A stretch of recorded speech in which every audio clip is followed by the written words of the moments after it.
Доброго дня, тобто доброго ранку, в кого як, шановні пані та панове.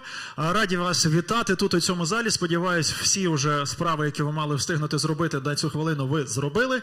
І зараз готові розпочинати нашу зустріч і продовжувати свій продуктивний день. Сьогодні ми раді вас вітати на першому в Україні заході від Європейського інституту інновацій і технологій EIT Igniting Innovation in Ukraine. Мене звати Андрій, я сьогодні буду модератором цієї події, тому якщо у вас будуть якісь запитання, можете сміливо мені їх задавати, я вам або дам відповідь, або ж направлю до кваліфікованих людей, які знають, як вам відповісти на це запитання. Перш ніж ми розпочнемо, будь ласка, переведіть ваші мобільні телефони до беззвучного режиму, аби це не відволікало вас, ну і, власне, наших спікерів, які будуть тут у залі, особливо ті, які будуть в офлайні, від подій, від своїх промов. Друга важлива інформація. У випадку повітряної тривоги ми надамо вам інструкцію, що ми робимо, куди ми йдемо, де знаходиться укриття і таке інше. Тому наразі я думаю, що наша зустріч пройде без проблем, без пауз, без нічого, але ми готові до всього. Сподіваюсь, ви готові починати. Готові? Супер. О, тут видно, що людина не вперше приходить на такі події, навіть знає, що коли треба поаплодувати. Прекрасно, друзі. Сьогодні тут у залі зібралися інноватори, підприємці, стартапери, таке модне слово, яке не так давно ввійшло до нашого лексикону. І, власне, всі вам, я думаю, відомо, що в кінці 2023 року Європейський інститут інновацій і технологій запустив український хаб. Сьогодні ми тут вітаємо всіх учасників, наших гостей і спікерів, щоб вперше поговорити не лише про EIT, а й про плани та можливості, які отримують українські підприємці, інноватори, стартапери завдяки інтеграції з європейською екосистемою. Сьогодні в нас буде багато спікерів, велика кількість спікерів буде в онлайні до нас долучатися. Окрім того, у нас буде дві дискусійні панелі тут в офлайні. Якщо раптом у вас будуть виникати запитання, буде можливість в певних блоках їх задати, тому не забувайте їх. Якщо ви готові, я хочу для того, щоб ми офіційно відкрили нашу зустріч, запросити до слова Адама Ротенбахера, COO Європейського інституту інновацій і технологій. Він до нас долучиться онлайн. Адам, can you hear us? Yes, I am. Yes. Thank you. Thank you for that you are here, and the floor is yours. Thank you very much. Thank you very much for the introduction. Ladies and gentlemen, it's a real honor to be with you here today, even if only virtually. I'm very happy to be representing the EIT for the kickoff event for our EIT community RIS hub in Ukraine. So I believe this kickoff really marks a milestone in our journey to support Ukrainian innovators, entrepreneurs, and students, especially since the beginning of the war. So let me just briefly introduce EIT to start. So EIT is an integral part of Horizon Europe. Probably most of you know this already, the EU framework program for research and innovation. And our mission is to boost innovation across the EU, the member states, and Horizon Europe associated countries as well. We do this in a very unique way, in a unique EIT innovation model. What we do is that we build up an ecosystem that enables innovation. We connect the right partners, the right investors, and we train and upskill entrepreneurs and students for the future. We create and support dynamic European partnerships among leading companies, research labs, and higher education institutions, the so-called knowledge triangle. And these partnerships are called the EIT Knowledge and Innovation Communities. We have currently 9 of them, and each is dedicated to tackling a specific pressing global challenge. So you will hear more about them later today. They deliver activities for students, learners, entrepreneurs, and innovators, from entrepreneurial education courses to innovation projects and to business creation and acceleration services. We cover the entire innovation journey and life cycle, so from student to entrepreneur, from an idea to an actual product, and from the lab to a product that is on the market, whilst connecting our ecosystem is really the approach that sets EIT apart. So we already had an initial cooperation with Ukrainian stakeholders before the start of the war, but then our community of partners mobilized very quickly when the war broke out 2 years ago. And we have been working hard ever since to reinforce our cooperation. So from the provision of medical supplies to the front line, to the opening up of dozens of EIT community activities and programs, and channeling actually more than 4 million euros to help boost innovation in Ukraine, we are committed to building on this very solid foundation, and we would like to strengthen our support in the coming years. Actually, already this year, our support for Ukraine will increase, and we will open up further programs. I'll give you one example, the EIT Infra Booster to participants from Ukraine. So the EIT Infra Booster is a modular training program for representative of scientific organizations, and participants will be able to access and leverage research infrastructures, skills, and knowledge of research teams. But this is just one example. My colleagues from the KICs will explain today in more detail all the opportunities that open up for innovators and entrepreneurs of Ukraine. This community RIS hub in Kiev will be key in helping to deliver our support to Ukraine. And I would really like to take the occasion now to congratulate Ihor Markevich on his appointment as our EIT community officer in Ukraine late last year. We are looking forward to working closely together. This RIS hub, the EIT community RIS hub, is a unique tool for a two-way engagement with the broader EIT community. On the one hand, it is a one-stop shop for local innovators and entrepreneurs, so you, providing a centralized source of information on all our opportunities. But it is also a gateway to all the EIT innovation communities, so attracting and engaging an increasing number of participants into our activities. We also expect that this hub will spearhead our engagement with local authorities, including providing policy support, but also sharing expertise and good practice with the relevant Ukrainian authorities. And last but not least, our hub will also ensure close cooperation and synergies with the Horizon Europe office that also opened in December. So on this note, I would like to wish you a very successful event and day. I hope you will gain better insight into our activities. You will also get inspired to work with us, and that together we can help boost innovation in Ukraine. Thank you very much. Thank you, Adam. Thank you very much. Дякуємо Адаму за такі слова, за вітальне слово, за відкриття нашої події. Я думаю, що ви зрозуміли, сьогодні буде велика кількість корисної інформації. Сподіваюся, що у вас вистачить сил це все сприймати і отримати, і виділити найважливіше для вас. Ну а ми будемо продовжувати. Далі ми б хотіли поговорити про діяльність у рамках Генерального директорату Європейської комісії з питань освіти, молоді та спорту і культури. І зараз я хочу запросити до слова Джорджину Плесу, International Relations Officer at DG EAC. Georgina, are you here? Yes, thank you so much. Do you hear me well? The floor is yours, please. Yes, thank you so much for inviting me to this very important meeting. I regret that I'm not able to be there physically with you today, but at least I am online, so happy to be here today. Indeed, as you were saying, I'm working for the Director General for Education, Culture, Youth and Sport, and in the next minutes I will give you an overview on the support that we have provided for Ukraine in our areas since the beginning of the war. And I will start by, first of all, congratulating the EIT for launching this community hub and for having this kickoff meeting today. And overall, I would like to say that we are very grateful for all the work that EIT has done to support Ukraine since the beginning of the war. So in the next minutes, I'll be giving you an overview of what we have done, in particular in the area of education, youth, but also mobility of researchers.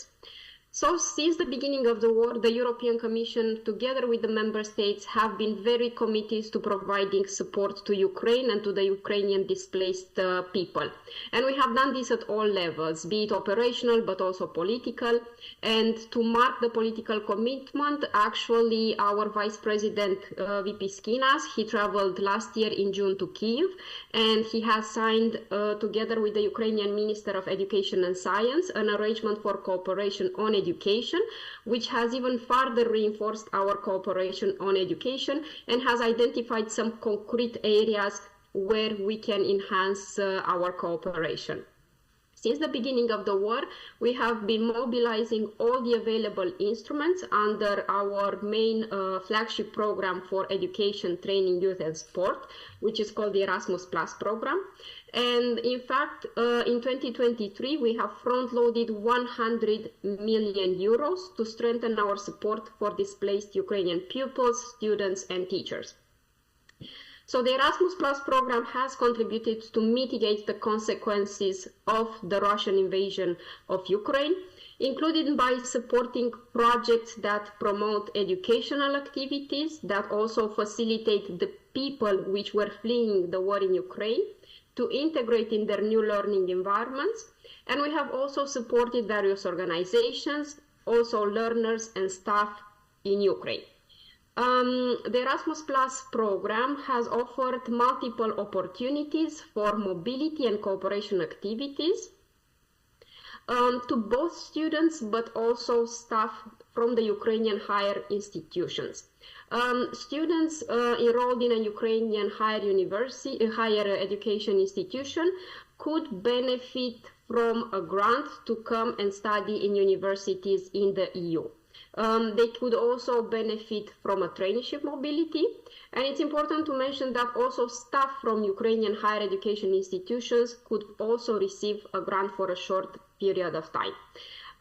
Ukraine is not as such part of the Erasmus Plus program. However, the Erasmus Plus program has a strong international dimension, and Ukraine can participate in several actions which are part of the Erasmus Plus program. And we've had quite significant results in the period 2021-2023, and I would like to mention a few of these. We've had more than 3,000 Ukrainian students and staff which were selected for mobilities in 2022. We had 122 Ukrainian students which received one of the prestigious Erasmus Mundus scholarship. We've had 219 Jean Monnet activities in 2021-2023, and we've also had 33 projects on capacity building on higher education.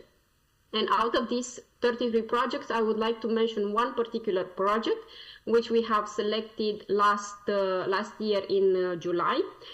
This is a €5 million project which aims to set up an online university environment to allow the Ukrainian displaced students to be able to continue their studies in the Ukrainian language and according to the Ukrainian curricula. This is a project which is currently being implemented by the National University of Kiev.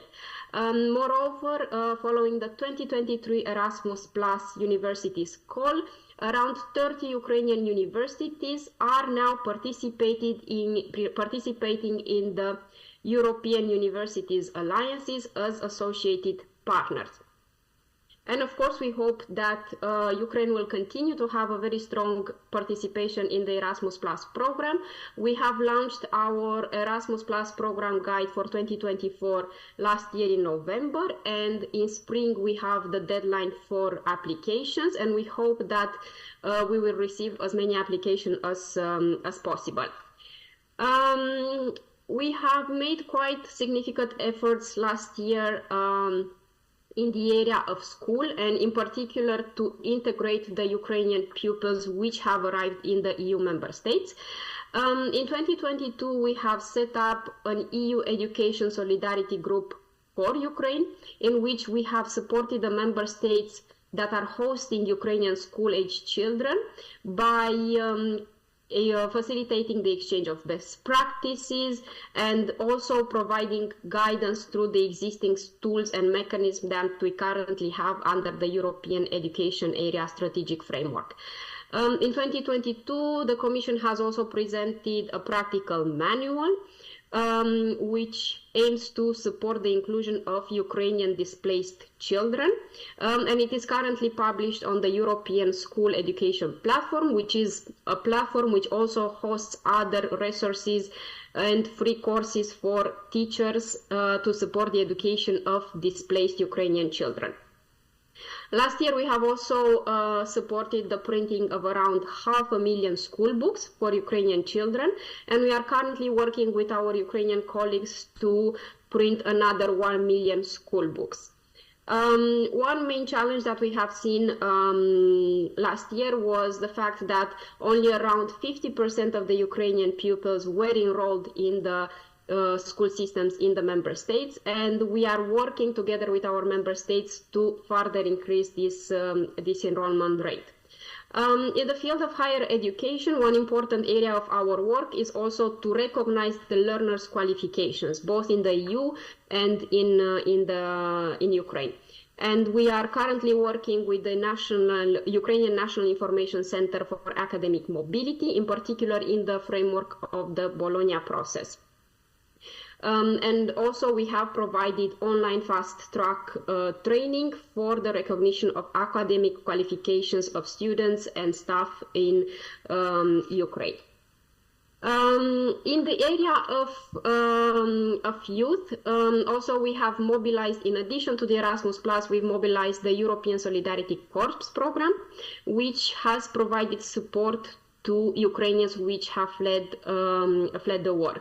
And we've actually included one specific priority in our program for providing relief for persons fleeing armed conflicts.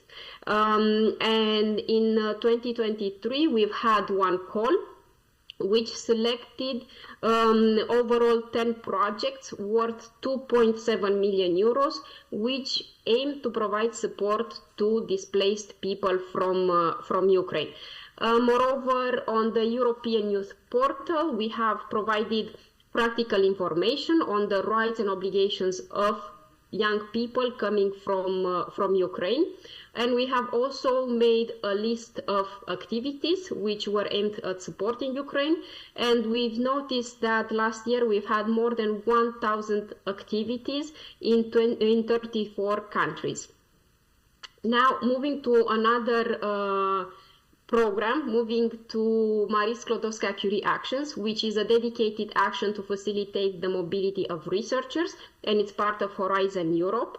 In 2022, we've launched a dedicated Marie Sklodowska-Curie Action for Ukraine with a budget of 25 million euros. And the aim of this action was to enable researchers from Ukraine to continue their work in the EU member states and also the Horizon Europe associated countries.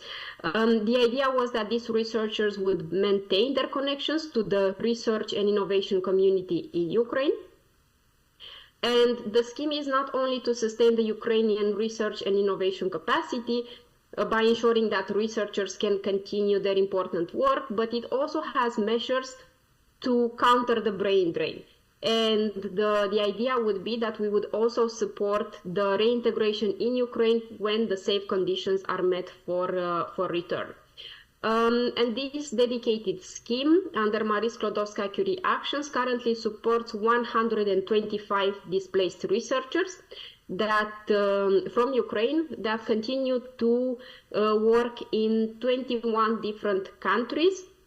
The top 3 destinations being Germany, Czech Republic, and France. I would like to also say that we hope that more support will also come for strengthening the Ukraine's education system under the upcoming Ukraine facility, which is still to be finalized. And I would also like to mention that our work currently with Ukraine is not only to provide support to deal with the consequences of the war, but Ukraine is currently an enlargement country. In December, the Council decided to open the accession negotiations. So currently, Ukraine is a country with whom we are working very closely in view of its future membership to the European Union. And in light of this, we are trying to involve Ukraine as much as possible in our work with the EU member states. And for this reason, we have already invited Ukraine to appoint representatives to follow the member states' working groups on education as part of the European Education Area Strategic Framework. And we have also invited Ukraine to participate in the Eurydice network, which is a network which exchanges information about the different education systems in the member states. So overall, we are trying to support Ukraine as much as possible for them to align its education system with the ones of the member states in view of its future position and association to the European Union. I would like to finish my presentation here. Well, as part of my Directorate General, I would like to say that we also provide quite significant support in the area of culture and also youth and sport, but I would like to not enter into the details as it may not be so relevant for this community. So thank you so much, and I wish you a very fruitful meeting today. Thank you very much. Thank you, Georgina. Thank you for your support and for joining us today. Дякуємо, Джорджині.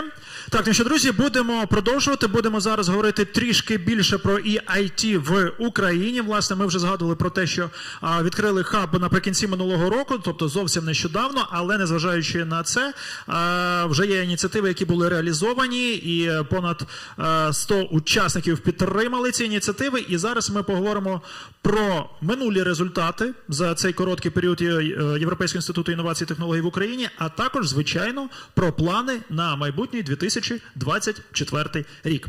Я зараз прошу до нас доєднатися в онлайнті Марту Качмарик, Director EIT Community Strategic Regional Innovations Cluster і EIT Health InnoStars, та Пьотр Павелек, RIS and Cross KIC Manager at EIT InnoEnergy.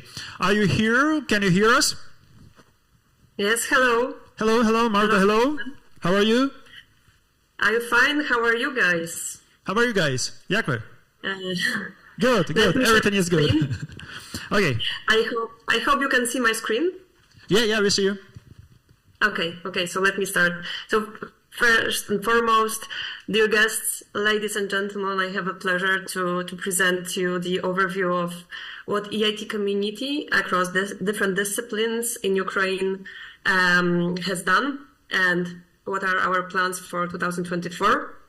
I hope it will give you a more tangible overview of the portfolio of our activities. So let me say that this launch and the kickoff event that is organized today by Ihor Markiewicz is the culmination of a great deal of collective work, which began on a consolidated level already in 2023, early January. However, as Mr. Rottenbacher also mentioned, we have a much longer history of fruitful collaboration between EIT community and Ukraine. And it's my pleasure to take this opportunity to express my appreciation towards different institutions and governments of Ukraine, which through its various departments and units has always been very open and supportive and enthusiastic about collaborating with EIT knowledge and innovation communities. Let me also thank, on this occasion, Ukrainian Startup Fund for a good cooperation so far. So it is said that the whole is greater than the sum of its parts, and this holds true today. The EIT community has opened most of its programs to Ukrainian organizations and stakeholders. Since 2021, more than 1,500 Ukrainians were trained in many various fields of innovations, and industry and entrepreneurship education was provided. We supported more than 50 startups, and this total amount of grants that you are seeing now, it's maybe not such a significant amount as a total. However, we must remember that what we have done in the EIT community for Ukrainian startups is mainly a focus on very, very early stage innovators. Sometimes these are idea holders whom we guide to establish the first startups. So what is the most crucial, and I will try to show it to you in a couple of minutes, is not only the grants and the money that are given, but the networking, upskilling, visibility and recognition on the pan-European level. So last year, we introduced a tailor-made scheme to involve more Ukrainians in our programs. And this was done in the field of education, business creation, and innovation. Among plenty of opportunities available, I'd like to draw your attention to two cross-disciplinary streams where different knowledge and innovation communities of EIT has worked together, providing with opportunities that can enhance, on one hand, entrepreneurship, and on the other, ecosystem development or capacity building, as we call it. In terms of entrepreneurship, only last year we introduced the Rebuild EIT Jumpstarter Pre-Accelerator, and I will tell you more in a second. We also launched the EIT Founders to Founders program, which is focusing on more major startups, and the supporting scheme for female entrepreneurs within the program EIT Red Kalina. With regards to ecosystem development, we established the advisory board for Ukraine for EIT community strategic regional innovations activities. We became also the EIT community one-stop shop. It means that we, as the cluster, the strategic regional innovations, we collect all current opportunities from knowledge and innovation communities of EIT, and we offer it to local Ukrainian stakeholders and citizens to ease this access. And that is why the role of EIT community officer and this hub that is being officially launched today is so crucial, because we want to more effectively get into Ukrainian stakeholders' talents and bring you to the pan-European innovators ecosystem. So EIT Jumpstarter, I don't know how much you know about this pre-acceleration opportunities, but in a nutshell, we are turning very promising, innovative ideas into a budding business. And we have done that since 2017. Let me only emphasize that until now we trained over 900 teams, and 97 startups were established. And last year, when we opened the program for Ukraine with the dedicated cohort Rebuild Ukraine, it was amazing to see how the program is popular among Ukrainian innovators. The program really got the interest, and I think it was the most popular among Ukrainians last year. We do hope for similar interest also this year. So if you are interested, feel free to pre-register and make sure you won't miss that opportunity. What we can bring through this opportunity, not only you get the networking, cash prizes, but for mostly you got the access to really huge community of innovators, and you are later on guided through different accelerator opportunities within the EIT community and our broad partnership that we currently have in many different knowledge and innovation communities. EIT Red Kalina, I mentioned this as well, and this year we will continue this initiative. So it was a brand new initiative which was launched last year to empower Ukrainian female role models. On one hand, we wanted to emphasize how much women in Ukraine do despite the circumstances. Some of them transformed their businesses into innovative ones. Some just pursue their innovation activities or research activities despite the war. So we wanted to highlight and recognize them on pan-European level. And after a successful pilot last year, we will continue this initiative with even more activities that can help those women develop their networks and gain access to the EU markets. This year, we are also bringing the finalists from the previous edition to Poland for the study visit and for direct matchmaking. I hope this is exactly the support that we can, that will be benefiting those innovators beyond the normal operations that they are pursuing every day. Other initiatives that our colleagues in the EIT community are developing, I can mention, there are plenty of those, but let me mention EIT Higher Education Initiative, which is a joint activity of the EIT community, and it recognizes higher education institutions as the pivotal actors in regional and European innovation ecosystems. It's really uniquely designed to enhance the innovation capacity of higher education institutions and foster collaboration between academia, industry, research institutions, public authorities, and governmental organizations. So through these competitive calls for proposals that are launched, the initiative offers non-reimbursable grants to the consortia formed by higher education institutions, and they partners to work on innovation and entrepreneurship, but also on other dimensions of strategic interest for Europe, such as deep tech. Another initiative that is targeted at high schoolers, female high schoolers. It's also very impressive. Already 1,000 girls were trained in Ukraine in the field of circular economy. Of course, the access to Ukrainians is free of charge. And the program aims to equip schoolgirls aged 14, 19 across Europe with digital and entrepreneurial skills through the online learning program.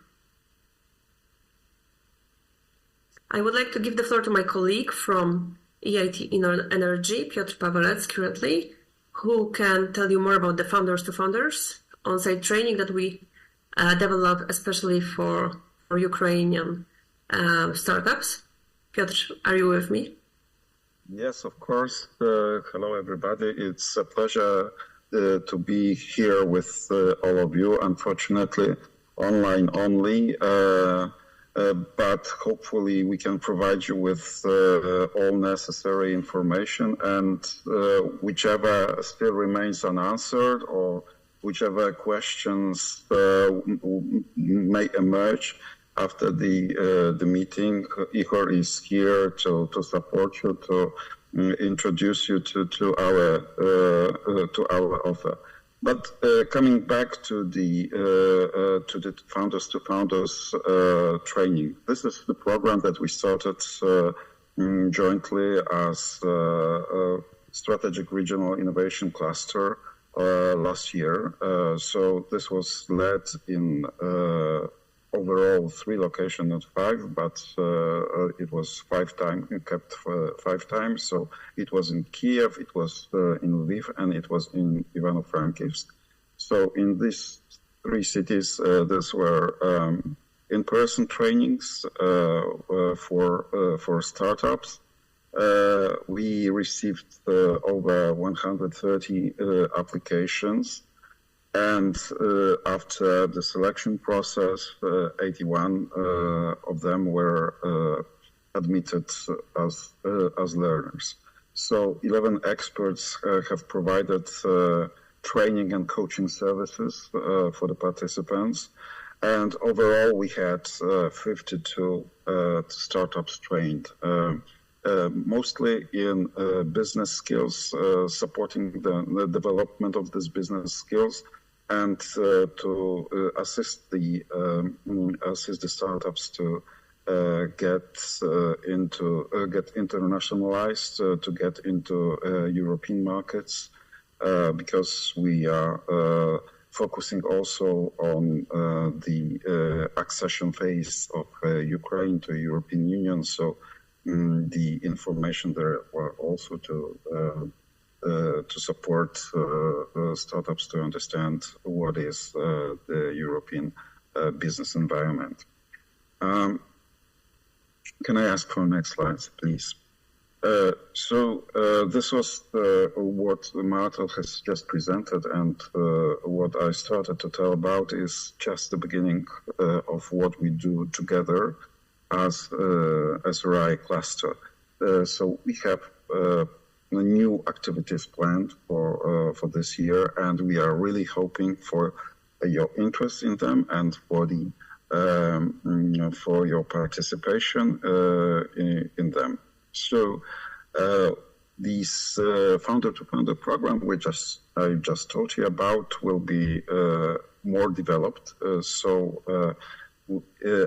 As we know, it was successful, and as we know what are the expectations of the potential participants right now, we want to extend it. There will be pitching sessions, so each training will be finished by pitching sessions, and so that startups will have a chance to pitch before venture capital and before also all the kids, which will be also present at this pitching session, to help you get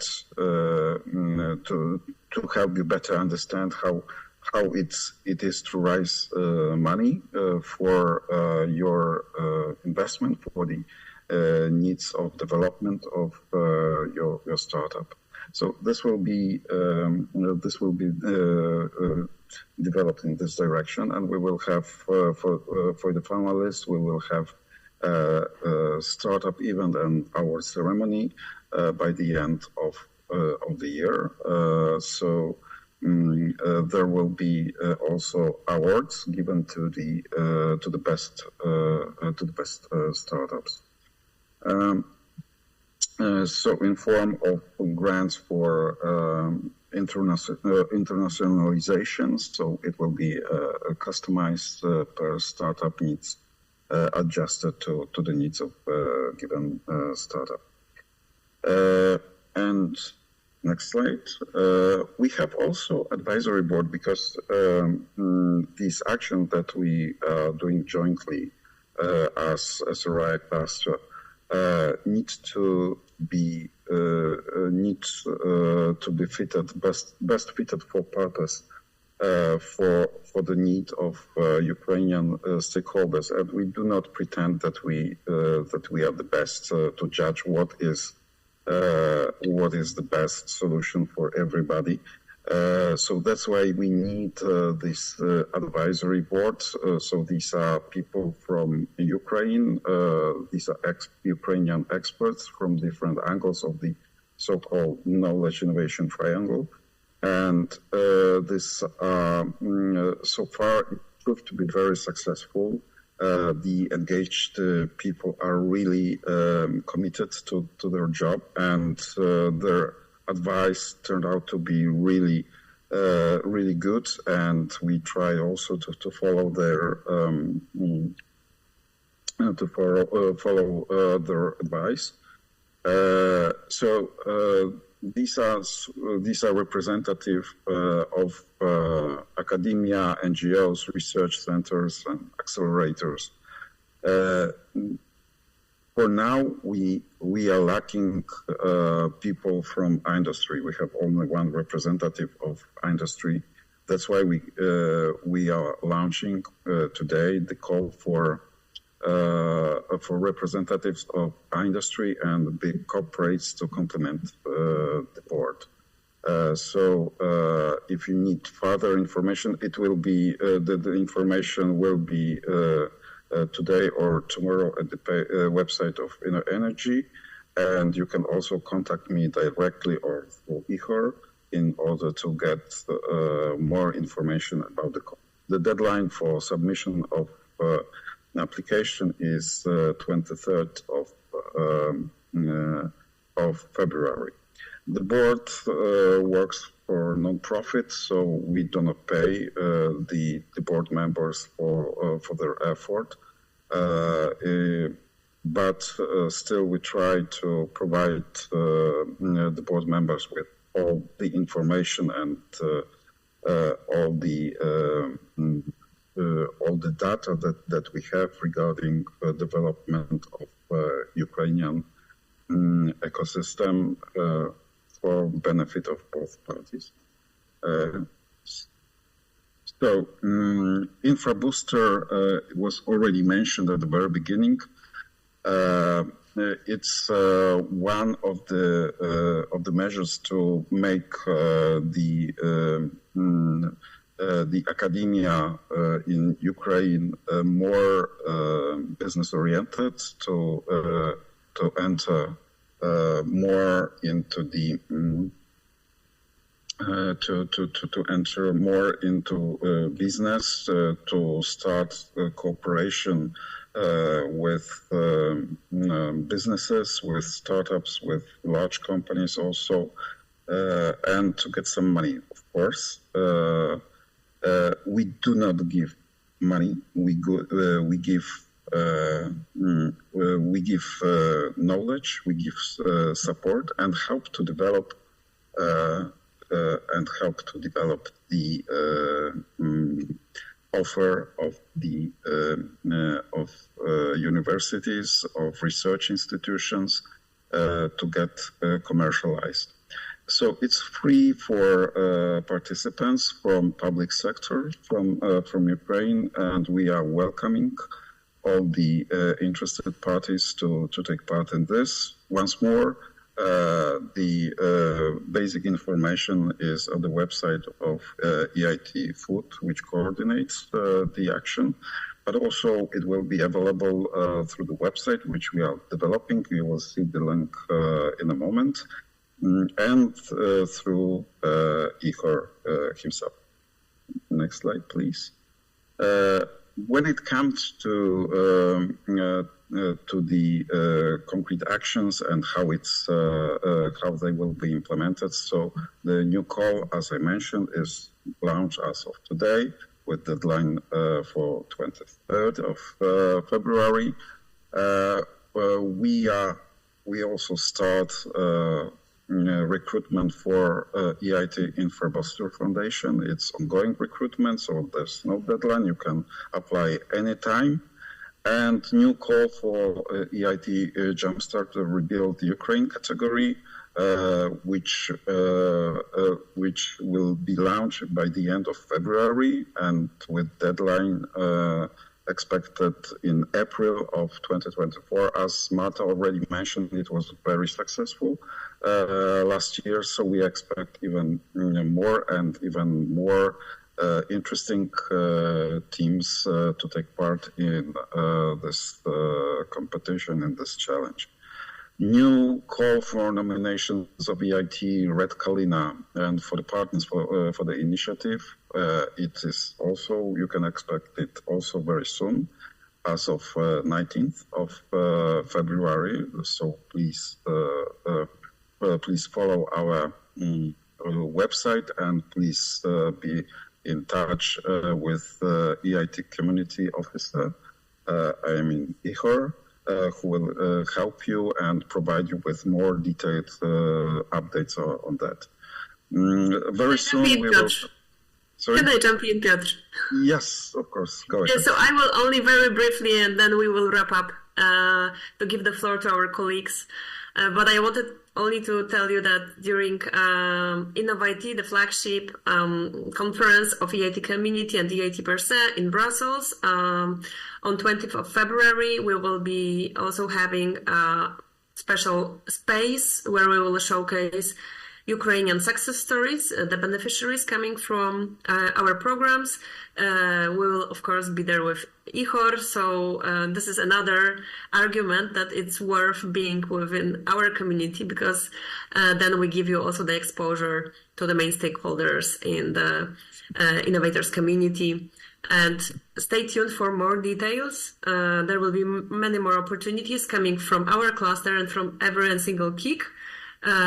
For Ukrainian stakeholders. Our EIT community officer in Ukraine will be the main source of information, but as Piotr mentioned, we are also launching a dedicated page, and the local sub-page will be in Ukrainian language, so it will be much easier to access also for many different talents in Ukraine. So stay tuned. I hope that you found this overview useful, but with Piotr, we are remaining at your disposal also after this event. Thank you so much. Thank you so much. Thank you so much. Thank you, Marta. Thank you, Piotr. Thank you for joining us. Have a nice day. Ну що ж, друзі, була продуктивна щойно презентація. Це ми поговорили про минуле і трішечки плани на майбутнє. Ну а зараз ми хочемо купнути трішки глибше, розповісти, власне, на чому зосереджена діяльність EIT і в яких секторах, так би мовити, буде цікава нашим українським новаторам. Отже, робота EIT зосереджена навколо 9 глобальних викликів, і, власне, вони підтримують інновації, технологічні рішення, бізнес і стартапи у цих 9 доменах, якщо так можна сказати. Ну і щоб поговорити про кожен з цих 9 напрямів, ми будемо запрошувати спікерів, представників кожного з них, і таким чином дізнаємось трішки більше про плани, виклики та можливості в цих секторах. Отже, розпочати цей, так би мовити, флешмоб EIT запрошую EIT Urban Mobility та Luis Puerto, Market Development Director at EIT Urban Mobility. Luis, can you hear us? Yes, I can hear you very well. Thank you. Oh, thank you. So the floor is yours. Please tell us about urban mobility. Okay, shall I share my screen or? Okay, I will share my screen. Okay. And show you some slides. Hope you can see it now on screen. Yeah, we see it. So, yeah, so thanks a lot. My name is Luis Puerto. I represent EIT Urban Mobility, which mission is to support more livable cities through an improvement of sustainable mobility in cities, which means reducing accidents, reducing pollution, improving travel times for commuters, etc. What we do is to support innovators and innovations across Europe and beyond on 5 specific topics in the urban mobility field. For one, and of utmost importance, is the decarbonization of transport, because as you know, road transport is responsible for 25% of global CO2 emissions, and therefore we support innovations focusing on hydrogen solutions, zero net fuels, or electrification. Also, innovations around logistics. Just as a regular data, 30% of trucks in cities are running empty, so there is a huge lack of efficiency in cities in terms of logistics, which are growing due to e-commerce. So solutions improving this panorama are supported by our entity. Also, improving public realm. So as you may know, cars account for 65% of public space use, whereas normally they account only for 30 to 40% of global traffic. So we have to repurpose urban space in order to make cities more livable and give more space to active mobility, which is another type of solutions that we support. So that means more walking, more cycling, because they are healthy and very sustainable modes of transport. And finally, we also support innovations, cross-cutting technologies like 5G, automation, artificial intelligence applications for better traffic management, for instance. For that, we are a community of 750 organizations, from universities to students. Cities play a very important role in our community, but of course, industry, SMEs are also the drivers of innovation, typically. What opportunities are there in EIT Urban Mobility for entrepreneurs from Ukraine? This is the core program for 2024 that we have at EIT Urban Mobility in the areas of education, innovation, and impact ventures, which is our business creation branch. I would like to highlight 4 opportunities. First of all, grants for students, student entrepreneur grant scheme. So students who are willing to create their own startup, we have an instrument to support that. On the other hand, we have another instrument for cities which have a mobility challenge and want to host an SME or an industry that has a potential solution for that and pilot it in real conditions in the city.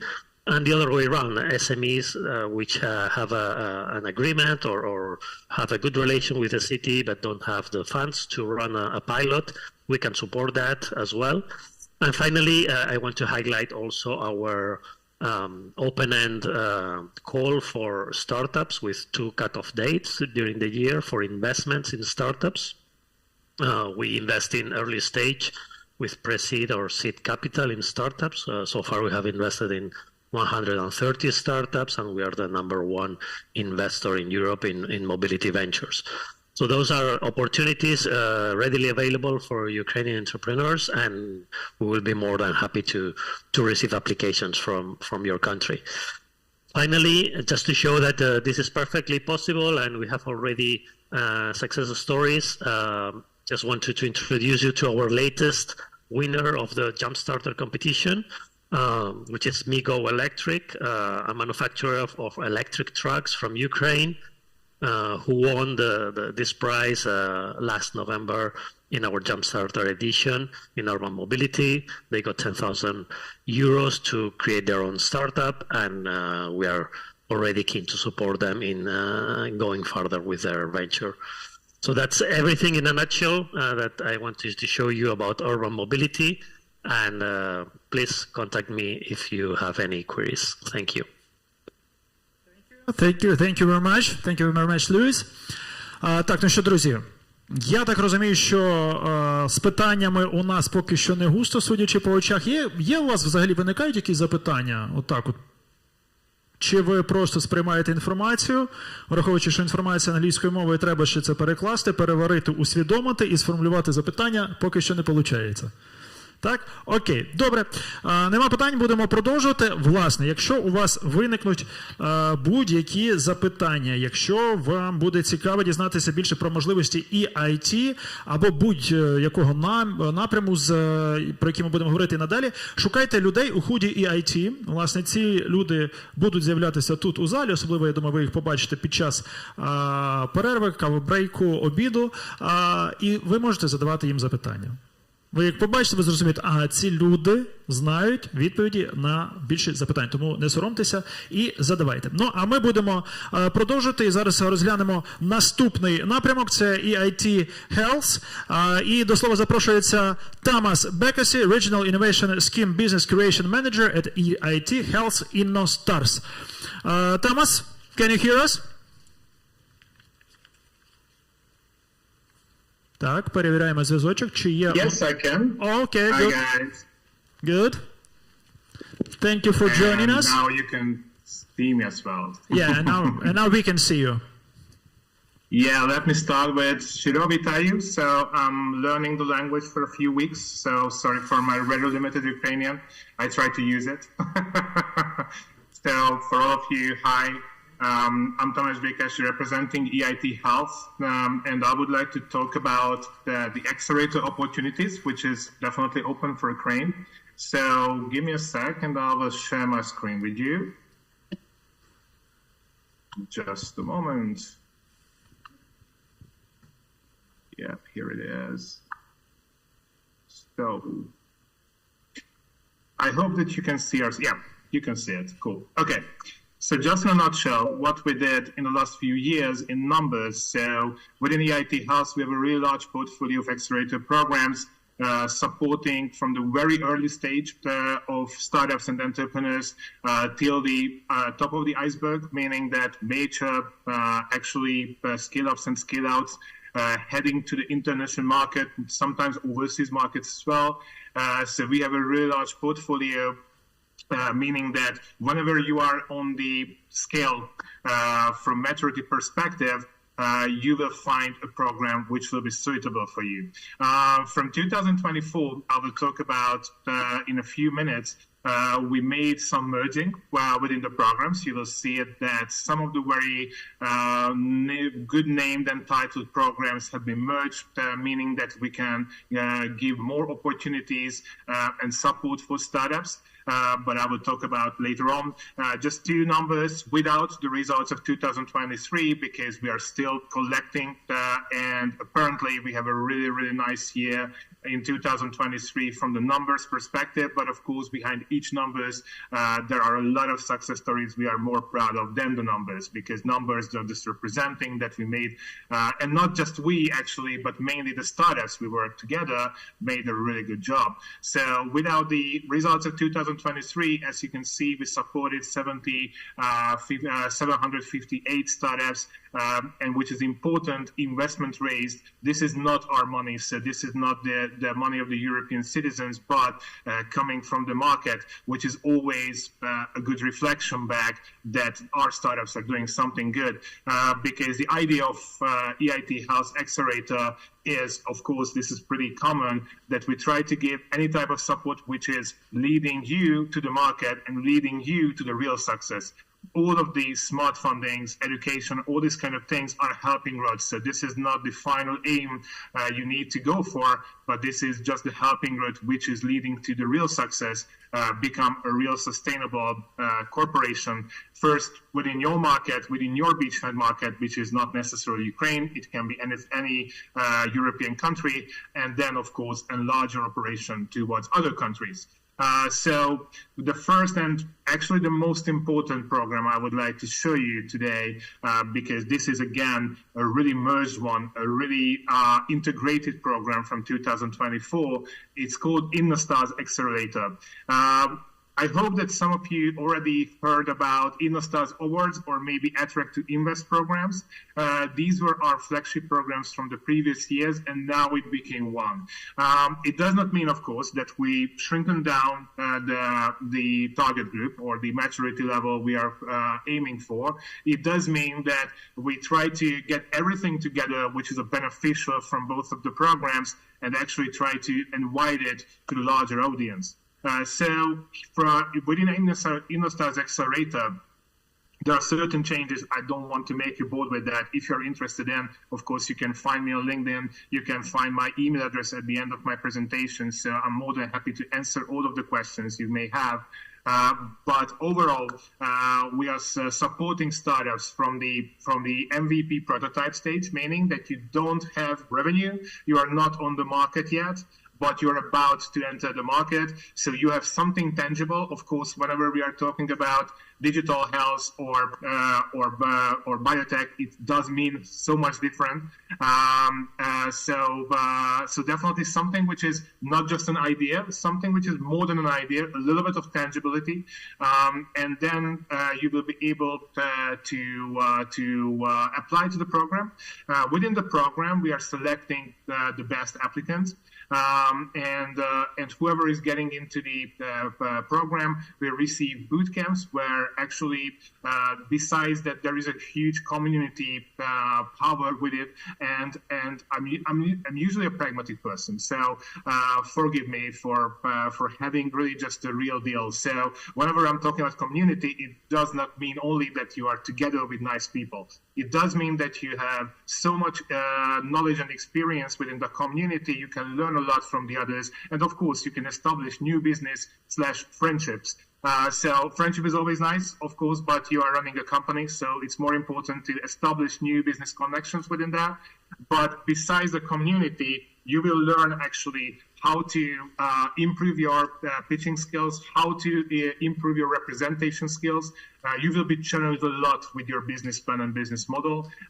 And of course, this is a safe environment, meaning that you don't have anything to lose. So you will have the questions you will never ever wanted to hear. But the good news is that everybody would like to help you. So you will not face with this question a real life environment where is something to lose. So within the bootcamp, besides the business planning, modeling, pitch and representation skills, you will also learn the IP management and also the European regulations, how to enter the market with your product too. So this is pretty much the focus of the less mature companies bootcamps. You will also receive smart funding. There are certain criteria. You can find it in our core document, which will be published in February. So again, if you are interested in the details, more than happy to answer for your questions. But overall, there is an opportunity to receive 13,000 euros in smart funding services in different types of business services. This is non-equity, non-share, meaning that you don't need to give any money back to us. And there is also an opportunity because whenever you're going through this whole process, there will be a grand final pitching competition at the end of the year. It's a huge event every year. A lot of startups, a lot of investors, a lot of corporates are there. So again, not just the community not having nice people, but actually you can really get more out of it. But the pitching competition also can give you the opportunity to receive 25, 15, or 10,000 euros as a prize if you are among the best 3 startups within the pitching competition. It's a classical competition, so you have a jury, you need to pitch yourself, and of course the best ones are winning. So this is the first batch. The second batch is actually a little bit more mature startups, meaning that if you are already on the market, you have some revenues, and you're looking for Series A or seed investments, so this is the focus you should have, because Attract to Invest is all about, or not just all about, but mainly about fundraising, how to actually close a successful fundraising round, and sometimes more importantly, how to deal with your investors as well. Because within this program, besides that, you can have the 13,000 euros of smart funding, the prices, so everything, on the money side is the same than the less mature companies. You will have the opportunity to take part in fundraising boot camps, where it's all about how to get money from investors, if I want to summarize it. And then you are also having a board meeting simulation process, meaning that you will have a dedicated senior investment to your team for almost a month, and you will simulate board meetings where, again, you will receive all the questions you will have from your future investor. But of course, whenever you are there, you have something to lose. Within the program, good news is you have nothing to lose, but you can learn how to maneuver, how to actually live together with your investor, because he's not your friend or family anymore. So that's important because according to our research, that's a really important failing point. So we try to prepare our startups how to deal with this kind of challenge. So application all over for InnoStars Accelerator will open in February. Application is for the whole year, but there are 2 cutoff dates where we are saying, okay, here is the line. We have, usually hundreds of applications, and we are selecting the best ones. And then we are starting the procedure with the boot camps, the money, and everything else. So, but of course, again, for the whole year, you will have the opportunity to apply to InnoStars Accelerator. We already have really successful applicants and actually participants from Ukraine. From the last year, we had 2 teams from Ukraine in Attract to Invest. One of them already raised investment. So we have really nice experience with Ukrainian teams. So you are much more than welcome within this program. The next, if I can click on it. Oh yeah, that's it. Hello AI. So that's an education program. If I want to re-summarize it, I know I have so much information, guys, so forgive me. Again, any questions you may have, just let me know later on. So there are different levels of the courses, like basic, advanced, professional. And this is for students, but also for medical workforce. So it's a really large scale of knowledge about how to utilize AI as a technology within the medical fields.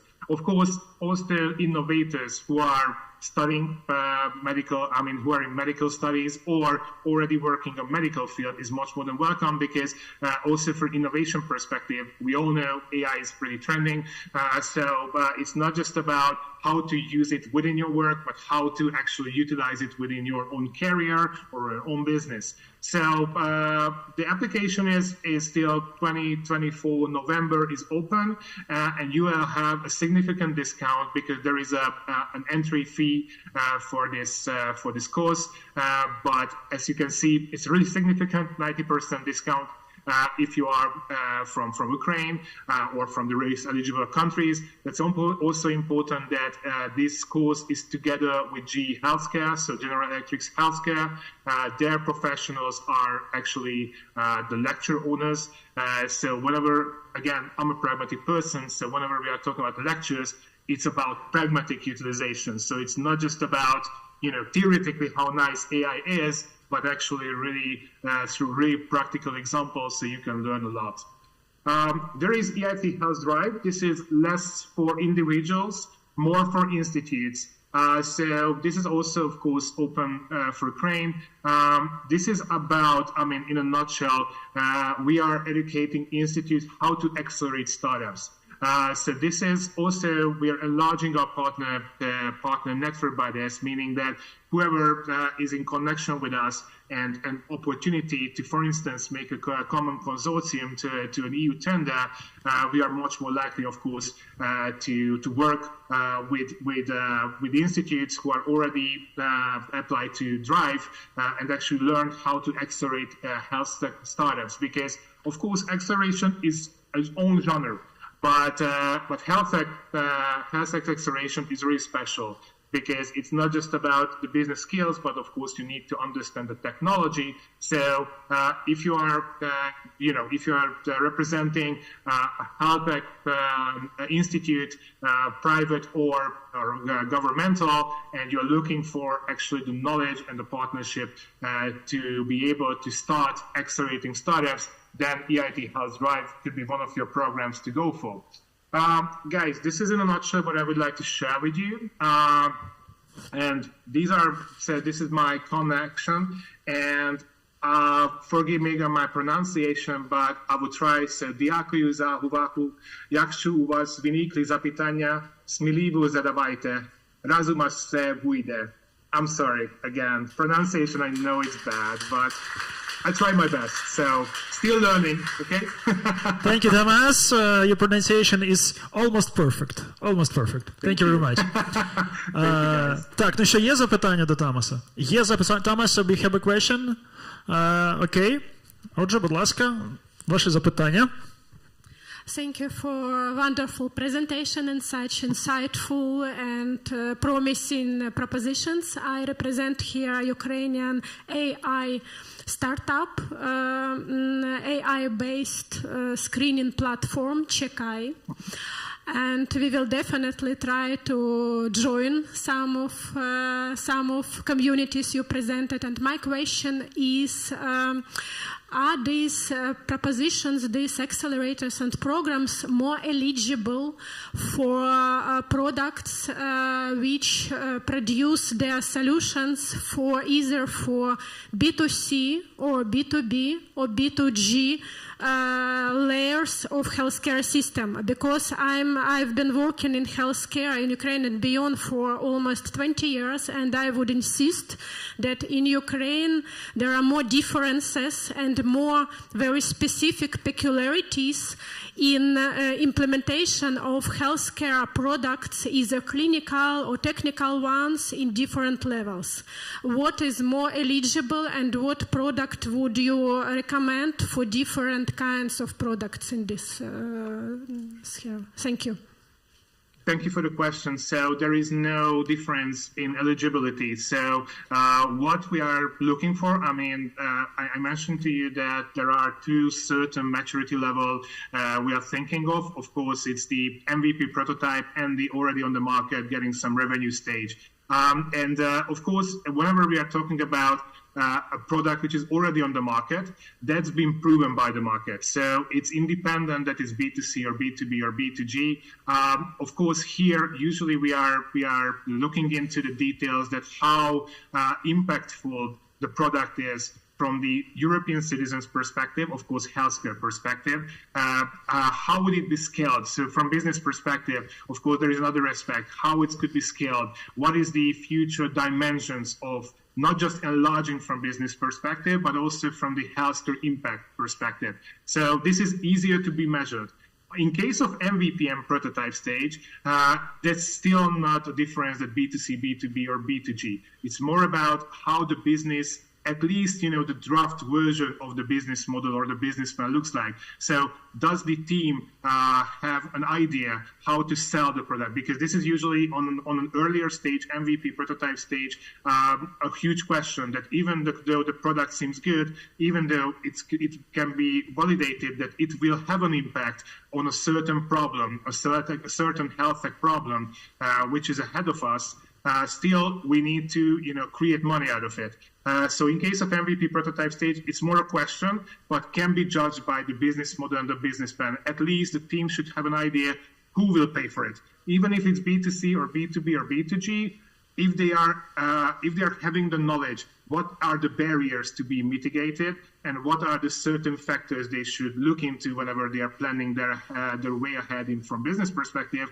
That's a good proof for us that they have the knowledge to build up a business plan and business model. So that something which counts, that it's B2C or B2B or B2G, it doesn't count. So from eligibility perspective, anything can come in medtech, biotech, or digital health. Thank you. Thank you, Thomas, for your answer. Full and complete. Thank you very much. Thank you. Thank you. Так, ну що ж, друзі, будемо продовжувати. Подякували Томасу, подякували усім за запитання. Ви бачите, не так складно Якщо є запитання, задавайте, наші спікери завжди готові на них відповісти. Далі у нас настала черга EIT Manufacturing Showcase, і я думаю, тут буде трішечки легше, адже до слова я запрошую Ольгу Трофимову, менеджер at EIT Manufacturing. Чи є Ольга з нами на зв'язку? Є, бачу. Оля, чи ви нас чуєте? Так, дякую. Доброго дня всім. Доброго дня, Оля, будь ласка, вам слово. Дякую, дякую. Але, на жаль, в мене, мабуть, трошки краще pronunciation, ніж у Тамаша Бекасі, але все ж таки я буду спілкуватися англійською мовою, тому що сьогодні це наша робоча мова. Тому вітаю вас всіх і дуже рада поділитися і нашою презентацією щодо EIT Manufacturing.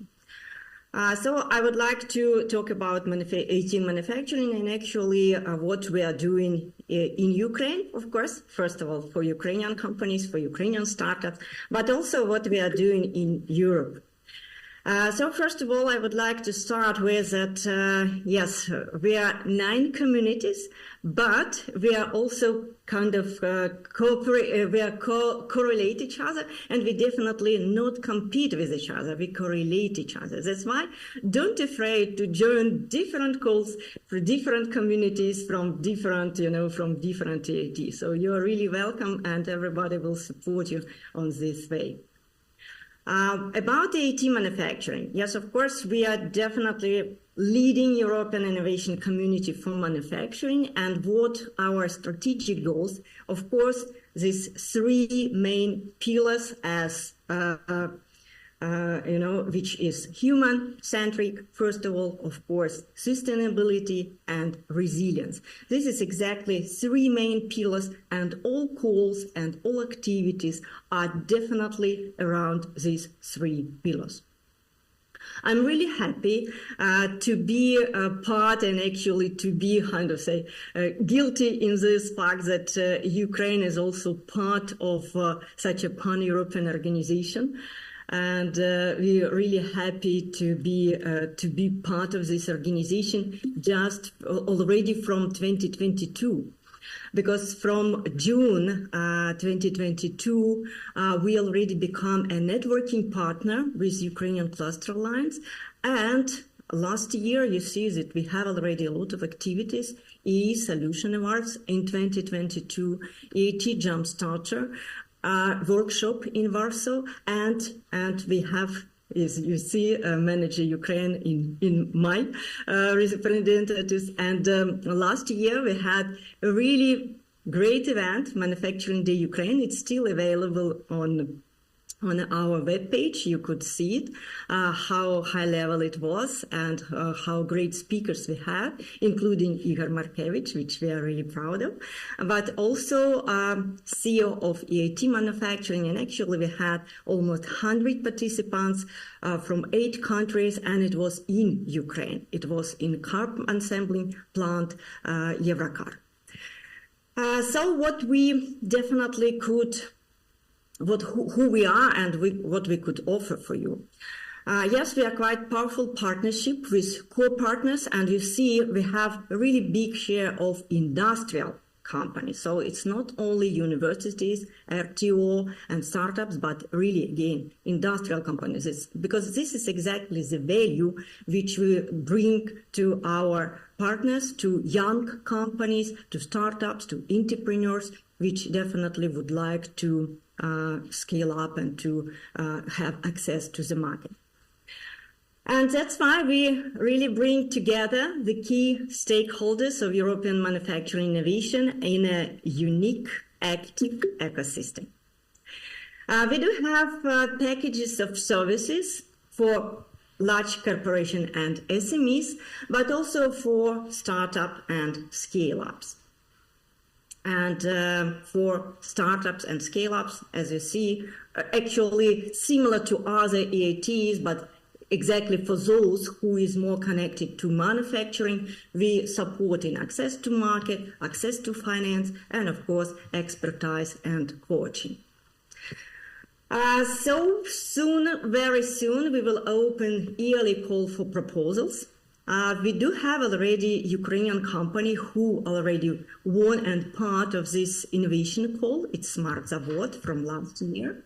But also we have another success stories, and we do have also another opportunities for you.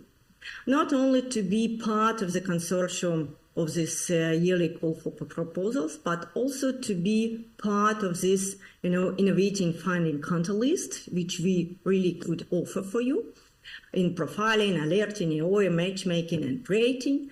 But also we have this skill move platform, which is open for everybody, and there are a lot of interesting trainings, and you could go through this learning experience of e-learning, digital learning platform.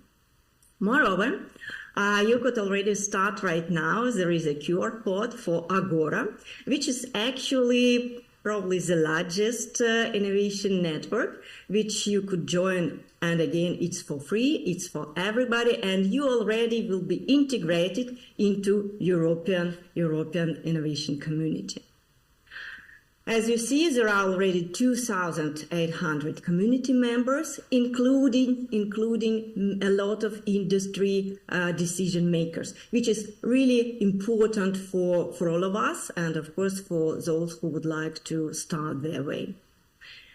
I also would like to remind you, because probably all of you knows about this Boost Up, which EIT Manufacturing organized in many countries and of course in European level.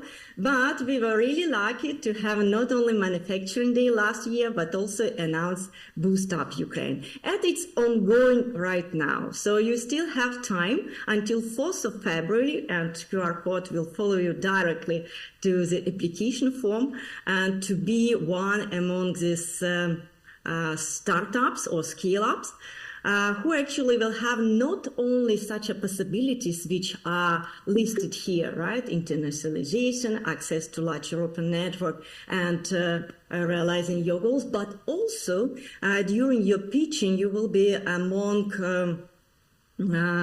this, your investors, and also to be part of innovation call, because it's exactly creation of consortium for innovation calls which are coming right now, and also acceleration program which are up to 500,000 euros per company, per startup.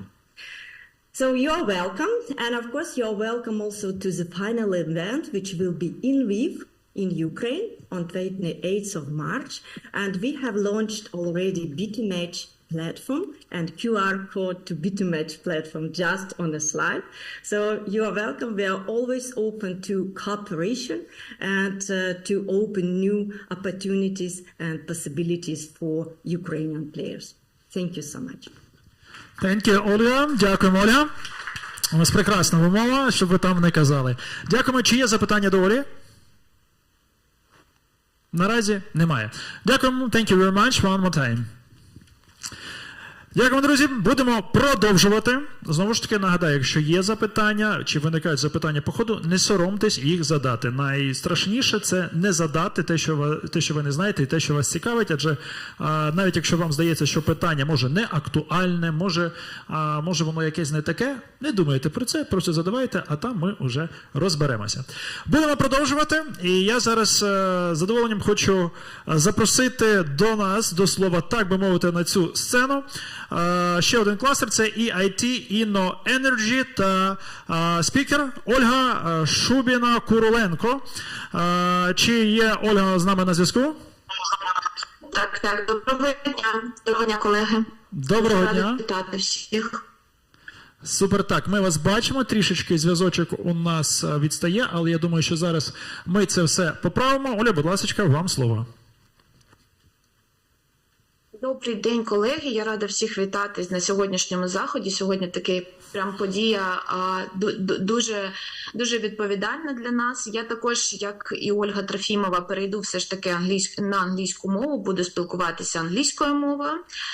And first of all, I need to say that, dear colleagues, partners and participants, we are very, on behalf of the Inno Energy, we are glad to welcome you today on the kickoff event of EIT Community RIS Hub in Ukraine.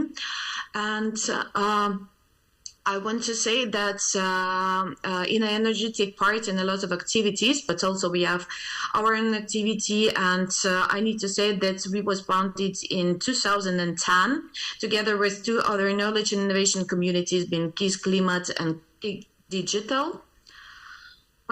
So in our case, we boost the innovation for energy transition. Why? Why do we do that?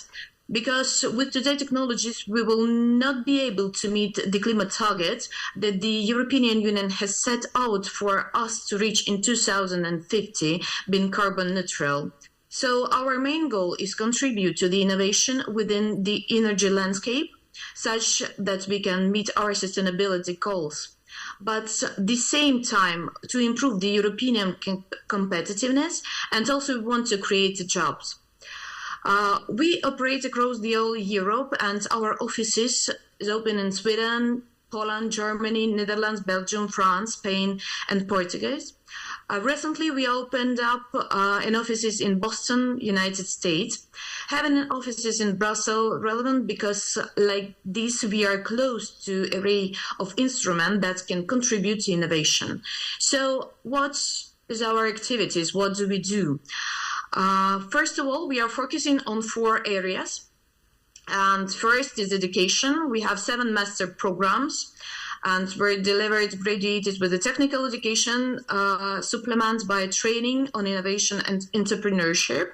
Next to the master program, we provided professional education on subjects related to the energy transition. To this date, we have over 1,400 students have graduated from one of our master programs. The second pillar of our activities is incubation. Next to investing in these companies, we deliver services like technology development, value chain development, human capital support on IP. For this, we get quality stake back. We are the largest incubator in the world in the field of energy and energy efficiency. We have more than 300 startups in our portfolio, so it's rather great. The second pillar of our activities, the third pillar is innovation. Consortia that we want to develop a product in 3 to 5 years ask us to support them in their innovation. To date, we have invested more than in 1,150 innovation projects. And our first unicorn, Northvolt from Sweden, started as an innovation project. Lastly, we created industrial value chains. So far, these are European Battery Alliance, European Green Hydrogen Association, and European Solar Initiative. Also, I need to mention that 690 million euros have been invested in innovation and startups and attract over 2.5 billion in investment for our assets. And the challenge is rather big for us, and our goal is simple: to have achieved a sustainable energy future for Europe. Also, I need to mention that you need to wait any calls from our side for special programs. We are flexible and most of all look into the needs of our potential assets and value of their offer to support them in a fit proposed way. So you can you may contact us anytime through our website, or today I will show you the contact of our project manager, so you can contact direct to him and he will support you. He will give you some more information. Also, I need to say that we also have a challenge that you can participate in. After success in past 2 years, now we are starting with the third wave of the Hello Clean Tech program. And join this program, the startups will have the possibility to find the investor partners and customers, and also will gain the access to services provided by the program partners and specific tracks. So also you will get the support from technology experts and mentoring offered by the partners. You will get the fast track to the investment process from EIT and energy and program partners, and access to the relevant infrastructure through cooperation opportunity with industry leaders. So it's rather big possibility to get the education, to get the access to the network, and also you will find and you will get the access to funds and community partners. So also will be good to mention that startups and other thematics, not only with the clean tech thematics, can also take part in this program and can participate. In the frame of this program, we are looking for startups, innovators, and researchers that work in the following area, such as energy storage, green hydrogen, carbon tech, heat decarbonization, battery recycling, smart grid, and circular economy. So it will be a good opportunity for you to take part in this project. And also, I want to mention that we have already the clean tech success stories. Right now, we get more than 251 applications that were submitted, so it's a great result. A lot of them on the stage of the evaluation right now. So we have also 12 startups presented at the demo day. It's like a pitch session where you can get, the more opportunity to present your product, to present your idea. And also we have 36 started collaboration with program partners. So it's a good result for now. And I think that it will be a good opportunity for you to take part in this program. And don't forget, that I mentioned in the previous my speech, that it will be if we have no launching calls, you can also take part. You can also asking about investment, so you can share your idea with our managers through with the main contacts, with the main website, or direct with the manager. Who is just a RIS manager, whose contacts will be presented here in this presentation, and you will get the opportunity to get some information, to develop your idea. So thank you a lot. Thank you a lot. It was a short presentation, and if you need some more information, you can contact us. We will support you. We will give you more information about our project, our programs, and how to participate in it. Thank you. Thank you, colleagues. Thank you. Thank you very much. Традиційне запитання. Чи є питання? Є запитання. Оля, here, окей. У нас є запитання. Будь ласка, представтесь і ваші запитання. Hi, I'll move to English right away. My name is Andrei. I work at Innovation DTech.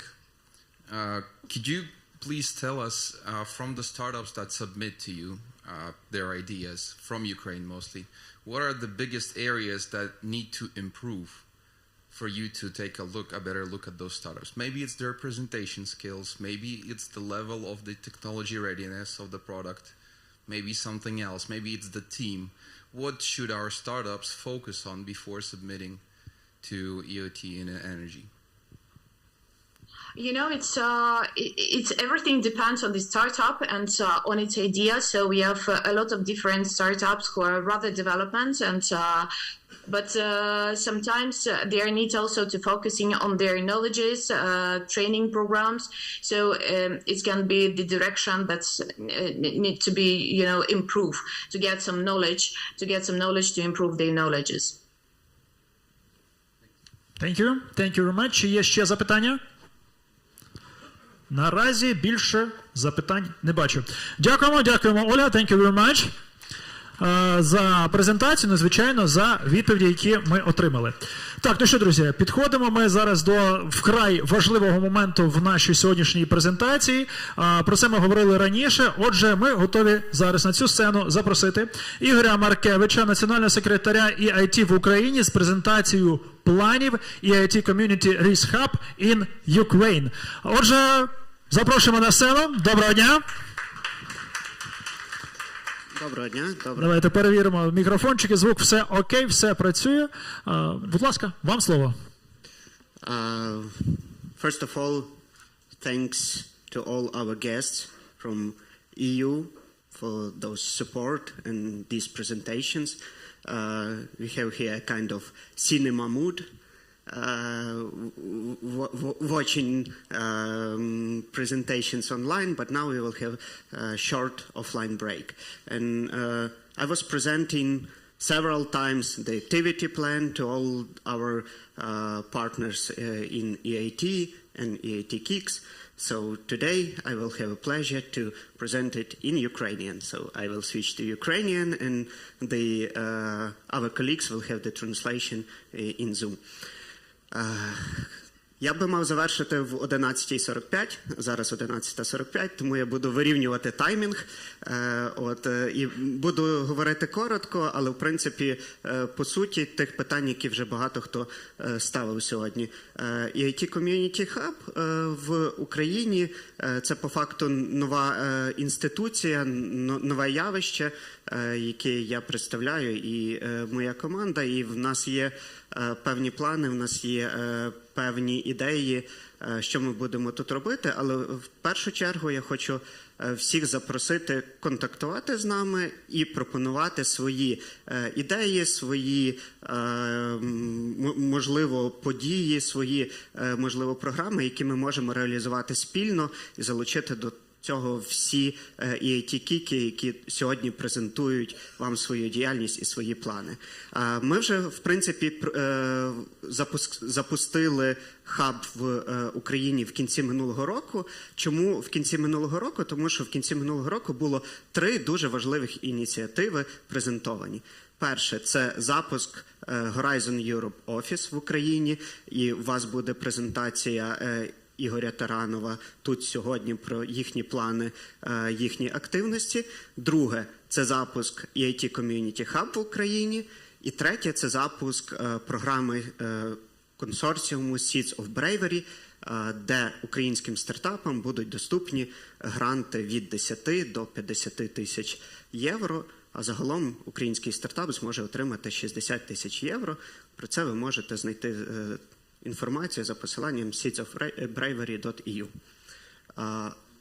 Це, в принципі, про Європейський інститут інновацій і центр писали багато видань, писав про це Михайло Федоров, писали про це Мінцифри, але по факту цей місяць ми напрацьовували нашу базу, завершували всі формальності з нашими європейськими партнерами і зараз готові активно переходити в цей такий 2024 рік, наскільки нам дозволять обставини працювати у сфері інновацій, технологій, намагатись дати відповіді на глобальні челенджі.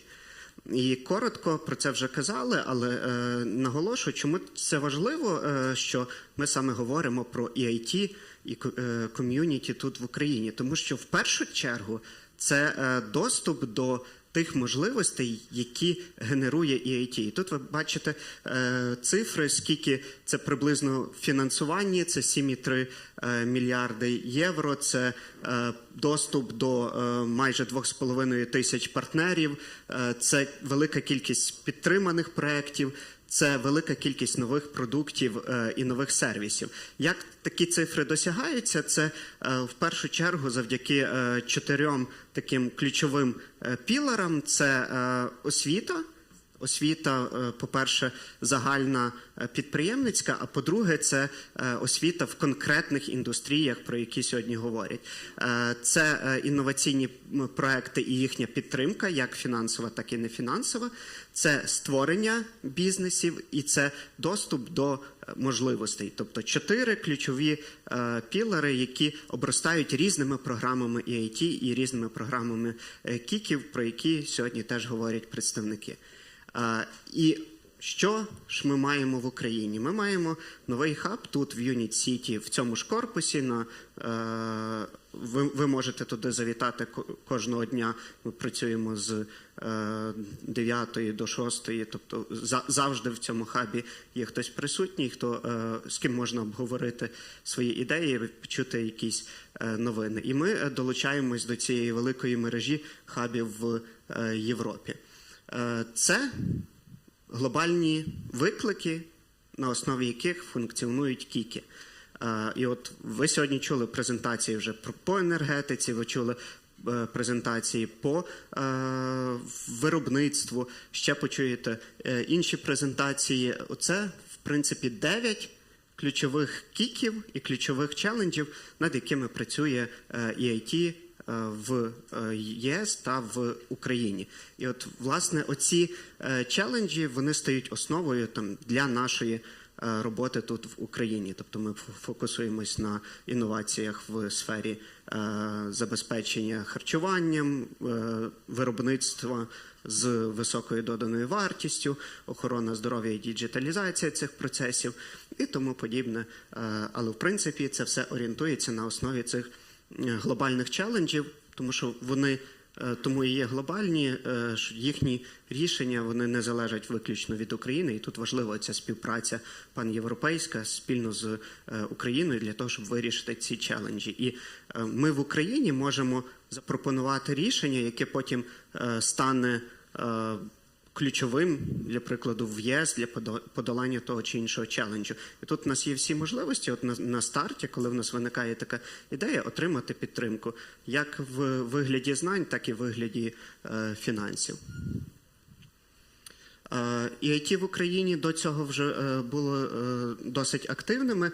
Зокрема, в 2023 році було запущено активностей на 4 мільйони євро. Були запущені EIT Jumpstarter, про який теж сьогодні говорили, Red Калина та багато інших активностей. Але в цьому 2024 році ми будемо робити це все ближче. Тобто ми фактично стаємо оцим містком між українськими бізнесами, між навчальними установами, дослідницькими установами та загалом окремими індивідуумами-інноваторами та отими можливостями, про які ви сьогодні почуєте від EIT та від 9 EIT KICs. Тобто ми фактично працюємо в дві сторони. Тут ми збираємо, що вам потрібно, і дивимося, що ми можемо запропонувати вам з європейської сторони. Аналогічно ми бачимо, які програми запускаються в EIT та його кіках, і можемо пропонувати це тут, на місці, українським інноваторам та українським проектам. Ця вся інформація в нас буде доступна в наших соцмережах та, відповідно, на платформі, яка запуститься в лютому цього року, але, в принципі, всі можливості будуть публікуватися завчасно, і ви зможете з ними ознайомитись та використати для свого проекту. Також, ще раз нагадаю, ви можете прийти до нас чи нам написати, і ми поділимося цією інформацією. Теж з важливих речей, які ми будемо робити, і які, я вважаю, дуже критичні для нашої інноваційної екосистеми, ми будемо робити маппінг івентів і стейкхолдерів. Ситуація така склалася, що в сфері інновацій у нас немає якогось єдиного джерела. От зайди сюди і подивись всі івенти, які відбуваються в сфері інновацій. Або зайди сюди і подивись всю карту стейкхолдерів, яка в сфері інновацій, які працюють в Україні. І, в принципі, ми не претендуємо на 100% покриття, але ми будемо прямувати до того, щоб зробити таку карту подій, карту можливостей і карту стейкхолдерів в Україні в сфері інновацій і технологій, до яких ви можете звернутися і отримати ті чи інші поради, чи отримати доступ до програм. І теж важливо, ми будемо далі працювати над інформуванням. Тобто не лише тут, на місці, в Києві, не лише в діджитал-ресурсах, на наших соцмережах, це буде дуже багато офлайн-івентів, всюди в Україні. Це і Харків, це і Полтава, це і Кременчук, це і Кривий Ріг, це і Миколаїв, це Черкаси, це Одеса, це Буча, це Рівне, це Луцьк, це Тернопіль, це Ужгород. Тобто в всіх цих містах ми в цьому році плануємо організувати офлайн-демодні для того, щоб на місці показати підприємцям, інноваторам, дослідникам, які ж можливості відкриваються в ЄС та, власне, в рамках EIT для них. І тут, в принципі, нові можливості, про які сьогодні говорять, їх все більше і більше буде. Це EIT Jumpstarter, і Boost Up в рамках EIT Manufacturing, і InfraBooster з EIT Food, і багато-багато всього іншого. Це все у нас в соцмережах, це все на платформі. Скануйте QR-код, слідкуйте за новинами, долучайтесь до нашої мережі. І ще раз скажу, ми відкриті до всіх пропозицій, які у вас будуть виникати, для того, щоб по-перше, або робити тут локально якісь хороші програми і речі, і заходи. А крім цього, генерувати ці всі нові можливості завдяки нашим партнерам з EIT і їх кіків. Це, до речі, хаб. Запрошую, приходьте. І пошта, до речі, це теж важливо. Це офіційний канал комунікації. Можете зберегти і писати туди кучу мейлів. Навіть можете просто запитати, як в нас справи. Ми завжди раді. Так, всім дякую за увагу. Це така була офлайн-пауза. Дякуємо, дякуємо. У нас ще буде трохи онлайн-активності, але ще будуть гості в офлайні, тому залишайтеся. І загалом, чому ми наполягали на тому, щоб ця подія була в офлайні, щоб ви спілкувалися між собою і з нами, і це буде такий а-ля нетворкінг. Я думаю, що на основі таких подій і створиться оця ком'юніті, яке працює з EIT. Дякуємо. Можливо, є запитання у когось з гостей, які зараз присутні у залі? Чи тут було все абсолютно зрозуміло? Тим більше в офлайні інформація сприймається краще. Ну що ж, дякуємо вам за таку презентацію. Ще раз нагадаю, пошту зберігайте, заходьте в гості в хаб, там вам завжди раді. Пишіть на пошту ваші запитання, ваші болі, і вам, можливо, я впевнений, верніше навіть, що в цьому допоможуть. Ми будемо продовжувати, знайомимо вас ще одним з наступним напрямком, це EIT Raw Materials. І зараз я хочу запросити до нас Imre Gomköte, RIS Project Coordinator at EIT Raw Material. Imre, are you here? I'm here. I don't know if you can hear me. Hi. Yeah, we can hear, we can see you, and we're very glad to see you here. Super. Let me share my screen. Thank you very much for having me here. It's very honored to be here and representing EIT Raw Materials within this community. I will keep the strict, let's say, schedule, and then and for this reason, actually, I know that I don't have time enough to introduce everything that we can provide or what we are looking for. Therefore, I created some backup slides within my slides or and the end of the slides, and then please, whenever you distribute among the participants, even it's offline or online, that has a significant additional information in the backup slides for everyone who interested. EIT Raw Materials, right? So let me jump into the middle because the EIT communities have been introduced and the EIT as well.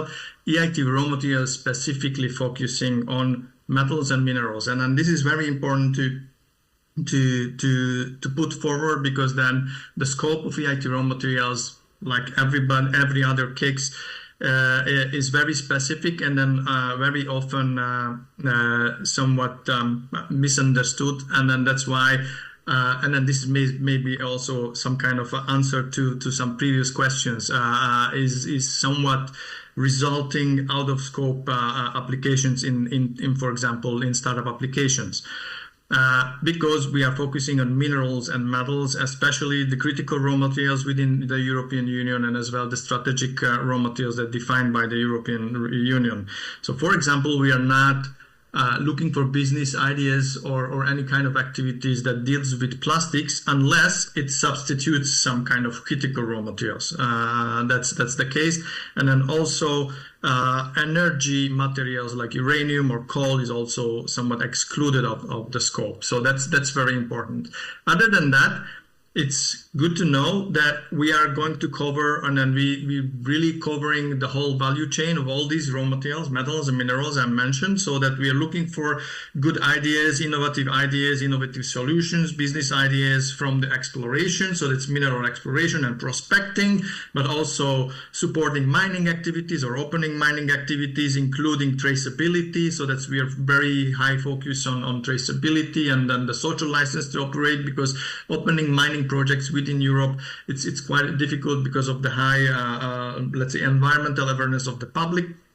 And then processing metallurgy, how to include those into manufacturing process to increase the efficiency, reduce the amount, reduce the toxic minerals, the toxic metals usage in our product, make it easy to recycle. So that's also one thing that is we are looking for. So recycling friendly design, remanufacturing is also included there, and then recycling, and then basically this is how we cover the whole circular economy.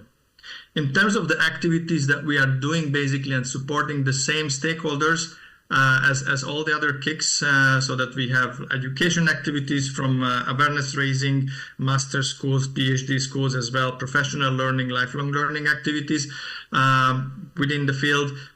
We are creating or supporting business creation, and then we supporting business, meaning startups as well, so that we have a lot different activities for the different stages of from idea holders to up to let's say the small and medium-sized companies that need investment, so that we have this kind of a portfolio of services. We have innovation projects within all the fields. Innovation, education, and even capacity building within the regional innovation scheme as well, so that if you, for example, would like to create a project that connecting research organizations from Ukraine to other regions, research organizations, that is building up a specific capacity to support the field of raw materials or the field of innovation in raw materials. That's also a possibility with a very, let's say, not hard KPIs. Yeah, that's basically the main activities. As I said, there will be a lot of links and additional information in the backup slides. But just to mention one activity and opportunity that you may seize, because then we have a flagship event every year, the so-called Raw Material Summit, and this will be in May in Brussels actually. So then I don't know if you have the opportunity to follow in person or maybe online. But this is a great opportunity to meet with our community, these companies, supported startups, investors as well, education organizations, universities, research organizations. That last year we actually had more than 1,000 participants in this event, representing a whole range of the whole community, even from globally. And then that also gives an opportunity to meet all the colleagues and all the portfolio owners that actually running all these activities that I was just mentioned. So please feel free to join us if you have the opportunity in either way to this event, because that gives you an additional opportunity to meet us and then learn about us, and then also it gives us also some opportunity to learn from you. There was also a question before about the startups, and we have, of course, if it's B2B or B2C, so, well, sector specific, but we are most likely supporting B2B activities, because that's what most successful startups in this sector is actually showcase. So B2B is definitely something that we are looking for. And then finally, just a few words that we are actually was not so successful engaging Ukrainian stakeholders and partners within our projects or activities so far. That you see in these slides that we only have like 10 different partners, mostly higher education institutions, and then mostly connected to education activities, so that they are actually contributing and providing education activities in the field of the raw material sector. That we have 3 RIS task partners, which is a specific partnership category for us, that you don't have to pay partnership fee, but you can be engaged in projects and activities. And then the number of projects supported is 13. And then I just put one interesting, the Dubrovnik International Mining School, which is an annual lifelong learning activity that we have Ukrainian partners there contributing.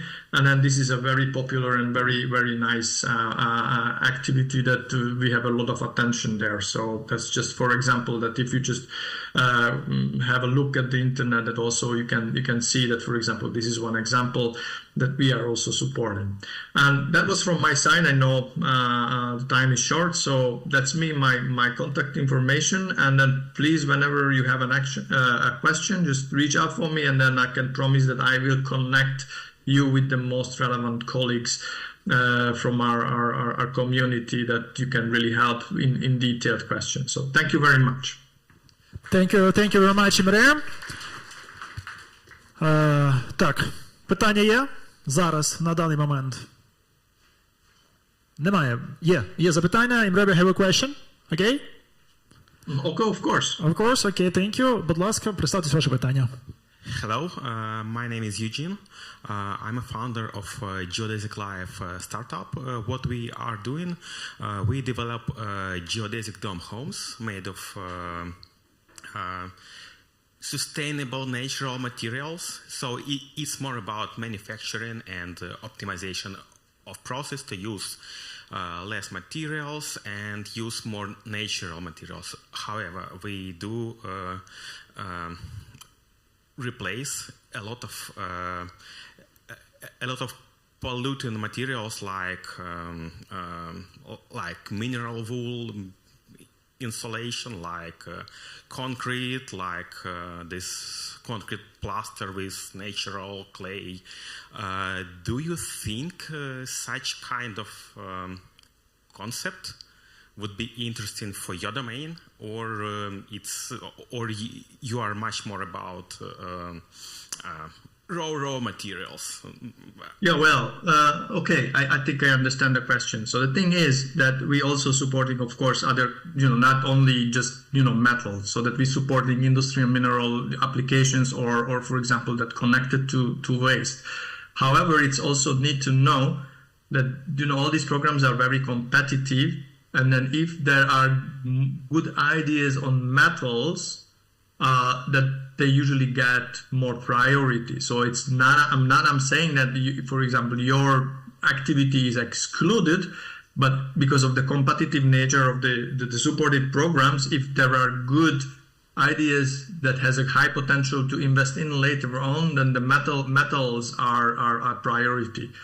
I always encourage people to apply because there are, again, it's application, it's not a big effort to do, and then you can give a good feedback because of the scope or whatever. I mean, if it's just not enough funding available for that run, that you can come back in the next run, because, for example, the startup supporting programs are an annual cyclic programs open all year round, that we have cutoff dates so that you can try, because we never know in which cutoff dates we receive how much and what kind of quality applications. So I would encourage you to apply. It's definitely within scope, although again, if it's more metals coming in with high potential, then of course the priority goes to the metals.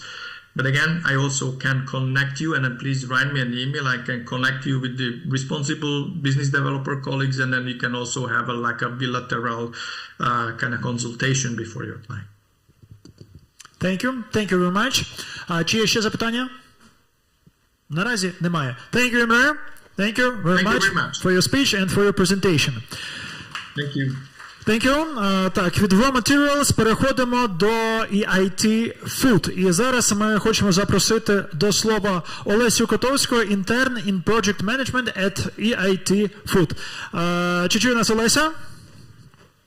Так, все чути. Доброго дня. Мене чути? Доброго дня, ми вас і чуємо, і бачимо, і дуже раді вас бачити та чути. Доброго дня. Я дуже рада всіх вітати на сьогоднішньому заході і від усієї нашої команди EIT Food в Варшаві.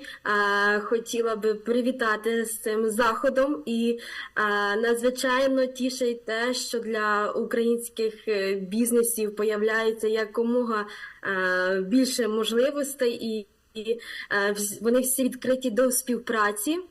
Тому хотілося б зробити коротке впровадження про EIT Food. Ми маємо на меті, наша головна мета EIT Food – це подолати великі харчові виклики в харчовій системі, тобто прискорити інновації для будівництва майбутньої, а також ефективної системи харчування, яка виробляє здорову, а також сталу їжу. І наша головна сила полягає в нашій спільноті яка об'єднує ключових гравців різних галузей. Ми співпрацюємо з понад 100 партнерами, впроваджуємо різні проекти, також організовуємо заходи, що мають вплив відповідно до 3 наших місій, на яких ми базуємось, тобто це здорове харчування через їжу, ціль в тому, щоб покращити якість життя, дозволяючи споживати кращий вибір продуктів завдяки доступу до кориснішої продуктів та інформації. Також система харчування нульового балансу, це масштабувати підхід, який дозволяє перехід до сталих, а також регенеративних сільськогосподарських практик, створюючи нові ринки та можливості для зменшення втрат та відходів продуктів харчування та надати можливість всім зацікавленим сторонам взяти участь у циркулярній харчовій економіці, а також зменшення ризику для стійкої системи харчування, тобто покращити безпеку харчових продуктів та споживання. І також ми маємо різноманітні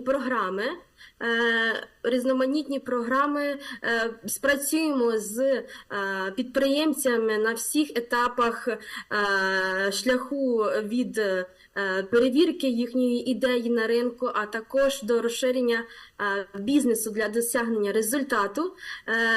І перший цей етап такий – це seedbed, це для підприємців, початківців і новостворених стартапів, які потребують ринкової перевірки.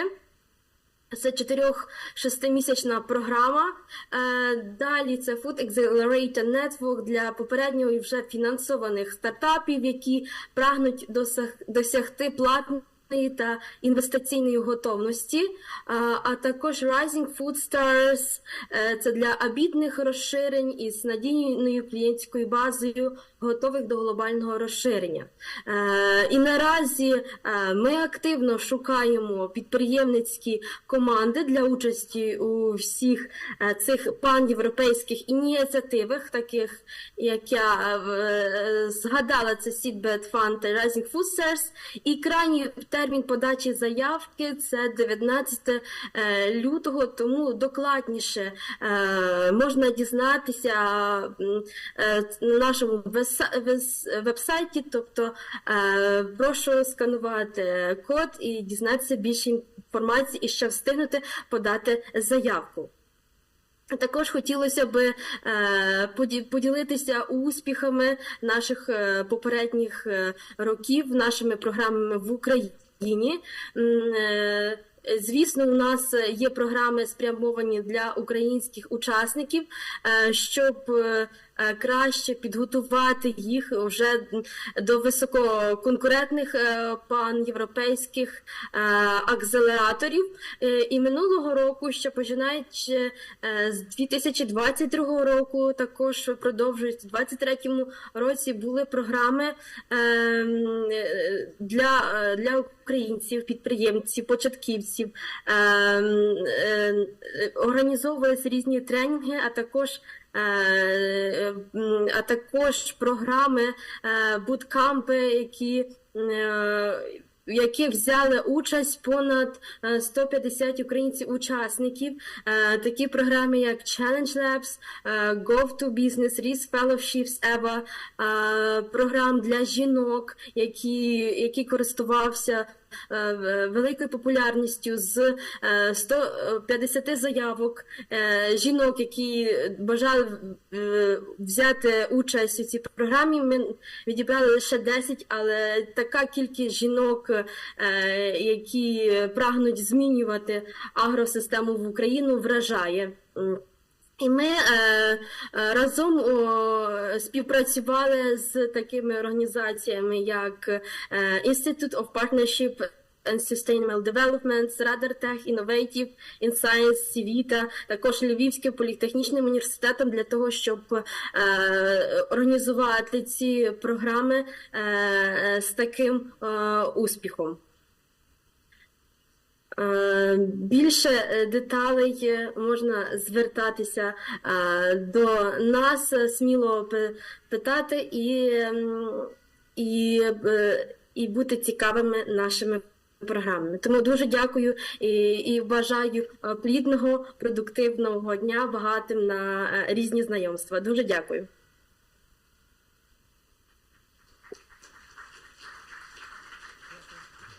Дякуємо дуже. Так, ну що, питання є? Одразу закриємо цей блок. Питань немає, я думаю, дякуємо. Дякуємо вам, Олеся, дуже. Гарного дня бажаємо. Я думаю, ви всі вже дізналися та почули, що зараз в Україні повітряна тривога. За даними моніторингових каналів зліт Міг-31К. Ми пропонуємо кожному з вас пройти в укриття. Наразі поки що пусків немає, тому у нас в планах продовжити захід, але ми активно моніторимо ситуацію. Як тільки буде якийсь апдейт по інформації, ми одразу будемо переривати нашу подію та запрошувати усіх вас пройти в укриття. Власне, наша безпека, верніше, ваша безпека – це наш пріоритет, але кожен вирішує за себе. Тут наразі ми не можемо на вас ніяк впливати, крім рекомендацій. Тому, отже, хто бажає пройти в укриття, можна пройти в укриття, зараз вам розкажуть, підкажуть, куди йти. Якщо ж ви готові продовжувати, тоді ми будемо продовжувати, адже попереду у нас панельна дискусія. Ми зараз поговоримо про Strategic Alignment Integrating Ukraine's Tech Landscape with the EU. І, власне, оскільки це панельна дискусія, зараз за моєю спиною з'явилися стільці, і, відповідно, з'являться 5 гостей та модератор. Вони будуть спілкуватися між собою.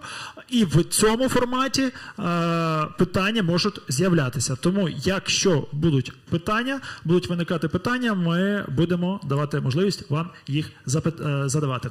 Отже, сподіваюсь, готові продовжувати. І я з задоволенням хочу запросити на цю сцену учасників нашої панельної дискусії. Це Андрій Анісімов, начальник управління інтелектуальної власності та інновацій Міністерства економіки України. Доброго дня вам. Будь ласка, займайте ваше місце, де вам буде зручніше. Наталія Найда, CEO у компанії Фаміоре. Є Наталія, доброго дня вам. Будь ласка, також займайте зручне місце на нашій сцені. Ми запрошуємо Олексія Ніщука, Education Operations Director в Genesisі. Доброго дня вам, будь ласка. Займайте ваше місце. Олег, також ми запрошуємо на цю сцену. Олександра Грибана, Investment Team Lead в Advantage Ukraine. Є, доброго дня. Ну і, звичайно, запрошується на цю сцену Костянтин Євтушенко, Managing Partner at Unit City. Так. Говорили ми про Костянтина. І де Костянтин? Йде. Бачимо чи не йде? Оу. А я вас там виглядаю. Бути менеджер-партнер Unit City. Знаєте всі ходи і виходи, навіть тих, яких нема. Будь ласка, займайте ваше місце. Ну і, власне, модерувати цю дискусію буде Катерина Венджик, журналістка та редакторка. Доброго дня вам, пані Катерино.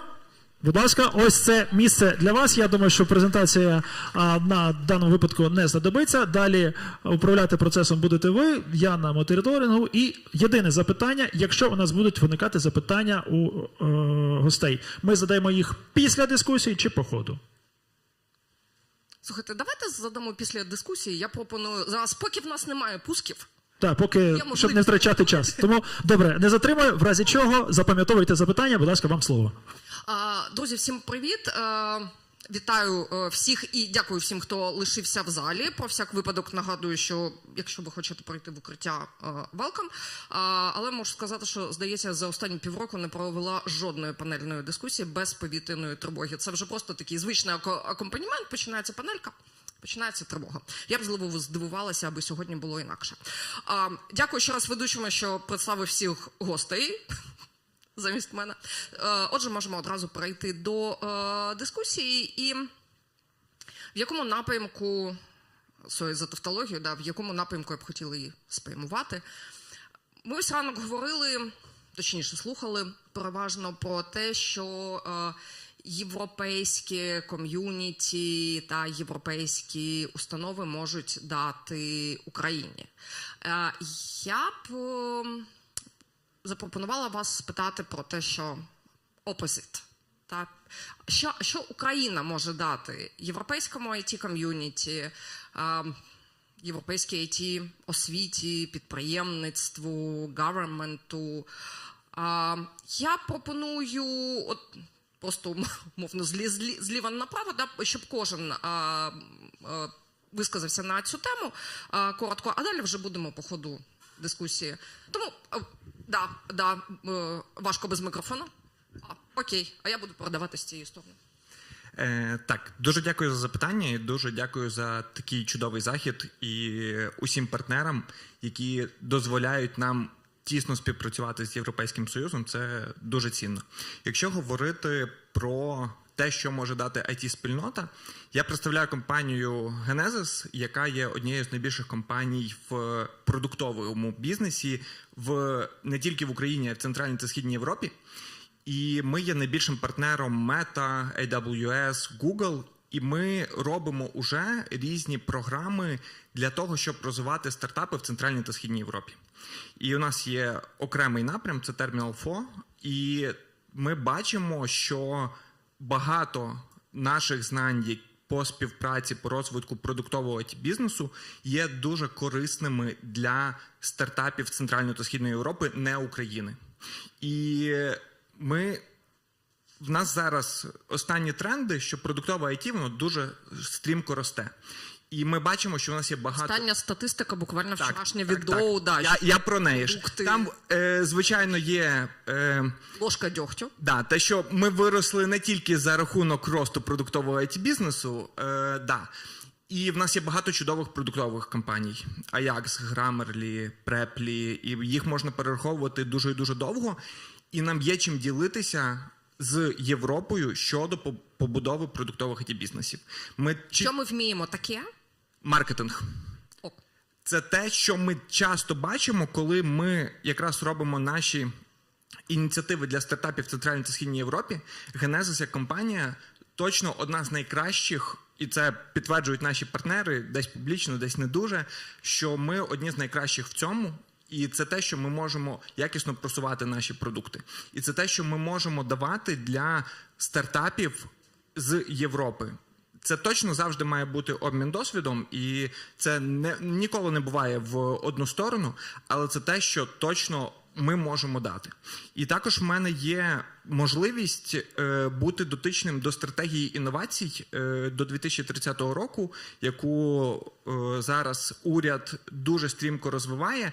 І я зсередини побачив, наскільки в нас багато крутих інноваційних рішень, які ми можемо розвивати, про які ми часто не знаємо, бо вони не такі популярні, але ми їх розвиваємо, і в нас є круті технології, які ми можемо ділитися з Європою. Тому наша база освіти і наші інновації, які, можливо, зараз не є такими популярними, це те, чим ми можемо ділитися з Європою. Тому в нас дуже багато крутих рішень, і якщо ми будемо робити побільше подібних площадок, побільше подібних подій для того, щоб передавати ці знання в один бік і в інший, це якраз дозволить нам краще взаємодіяти і круто розвивати всю екосистему в Європі. Дякую. Андрію? Доброго дня. Також хотів би подякувати організаторам за запрошення, привітати учасників заходу і побажати нам плідної співпраці. Перш за все хочу відмітити, що Міністерство економіки є головним органом у системі центральних органів виконавчої влади, який формує та реалізує державну політику в сфері інноваційної діяльності реального сектору економіки. Паралельно ще декілька міністерств, це Міністерство освіти і науки, це Міністерство Мінцифри, це Мінапк і декілька ще центральних органів виконавчої влади. Тобто сьогодні майже всі галузі економіки охвачені в системі державного управління, в положеннях цих органів є підтримка інноваційної діяльності. Що хотів би сказати щодо імплементації законодавства у сфері інтелектуальної власності та інновацій. ця сфера показала найбільший прогрес в контексті зобов'язань України за угодою про асоціацію з показником 98%. Тим паче, що незважаючи на наслідки... Ми говоримо про синхронізацію законодавства з європейським. Так. Незважаючи на наслідки повномасштабного вторгнення для економіки країни в сфері інтелектуальної власності, ми завершили інституційну реформу системи інтелектуальної власності і був створений і успішно працює державна організація Український національний офіс інтелектуальної власності та інновацій УКРНІВІ. Тому цей крок також суттєве оновлення законодавства в сфері IT, позитивно оцінено Європейською комісією, що було зазначено в звіті 8 листопада минулого року. Тому в цьому році ми пропонуємо завершити імплементаційні процедури і почати більш активно рухатись далі. Жодного столика нема. Тому я хотів би сказати, що з метою розбудови інфраструктури інноваційної за підтримки Мінекономіки на базі УКРНІВІ у нас сьогодні присутні представники, керівники підрозділів УКРНІВІ, створений і запущений в минулому році національний IP and Intellectual Property and Innovation Hub, який вже розпочав своє функціонування. Що він робить? Так. Що він робить? Зараз скажу. Також на сьогодні в Україні існує близько 20 центрів підтримки технологій та інновацій, Technology Innovation Support Center на базі УКРНІВІ, а УКРНІВІ є головним офісом ТІСК, які переважно функціонують на базі закладів вищої освіти. Тобто ТІСКи представлені майже у всіх регіонах України, це теж елемент інноваційної інфраструктури, який підтримує інноваційну діяльність. І задля роботи таких центрів суб'єкти інноваційної діяльності мають доступ до патентної бази та можуть отримувати якісні консультаційні послуги. Тому от колеги наші, якщо буде перерва, можуть відповісти на ці запитання. Ми багато надій маємо на перспективу роботи цього центру, тому побажаємо їм успіхів у 2024 році. Також, на жаль, хочу зазначити зниження рейтингу України в глобальному інноваційному індексі за 2023 рік, в якому Україна посіла 55-ту позицію. До війни, 2021 рік, це була 49-та позиція. І от саме по розділах я пройдусь, і ми можемо побачити, що саме може запропонувати Україна, де ми конкурентно спроможні. Тобто 55-та позиція – це середній показник, а наприклад, освіта – 31-ша позиція, людський капітал та дослідження – 47-ма позиція, знання та результати наукових досліджень – 45-та позиція. Але регуляторне середовище – 77-ма позиція і бізнес-середовище – 88-ма позиція. Тобто три показники – освіта, наукове дослідження, знання і людський капітал – це ті фактори, які рухають нас вперед. Тому це те, що 100% може запропонувати Україна. Також наприкінці 2022 року за ініціативою Міністерства економіки України вперше було прийнято національні стандарти, гармонізовані з європейськими стандартами та міжнародними стандартами ISO 56000 щодо менеджменту інновацій. Тобто сьогодні компанії, які є інноваційні, які можуть укласти договор з державним підприємством НЦ проблем стандартизації та сертифікації і рухатись по цьому напряму. І в підсумку хотів би сказати, що саме тому, що важливою є співпраця між усіма учасниками інноваційного процесу, які створюють розбудову інноваційної екосистеми. І взагалі наша мета сьогодні, і Міністерство економіки вважає її сьогодні пріоритетом, щоб частка інтелектуальної власності в ВВП країни збільшувалась, а інновації стали драйвером економічного розвитку України. Тому дякую організаторам, всім присутнім за ту увагу, яку ви приділяєте питанням інноваційної діяльності. А від себе хочу особисто наголосити, що Мінекономіки відкрита до подальшої співпраці і дискусії з цього питання. Тому ще раз дякую. Дякую. Наталю? Всім привіт. Я цілий ранок задаю собі питання, що я тут роблю. Я щойно відповіла собі на нього. Я буду більш приземленою і про високі матерії говорити не буду. Я, мабуть, розповім кілька слів про себе, чим я займаюся. В 2019 році я заснувала компанію експортно орієнтовану. Ми будувалися на принципах сталості. В нас є в Великобританії зареєстрована компанія. І, в принципі, у нас були R&D, ми дизайнили, створювали, тестували речі і продавали в Європі. Але після повномасштабного вторгнення ми переорієнтувалися, тобто цінності, місія компанії не змінилися, змінився продукт. Зараз ми створюємо речі для людей, які виконують найскладнішу роботу у світі. Минулого року ми мали дуже складний проєкт. Ми розробляли і виготовляли вогнетривку форму для української авіації.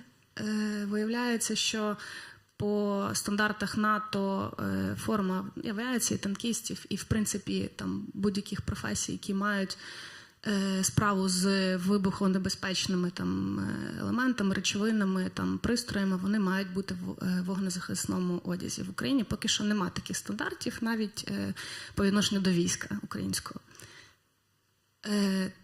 Сталася трагічна історія. 22-го року на початку повномасштабного загинув льотчик через загорання костюму при катапультуванні. Тобто він не був поранений, він міг вижити, але він згорів живцем. Після цього почали думати, що ж таке робити, щоб люди не горіли, принаймні в якісь мінімально захистити.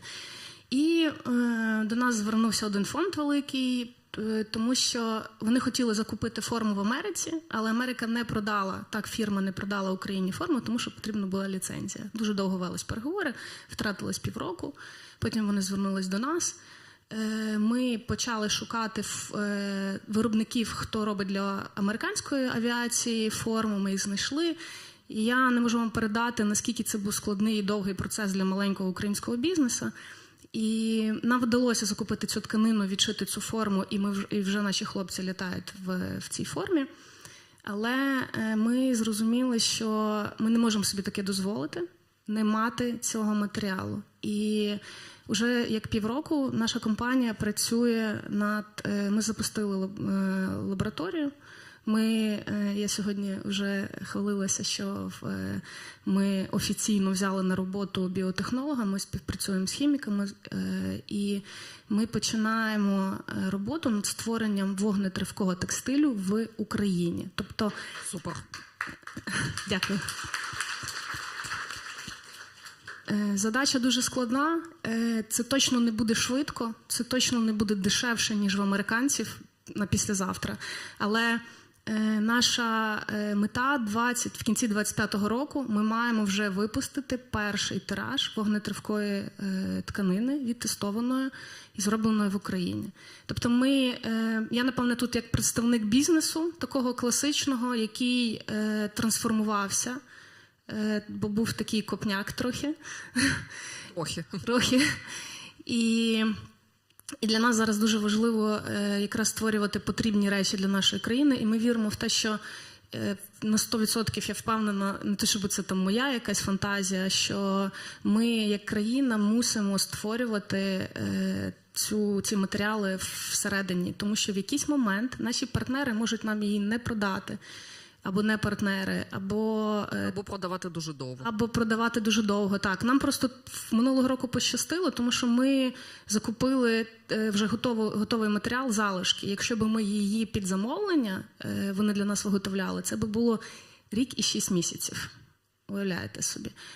Наша задача – створити пілотне виробництво вогнетривкого полотна в Україні.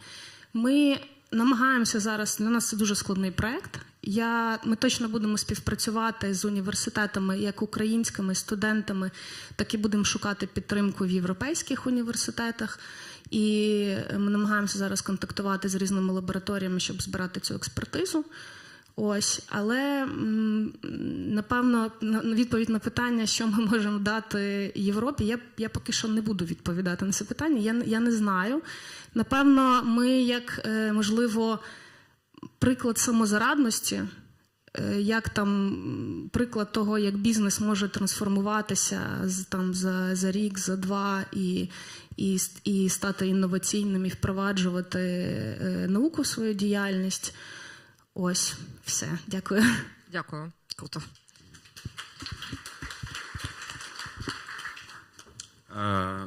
Я трошки з іншого боку підійду до питання. Мені здається, що нам всім треба чітко розуміти, що в природі взаємовідносин будь-яких, в тому числі між країнами, діє перш за все прагматизм. Да? Тобто, незважаючи на ту емоційність, яку викликає сьогоднішня ситуація наших партнерів, починаючи від наслідків, які творять наші вороги, там, да? і закінчуючи потенційними наслідками для цих країн-партнерів, тобто вони вже аналізують, і ми це бачимо в трендах, вже європейські країни починають говорити, що війна з Росією невідворотня і так далі. Так от, незважаючи на весь цей все це емоційне підґрунтя, все одно ми маємо керуватися прагматичними і практичними речами. Треба шукати, чому і як це буде вигідно нашим партнерам. На сьогоднішній день, в принципі, формується доволі така він-він модель, яка може влаштувати як Україну, так і країни, які намагаються нам допомогти. Власне, вона є доволі проста, її проходили вже і після Другої світової війни. Це, по суті, залучення іноземного фінансування, яке, перш за все, буде використовуватись із задіянням їх іноземних виробників, підрядників, надавачів технологій і так далі. Наша задача перше, це навчитися адаптувати ці технології. Тобто ми можемо показати, що ми здатні сьогодні ці технології брати, імплементувати, локалізувати їх в Україні. І, в принципі, Україна сама по собі є новим, свіжим ринком для цих всіх виробників. Сьогодні багато індустрій отримало такий додатковий буст у світі завдяки нашій ситуації, яка відбувається завдяки війні, повномасштабній війні, яку влаштували нам наші сусіди. Йде величезний поштовх і копняк, як було сказано, не тільки в Україні, а й, в принципі, у всьому світі, в оборонних технологіях. Ми всі побачили за результатами 23-го року, що власне, більша частина технологій так чи інакше стає оборонними. 100%. This is the way. Будемо називати це технології подвійного призначення, їх легше імпортувати. Але здебільшого так, кожна технологія, вона вже якимсь таким чином, тобто ті самі дрони, які використовувалися в агрітек, і сіяли там насіння і слідкували за рівнем, врожаю, вони сьогодні виконують абсолютно іншу функцію. І, в принципі, одна з основних наших задач – це, перш за все, зрозуміти, яким чином ті кошти, які нам сьогодні пропонуються, можуть бути використані так, що вони принесуть певну вигоду країнам, які є джерелами походження цих коштів. І, по-друге, наскільки ми будемо готові продемонструвати їм, що ми можемо бути рівноправними партнерами у використанні цих коштів, у розподілі не просто проїданні цих грошей, а, власне, у тому, щоб наші підприємства, представники нашої економіки, так само могли брати участь у цих ланцюжках виробництв, цих value chains, те, що називається. Ми ще й до війни доволі активно приймали участь у іноземних value chains, тобто, наприклад, в автопромі, багато на Західній Україні було підприємств, які робили якісь компоненти, які використовувалися потім в автомобілях BMW, Mercedes і так далі. Я вже мовчу про наші продуктові компанії, про наші EIT-аутсорсерів, аутстаферів і так далі, які просто інтегровані сьогодні, напевно, в будь-які рішення світу. Але для цього мало талантів, які в нас є, мало нашої волі, бажання це все адаптувати. І цієї кон'юнктури, яка створюється, безумовно, важливо ще регуляторне середовище. І, власне, тут дуже показовим є доволі успішний приклад реформи у інтелектуальній власності. Це справді важлива реформа. Я мав трошки дотичність до неї, коли був заступником міністра економіки. Я відповідав не тільки за інвестиції, а ще й за інновації, якраз інтелектуалку. І, власне, інтелектуальна власність у всьому світі – це саме той такий, я не знаю, мінімальний набір такої гігієни входу якихось технологій на новий ринок. Тому що все одно вся інтелектуалка, вона тих технологій зареєстрована там. І саме Goodwill і технологія... Ніхто не хоче заходити в другий Китай. Ну, звичайно, по-перше. Да. По-друге, вони не відчувають, що на сьогодні в Україні, наприклад, є повноцінний захист цієї інтелектуальної власності. Да. До недавнього часу, поки там не відбулася ця реформа, яка дає поштовх вже новому там, розвитку саме цієї сфери, в принципі, там репутація України в інтелектуальній власності була, м'яко кажучи, не найкраща. Да. І сьогодні от ми це бачимо по тих нових підприємствах, стартапах, в тому числі Military Tech, які сьогодні стоять перед вибором. Їм або треба реєструватися в Україні, реєструвати тут, по-перше, якусь там спрощену або ускладнену, давайте назвемо це так, форму підприємництва тут. Можливо, це діє Сіті, да, я не знаю, можливо, хтось і знаходить собі таку формулу. Або йти, умовно, там в якусь Естонію, Латвію, і там дуже швидко оформлювати собі інтелектуальну власність, отримувати спрощену систему оподаткування, спрощену систему взаємодії з органами експортного контролю і так далі. Або все ж таки бути патріотом, да, і намагатися це робити тут.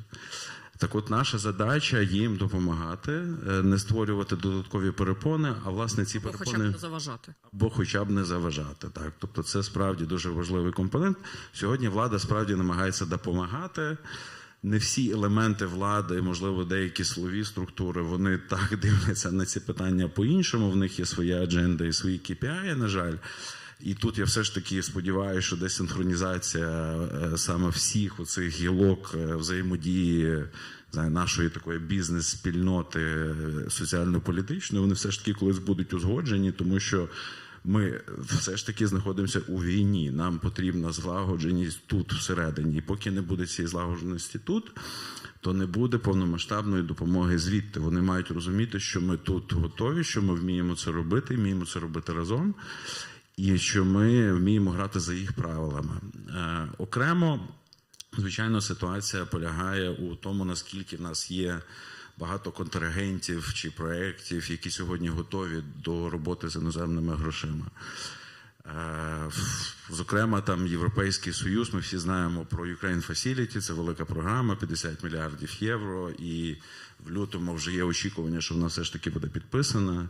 З цих 50 мільярдів, 8 мільярдів виділяється на підтримку приватного сектора, але такі більш такі sophisticated інструменти, тобто це буде гарантування ризиків, це буде якесь там покриття кредитних, воєнно-політичних, що знову ж таки показує на те, що вони хочуть підстрахувати своїх інвесторів, що непогано. Тобто прям гроші в руки ніхто нікому не роздає в рамках Ukraine Facility Plan? Роздають точно якусь частину на покриття дефіциту бюджету з цих 50 мільярдів. Я про підприємництво. А оті окремі 8 мільярдів, їх там точно отак просто в руки не дадуть. Якась частина піде на грантову допомогу, хоч тут американський уряд більше допомагає по грантах, це об'єктивно вже навіть видно там по результатах. Але ті намагання, які сьогодні робить Європейський Союз через програми там EU for Business, вони теж похвальні. Вони, користуючись нагодою, якщо мене хтось там чує з Європейського Союзу, можна їх збільшувати і масштабувати, бо вони занадто мікропідприємців розраховані. Американці тут більш просунуті в цьому плані. То ці гроші, які саме на підтримку приватного сектора, вони будуть йти через так званих кредитних посередників, там банки, експортні кредитні агенції, чи якісь там багаторівневі там системи управління грошима. Але тут фішка в тому, що вони в тому числі створюють підґрунтя для своїх інвесторів заходити сюди. Тому що сьогодні, спілкуючись з інвесторами, от ми в Advantage Ukraine, у нас основна функція – це відбирати проекти, які там feasible, bankable, які підходять іноземним інвесторам, іноземним джерелам капіталу. З боргом все більш-менш окей. Тобто є там державні гроші, які там видають сьогодні гроші міжнародним фінансовим організаціям, DFI, IFI, там, вони якось фінансують. З акціонерним капіталом повна біда, тому що ніхто не хоче заходити в Україну, не маючи гарантію того, що його воєнно-політичні ризики будуть покриті. І тут слово «політичне» зараз, на жаль, навіть має більше вагу для них, ніж воєнний, тому що вони вже більш-менш розібралися з розумінням того, які регіони безпечні, який потенційний ризик там несуть ракетні удари, де є там пряма загроза, конвенційна зброя, неконвенційна зброя і так далі. А от політичні ризики – це чорний ящик. Так? Вони ніколи не знають, як поведе себе влада в кінці кінців. Навіть не тому, що влада може так хотіти, а тому, що обставини будуть такі. Наприклад, моделюємо якусь найгіршу ситуацію, коли терміново треба забрати там всі підприємства в одному там якомусь регіоні, і вони мають починати працювати на виробництво дронів виключно, наприклад. Да? Це зовсім може не входити в плани інвестора і власника цього підприємства. Але такі ризики існують. Так от ці гроші, вони підуть в тому числі на покриття такого ризику. Тобто, якщо таке станеться, відбудеться якась експропріація і так далі, то цей інвестор зможе отримати компенсацію. Тобто ми так само повинні давати їм такі проекти, які будуть відповідати вимогам, щоб цей інструмент працював. Ну, це якщо так. Дякую, цікаво. Це якщо коротко, Саша. Це якщо коротко. Кать, ну я так розумію, питання в тому, що ми можемо дати. Що ми можемо дати, да. Тобто ми зазвичай багато говоримо, що ми можемо взяти з європейської спільноти, технологічної, фінансової. Да? Ми, безумовно, можемо взяти інвестиції. Ми дуже довго говорили про залучення технологій, власне, чого говорили, продовжуємо говорити. Да? Але в той же час Україна точно не тільки реципієнт цього. Ти знаєш, я би насправді розділив би це питання на те, що ми можемо їм дати там, і що ми можемо дати, і що ми можемо дати їм тут. І це кардинально різні підходи, і суб'єктна складова зовсім інша. Але я не хочу йти в цю всю історію. Ми точно знаємо, що ми можемо дати їм там, правда?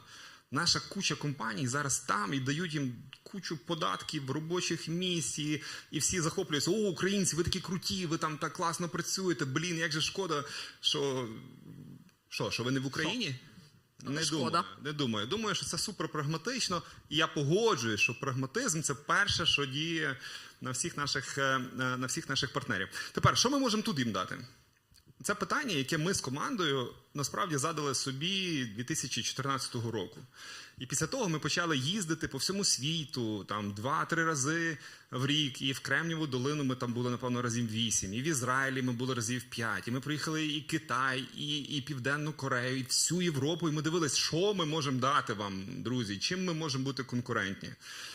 І ми дали якісь собі відповіді на це питання. Так? Ми створили Unit City. Unit City став платформою для стартапів, для молодих компаній, для освіти, для великих корпорацій, для продуктових компаній, для мітапів, такі, які в нас сьогодні є. І це якби те, що ми запропонували. І нас профінансували Європейський інвестиційний банк, який ніколи в світі не фінансує щось, що пов'язано з реал-естейтом, з нерухомістю. Але вони побачили, що це точка росту, що це платформа, що це там, де відбуваються інновації, і що це потім можна буде мультиплікувати на різні ринки. Дивіться, про це взагалі не хочу говорити зараз. Я хочу говорити про емоцію. Тому що те, що ми можемо дати, це емоцію. І ніхто, коли зараз говорить про Україну, чи коли відвідує Україну, ніхто не залишається беземоційний. Ніхто потім не повертається до себе і каже, та ви знаєте, втратив час. Всі приїжджають і кажуть, та в Україні всі працюють. Так, вони спочатку, ми це дуже відчуваємо як юніт, так, тому що дуже багато міжнародних компаній, політиків, бізнесменів сьогодні приїжджають в Україну. Так, звичайно, вони їдуть в Бучу, в Ірпінь, в Бородянку, вони отримують там свою емоцію, так, і про це треба говорити, це наша біль. Але після того вони йдуть в юніт. І вони отримують свою емоцію. Вони бачать ці молоді команди, молодих людей. Вони бачать на те, наскільки ми сильні, наскільки ми не боїмось, наскільки вони відчувають себе відважними тим, що приїхали в Україну, так, і от вони з нами. Так, для них це виклик. І оця емоція – це перша історія, яка впливає на прийняття рішення. Чи тут, чи там, немає значення. Емоція, ось вона. Після того вони приїжджають і прагматично починають все розкладати, там, дивитися, що можна. Але емоція – це те, що ми даємо. Це те, що ми спонукаємо до дії. І в тому числі і негативні емоції, так? Тому що нам допомагають, на жаль, тільки тоді, коли в нас трапляється якась біда. Коли побачиш, що, українців там знову якось несправедливо вбили тисячами, так, це емоція, нам зразу дають зброю, все в Україні нормально, в лінії фронту стабілізувалось, все, емоцій немає, пішла прагматика. Друзі, наша основна задача – це показувати те, що ми тут робимо неймовірні речі. Об'єднані, разом, і ми даруємо їм емоції. Це те, чого їм дуже не вистачає, тому що коли там, я не знаю, ми всі бачили, як зараз всі живуть там в Європі, і всі кажуть, блін, як в нас там класно, у нас сервіс такий крутий, в нас люди взагалі працювати вміють, да? Тому що люди вміють працювати. Ми голодні, да? Всі казали, що коли ти голодний, ти краще працюєш. Так, ми голодні. Зараз особливо. Тут є, звичайно, інша сторона медалі, і ми в Unity також це бачимо дуже. Тоді, коли компанія починає заробляти вже якісь більш-менш такі нормальні гроші, да? Всі заспокоюються. Просто, там, типу, фаундери заробляють 30 тисяч там, в рік, в місяць, мені 30 штук, все. Мені більше нічого не треба, все. У мене все є, машина є, все. Та ти можеш заробляти набагато більше, ти можеш робити якісь речі глобально, ти можеш там просто об'єднувати спільноти на міжнародному рівні, роби свій продукт там. Все класно. Тобто емоція втрачається тоді, коли в тебе все класно. В них там все класно, вони беземоційні. Даруйте емоції, друзі. Слухай, в мене, дякую за тезу. В мене навіть пропозиція сформувалася до Мінекономіки. Давайте позиціонувати Україну як найбільшого експортера емоцій. Принаймні цього в нас там нема кому пропозиції давати. Хіба вам? Я хотіла... У нас за спиною хороше, важливе, насправді, для будь-яких ринків слово ком'юніті. І ти коли почав говорити, що вас профінансував її, хоча ніколи не вкладався в real estate, він вас профінансував саме не як real estate, а як платформа для створення ком'юніті, яке, власне, живить що в IT-секторі, що в будь-яких інших секторах, якщо немає місці, спільноти, де йде обмін ідеями, контактами, будь-чим іншим, поодинці і раніше гірше виживали, зараз ще складніше. Власне, в чому моє питання? Наскільки ви зараз відчуваєте, чи існує, може подроблене, може ні, але українське технологічне ком'юніті, і наскільки воно дійсно є тим самим поживним середовищем для українських інноваторів, стартапів, компаній, та якщо ні, то що йому потрібно, щоб таким його зробити? Знову ж таки, в довільному порядку, хто хоче прокоментувати це. Я вже тоді в другу сторону, бо ви по 15 хвилин говорите все, а я коротко. У нас немає на всіх по 15 хвилин, друзі, дивіться, мене виженуть. Насправді про ком'юніті, воно є тільки тоді, коли ним займатися. От так у всьому. Якщо ти займаєшся своєю спільнотою, вона в тебе існує. І я хочу сказати, що ми докладаємо багато зусиль для того, щоб об'єднати всіх тих, які є в рамках юніта, різними. І у нас минулого року було 380 івентів. Тобто, по суті, кожного дня в нас якийсь смарт-івент. Второй івенту на день, де? Так, і ти знаєш, це просто той івент, де ти там не гейгу, гайга, знаєш, а ти отримуєш щось корисне для себе, для своєї компанії, для себе особисто, для свого особистісного зросту. І мені здається, що коли ти приділяєш увагу кожному резиденту і розумієш, в чому його потреба, і даєш йому те, що йому потрібно, тоді він відчуває себе частиною цієї спільноти, тому що він розуміє, що він що його люблять, поважають, і він такий самий, як всі. І тому наші, Євгенія Безпалова, яка в нас просто порвала все наше ком'юніті в Юніті, вона і вийшла і далі, за межі Юніта. Так? І нам дуже приємно, що в нас збираються просто топові заходи не тільки Києва, але й всієї України, і міжнародні заходи. Нам це, звичайно, дуже личить. І в нас точно є ком'юніті, і ми це бачили на початку вторгнення, тоді, коли треба було робити якісь там швидкі рішення, і от в нас там наш юнітівський чат, дуже швидко люди якось об'єднувались, писали продукти, які зазвичай ти можеш писати там півроку, вони це робили там за 5-6 днів і тестили. Тобто це було просто неймовірні приклади, тому так, якщо хочете ком'юніті, ним треба займатися. І дякую дуже, що ти також це робиш. І Українському фонду стартапів, тому що мені здається, що це найкрутіша організація, яка працює саме з спільнотою стартапів в Україні станом на сьогодні. І, звичайно, всім державним органам, які також розуміють, що вони не є десь окремо, а вони десь з нами, десь тут, внизу, поруч, і вони можуть бути корисними інколи для всіх. Дякую. Дякую. Йдемо вже в зворотньому напрямку. Тут згоден, тому що ком'юніті, надзвичайно важлива його сила, тому що важлива емоція, знову ж таки, емоції, і надзвичайно сильніше це все, коли є колектив. Да? Колективна емоція, колективне прагнення, якась там колективна думка спільна. Єдина, вона завжди дає більший результат. І, власне, ком'юніті, от Юніт – це прекрасний приклад, тому що, якщо можна так сказати, ми спостерігаємо його як теж певний стартап. Да? Тобто, коли він був започаткований, напевно, сама ідея там імплементації українських інновацій в світ, вона тільки починалася. Вона вже десь була реалізована, але здебільшого, якщо подивитися на проміжок часу, який відбувся спочатку, не знаю, введення в експлуатацію першої будівлі в Юніті до того часу, де ми знаходимося сьогодні, то це... 2 роки війни, 2 роки ковіду. Але причому це величезний стрибок взагалі у розвитку самої екосистеми.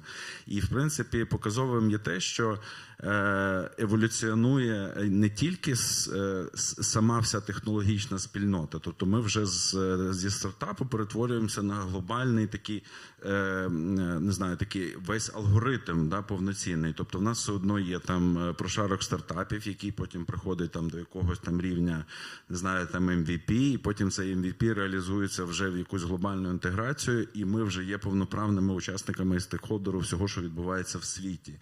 І так само спільнота Юніта, вона теж навколо себе вже об'єднує не тільки там IT, там і інноваторів, а вже і тих, хто сьогодні користується продуктами цих IT, інноваційних наробок. Тобто це вже реальний сектор економіки, це вже новий технологічний сектор економіки, більш технологічний. Тому що Україна, вона відверто втратила цей шанс, не знаю, там іти нога в ногу з індустріальною революцією того часу, там з кінця 90-х. Да? Ми відверто це все, вибачте, просрали, але зараз ми маємо шанс перескочити все, що ми втратили, і приземлитися може навіть ще й далі, ніж наші сусіди, тому що ми вже мислимо поза коробкою. Вони вже залізли трошки в таку інноваційну коробку, а ми поза нею. Ми вже бачимо це краще, більше, і так еволюціонує і сама спільнота. Цю коробку постійно розвалюють. Да, коробку треба розвалювати іноді. Да. Власне, от Юніт – це теж прекрасний приклад ком'юніті, і ком'юніті гуртом же ж завжди і легше й бити, і легше досягати якихось результатів. І все, що колективний результат, це точно круто. А влітку ком'юніті юнітівське – це взагалі щось. Да? Наталія, ви відчуваєте, от ви серед нас всіх тут... Наймолодша. Хороший поінт. Але, по суті, єдиний такий приклад техностартапу. От ми тут всі говоримо про техностартапи. Да? Ви відчуваєте підтримку ком'юніті? Я вам казала, що я з Франківська? Ні. Так, я з Франківська, але мій проєкт, ми знаходимося на промприладі. Проєкт «Промприлад», можливо, ви чули, і це, напевно, найкраще місце в Івано-Франківську.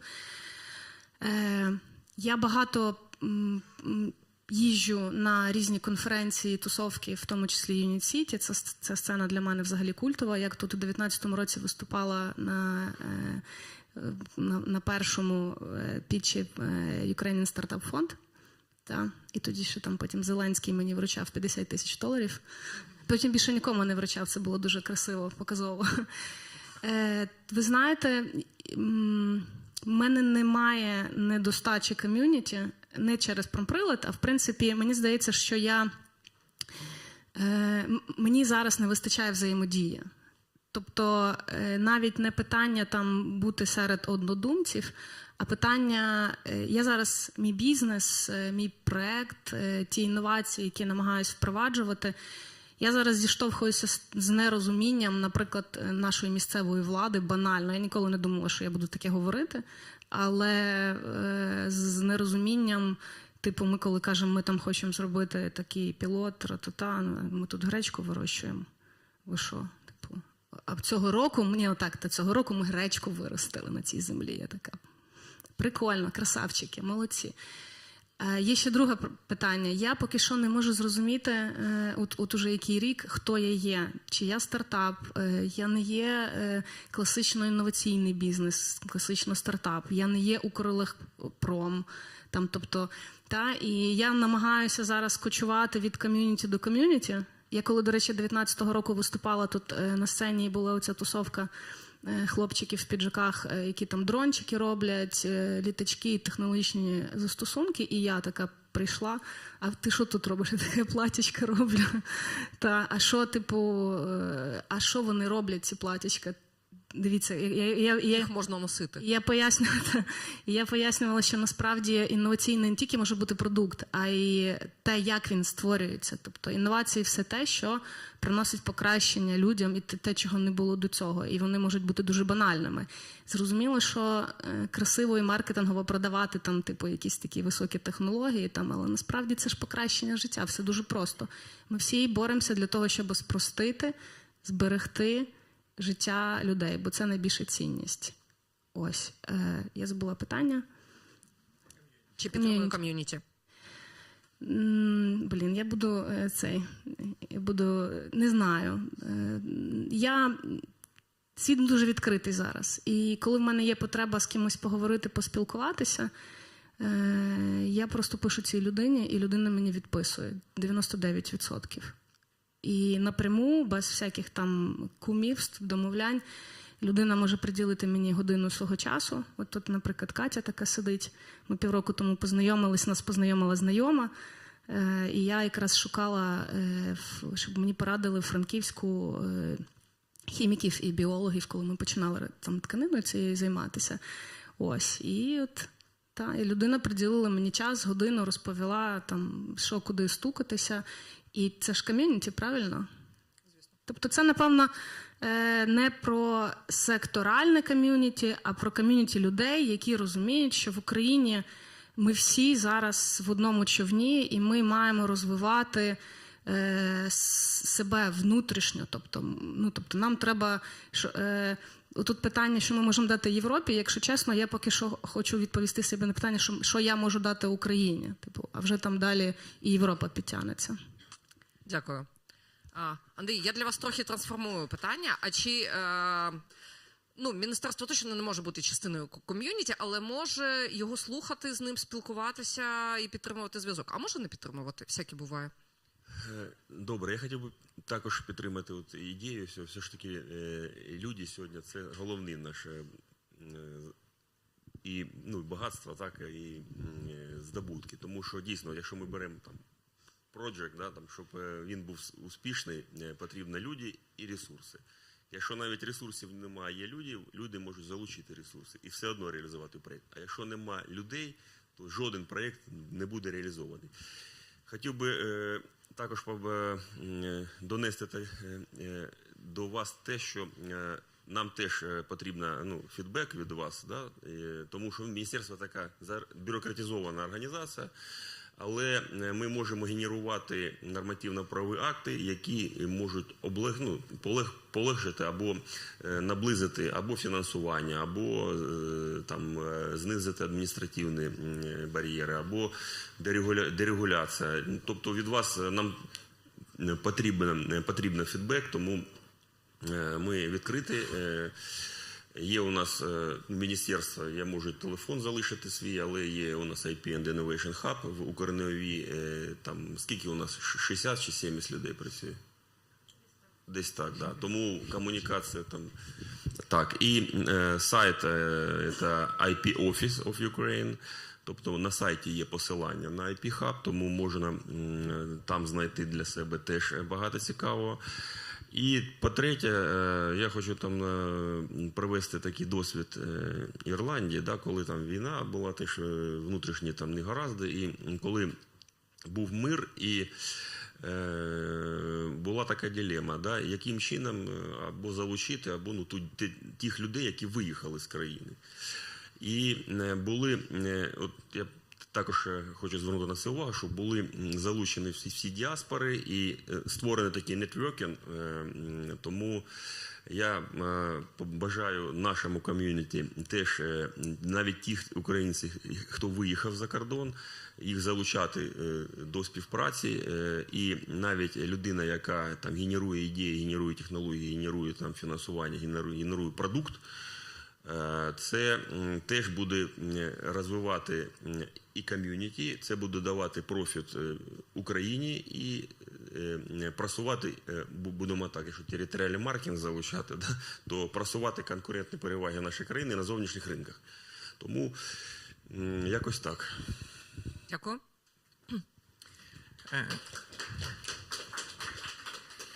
Для мене ком'юніті – це дуже близьке слово. Я трішечки розкажу про себе і про діяльність. Я займаюся усіма освітніми ініціативами в компанії, і це як і внутрішнє навчання, а Genesis – це 25 різних бізнесів, це по факту ком'юніті. І в нас є всередині 13 доменних ком'юніті з маркетингу, аналітики, розробки і так далі. У нас є ком'юніті викладачів, це близько 1500 викладачів, які впроваджують курси у себе, які ми разом з ними розробляємо. У нас є ком'юніті стартапів, Terminal 4, це більше 100 стартапів з Центральної та Східної Європи, де більшість з них це українські фаундери. І кожен раз, коли в нас відбуваються якісь заходи, коли, от, там, якщо про числа, от, у нас за минулий рік відбулось 560 лекцій протягом усього календарного року. Да? І ми кожен раз бачимо, що в рамках цих ком'юніті хтось когось знаходить. Я особисто пам'ятаю, коли ми зробили офлайн-івент минулого року, де у нас були випускники Startup Academy, яку ми робимо разом з Мета, другого і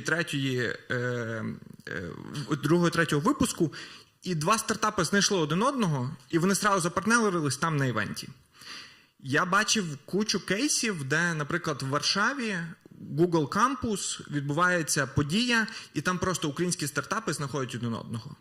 Веб-саміт. Якщо ви бачили український стенд, він збирає просто величезну кількість українських людей і об'єднує їх в ком'юніті.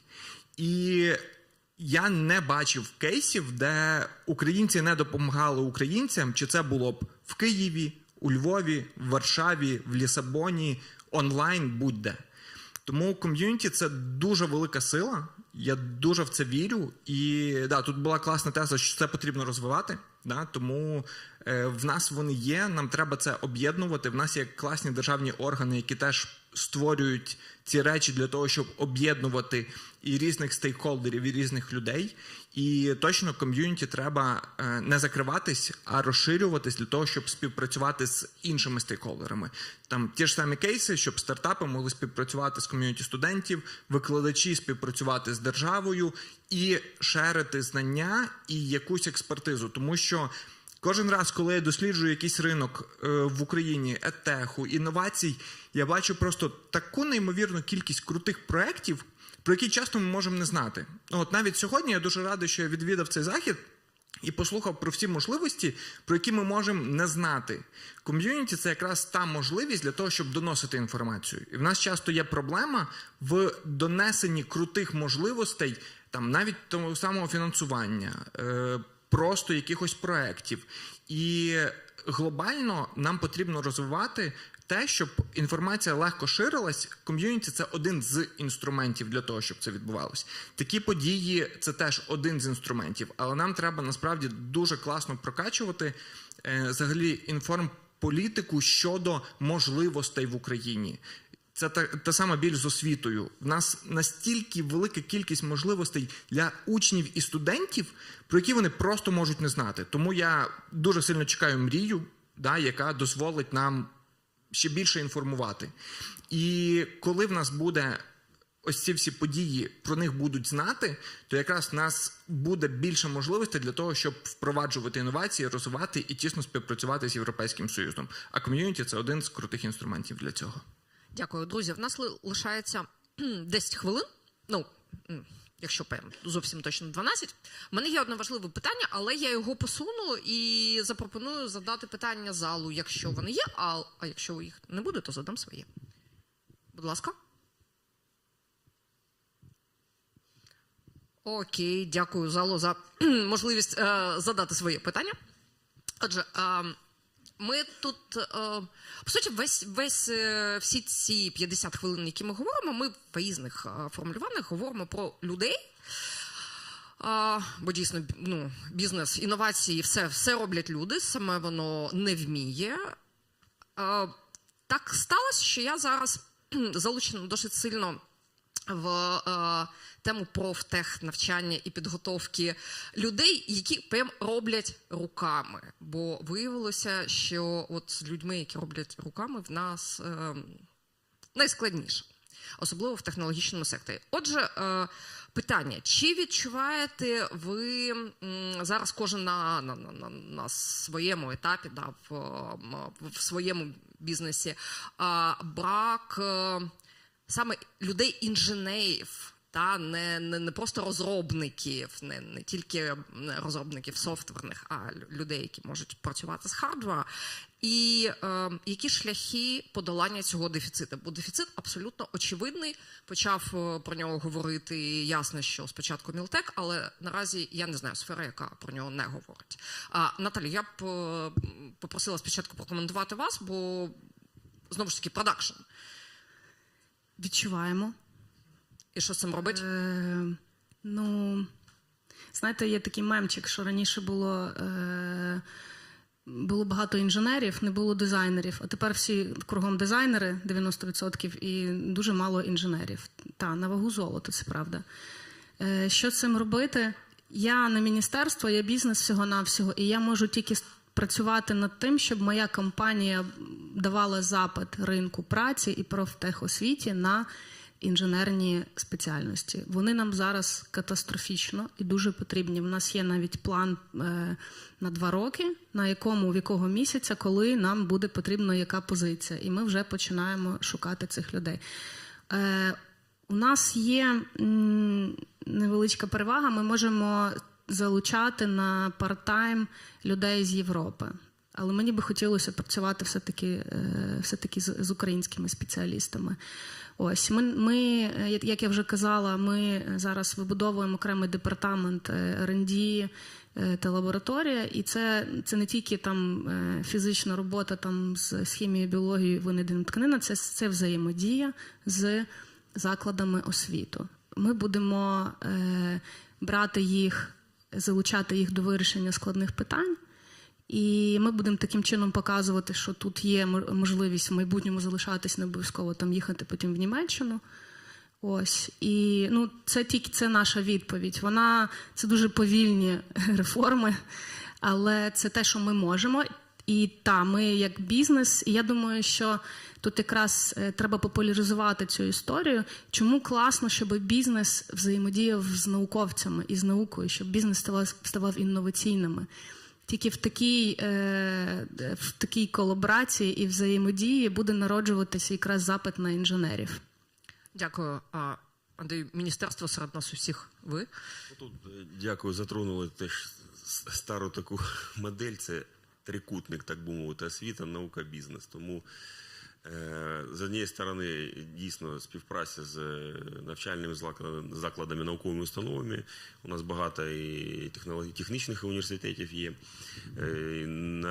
Наведу приклад, що навіть Siemens, є лабораторії, кафедри, які вже з першого курсу відслідковують цих інженерів і потім залучають на роботу на своїх підприємствах чи на обслуговування того обладнання, яке поставляється в Україну.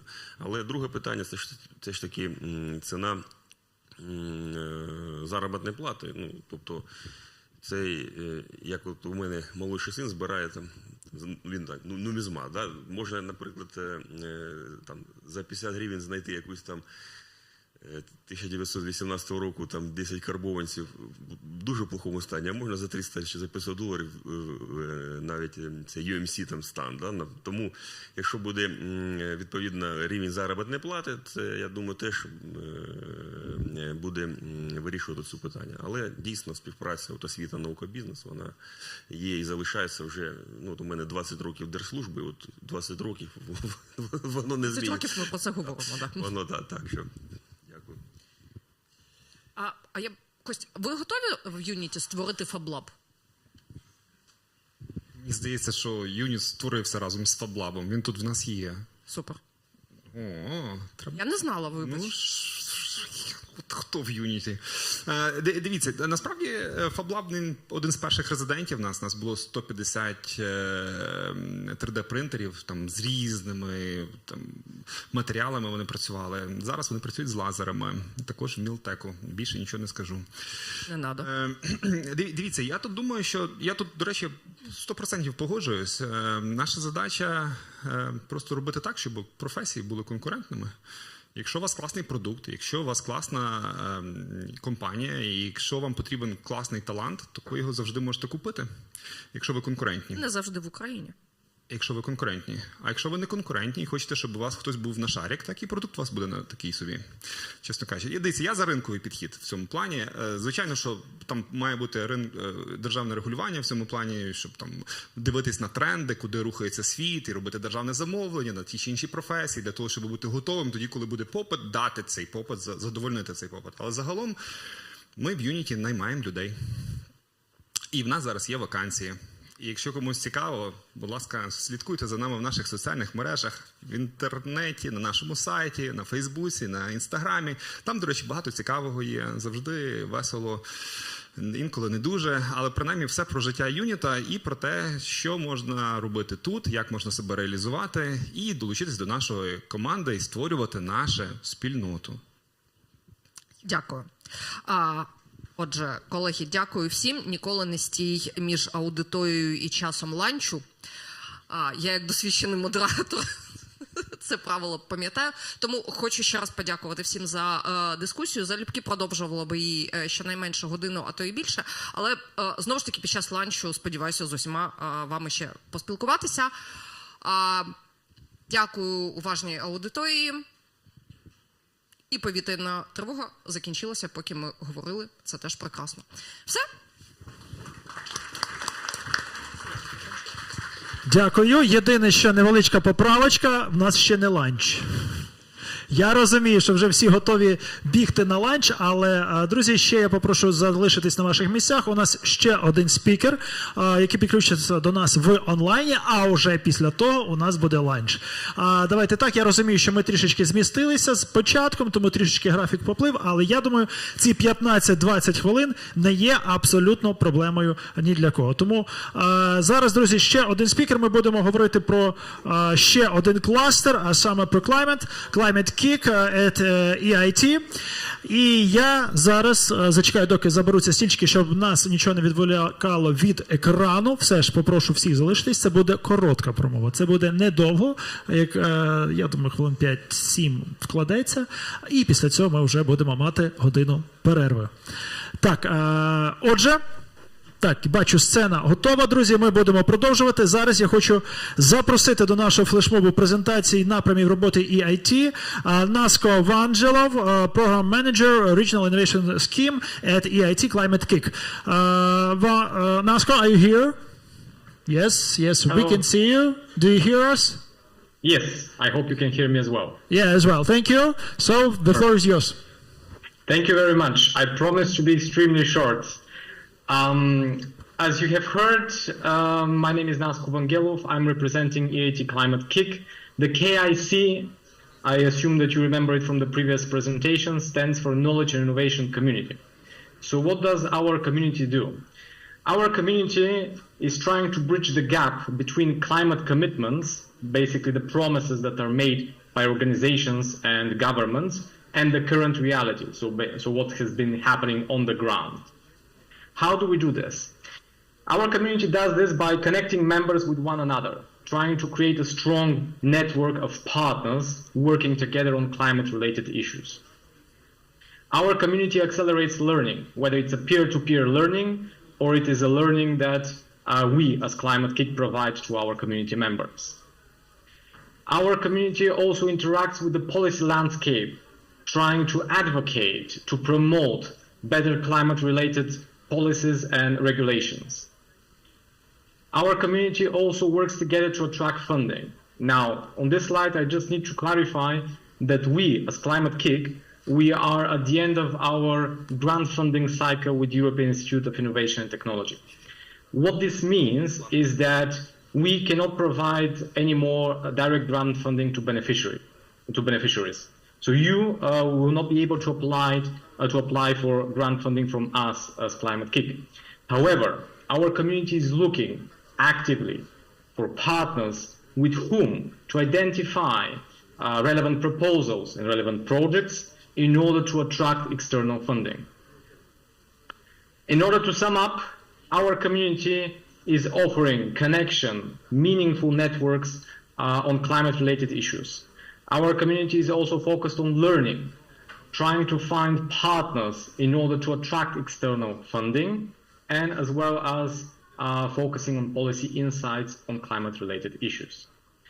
And I will finish here with the best news of it all, is that our community is free of charge to Ukrainian stakeholders.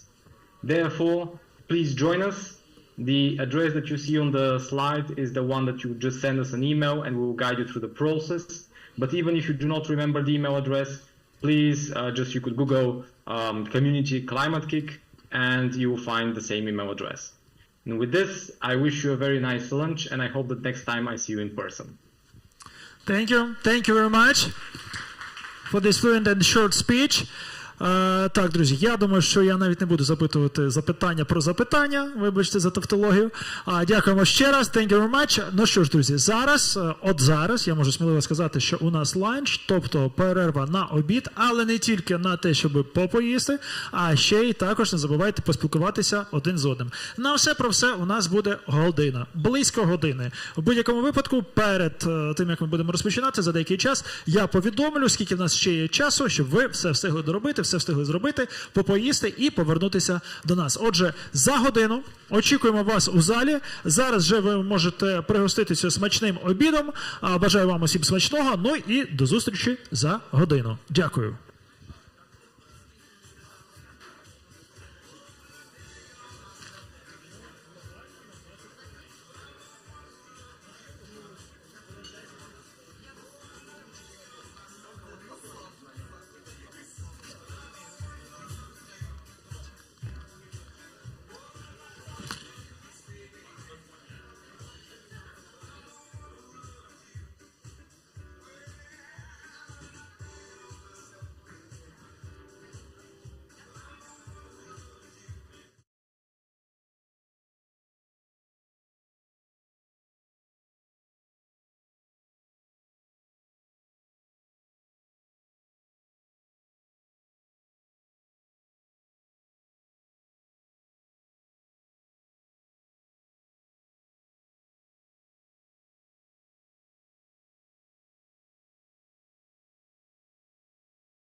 Так, ну що, друзі, якщо ви думали, що я жартую, то я не жартую. Ми реально починаємо. Велике прохання займати місця у залі. Обіцяна година часу пройшла. Ні хвилиною менше, а навіть на пару хвилиночок більше. Тим не менше, у нас є спікери, які чекають в онлайні, готовності продовжувати. І хотілося б якомога швидше надати їм слово. Трішки наперед забігаючи, що нас ще очікує. Ще два спікери в онлайні. Познайомлять нас з ще двома напрямки роботи EIT. Після цього нас очікує ще одна панельна дискусія тут в офлайні. Хоча і там у нас один спікер долучиться онлайн. Ну і після цього ще один спікер за планом має виступити в офлайні. Розповімо про Horizon Europe Office in Ukraine. Це буде на завершення нашої події. Тому зараз попрошу всіх займати місця, і я з задоволенням хочу запросити до слова нашого спікера в онлайні. До слова запрошуємо EIT Digital Туан Трінг і Елію Гіолачіні. Can you hear us? Yes, that's me. Good afternoon. Good afternoon, yes. I'm here on behalf of EIT Digital, substituting my colleague Tuan Trin, who could not be attending the meeting due to other obligations. So this afternoon, I will be giving you an introduction on what is EIT Digital and what may be of interest for the Ukrainian ecosystem in working and joining the EIT digital ecosystem. So let me go ahead and give you a quick introduction. So we are a pan-European, sorry, do you see my screen actually? That's probably what I'm not sharing the screen, just let me fix that. 1 second, please.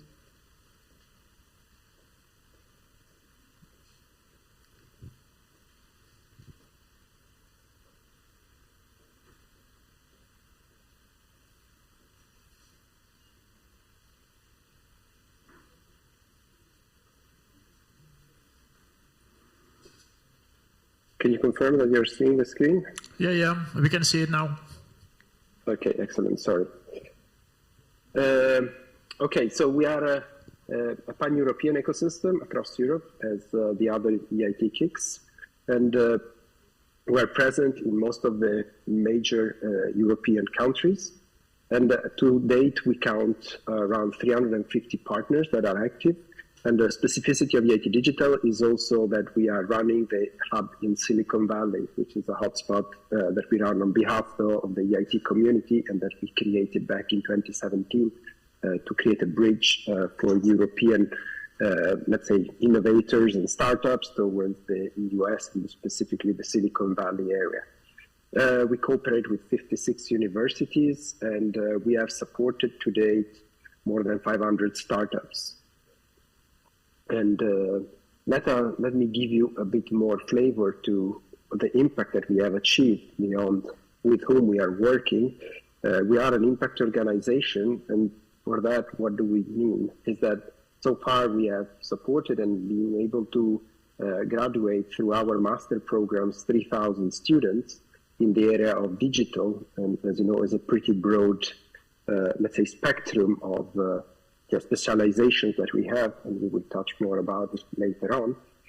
We have supported and created, with the help of our partnership, more than 240 startups in the deep tech area, which have now become part of our portfolio of equity that we have been nurturing and growing during the past years. This is actually an activity that we started fairly recently. We started our portfolio of startup, or the creation of an equity portfolio, only 4 years ago. So you can imagine, I mean, the growth has been tremendous in terms of companies that we have been able to support in creation. Then we have been active since our early days in supporting startups with their fundraising and later on with scale-ups. And to date, the companies that have been passing through our portfolio have raised a total of 1.3 billion. That's roughly the estimate at the end of last year.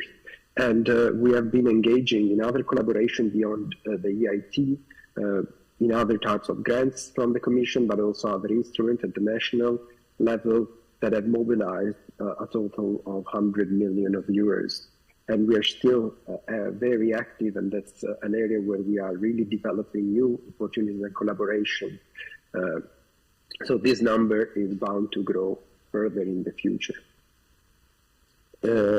Like any other KICs, we are active across the, let's say, that we bring together the triangle of knowledge, which is academia, research, and innovation, and the idea and our goal is to create a stronger digital Europe. How do we do that? Well, we work, as I said, a lot with local ecosystem, and we create the network, and we are the glue that enable the local ecosystem to work together and deliver value for the youth. And we do that, as you can see, with a presence across most of the countries, with either a regional office, especially when we look at the right-hand side of the map, so in the eastern countries, let's call it this way, or Central European countries, but also the Balkans. We have established, and we are very active in establishing a presence, working with local partners to engage the local ecosystem, to connect with the more innovation advanced countries and deliver all together a stronger impact. And how do we envisage this? Is through a journey, an entrepreneurship journey, as we call it, by actually starting from the early steps of individuals that want to potentially become an entrepreneur, or if equipped with the right tool can become an entrepreneur. So through our education program, in our unipreneurship, as we call it, which is the university with a concept or a strong presence of an entrepreneurship and innovation set of courses and programs. And we declined it across 3 programs, which are the master schools and our summer school, but also the DPAC, which is more of an hackathon format that sort of brings together students with the industry. And then we follow the journey, let's say, of the entrepreneur, you could say, by supporting them through an incubation phase from an idea to an initial startup.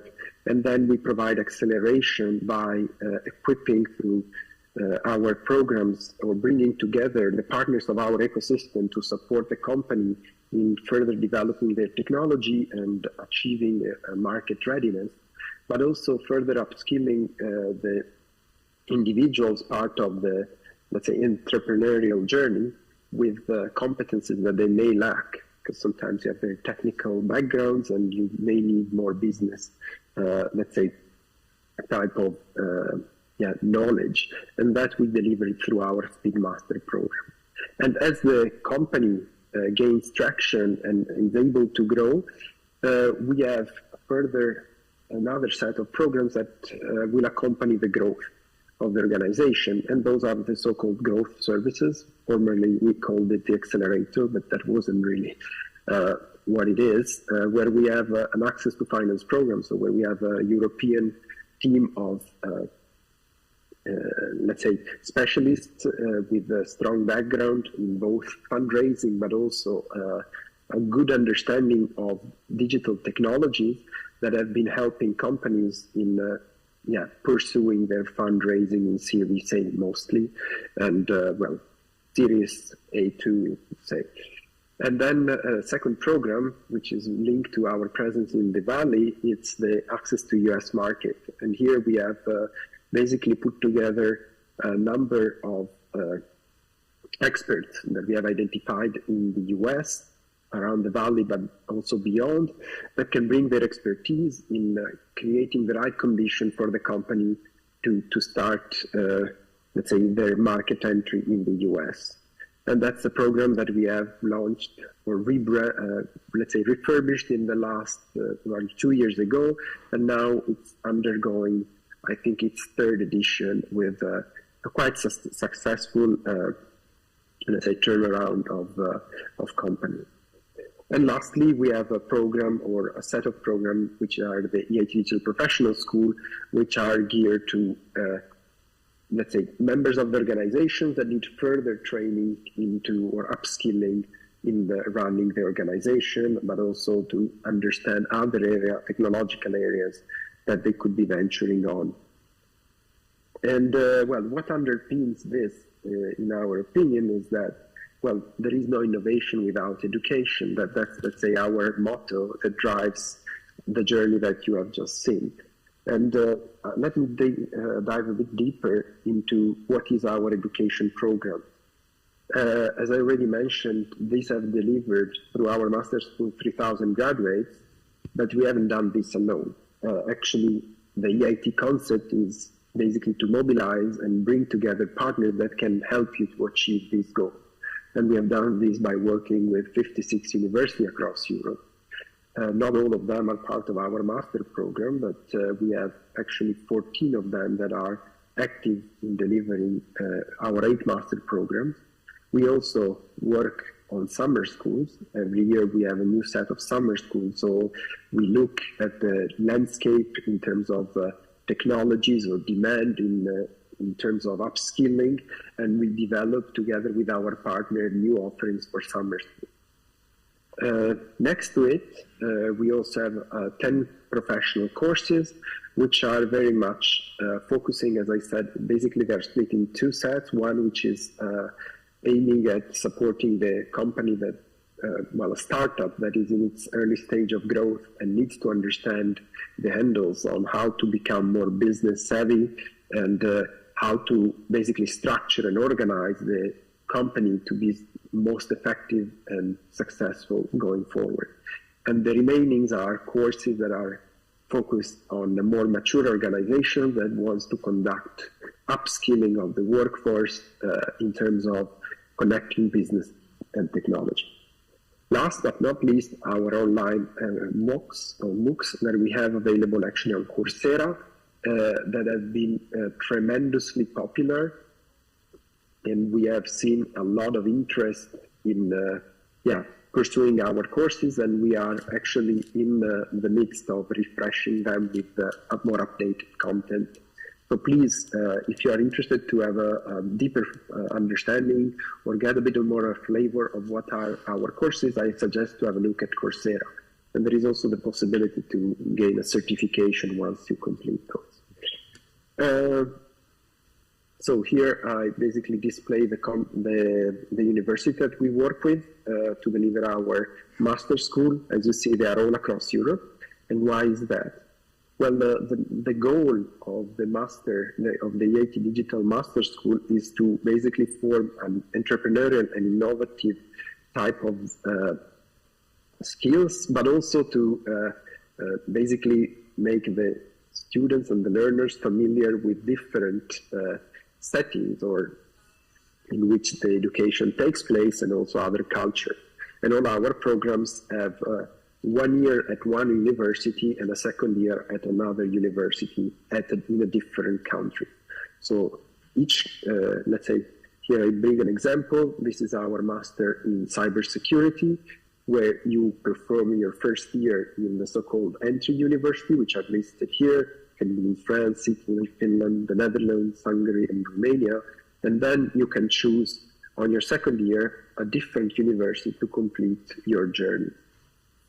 And this is, well, one of the aspects that is highly appreciated by our students, this exposure to an international setting, and also the ability to learn about different ecosystems and how they operate, and creating networks that will be also valuable in the future in their career.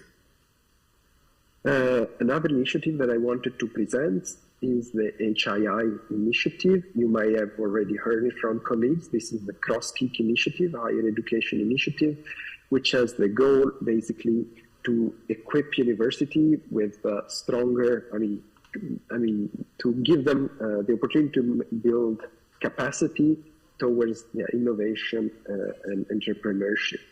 And these are projects that have been basically proposed by the universities, usually not even partners, but they have requested or made a proposal on how they would like to pursue that in working together with these other universities and create greater ability to, and greater competencies within their ecosystem. And this, I think it's the HII initiative is likely to be renewed. I think my colleagues from Raw Materials are able to give you more specifics on that, but it's something that you may be on the lookout, because in the future this is where opportunities may arise to work with our partners and other partners from other countries. I don't know how I'm doing in time. I have, let's say, the last, program that I think is of interest for the Ukrainian ecosystem is very much the venture program, which is our incubation program. Basically, this is open to any entrepreneur also based in Ukraine, and it's usually run in cooperation. I mean, we usually run it in cooperation with local or regional incubators. And the idea is really to move from idea to a product to actually an investment within a year. And we will provide through a 3 phases program that aims to basically secure each step of the way for the idea to actually become a viable business that is investable. Let's put it this way, and at each stage we award a further support in terms of financial support that we provide to the organization. Well, as you can hear, it's very much about deep tech ventures that we are aiming to create a minimal viable product, and our team will support both in terms of financial support if selected, and by providing, let's say, our competencies in attracting, let's say, financial capital, but also in how to organize to basically become, to be able to market your idea. Yeah, a bit of track record. So far, we have created 200 ventures that have yielded 400 products to date, and 22 countries in which this has taken place. So companies were formed across 22 countries of the Union and beyond the Union to deliver this venture. So I would very much invite you, if there is any interest in the ecosystem, to look during the spring period, because there will be an open call for innovators to apply and enter this journey.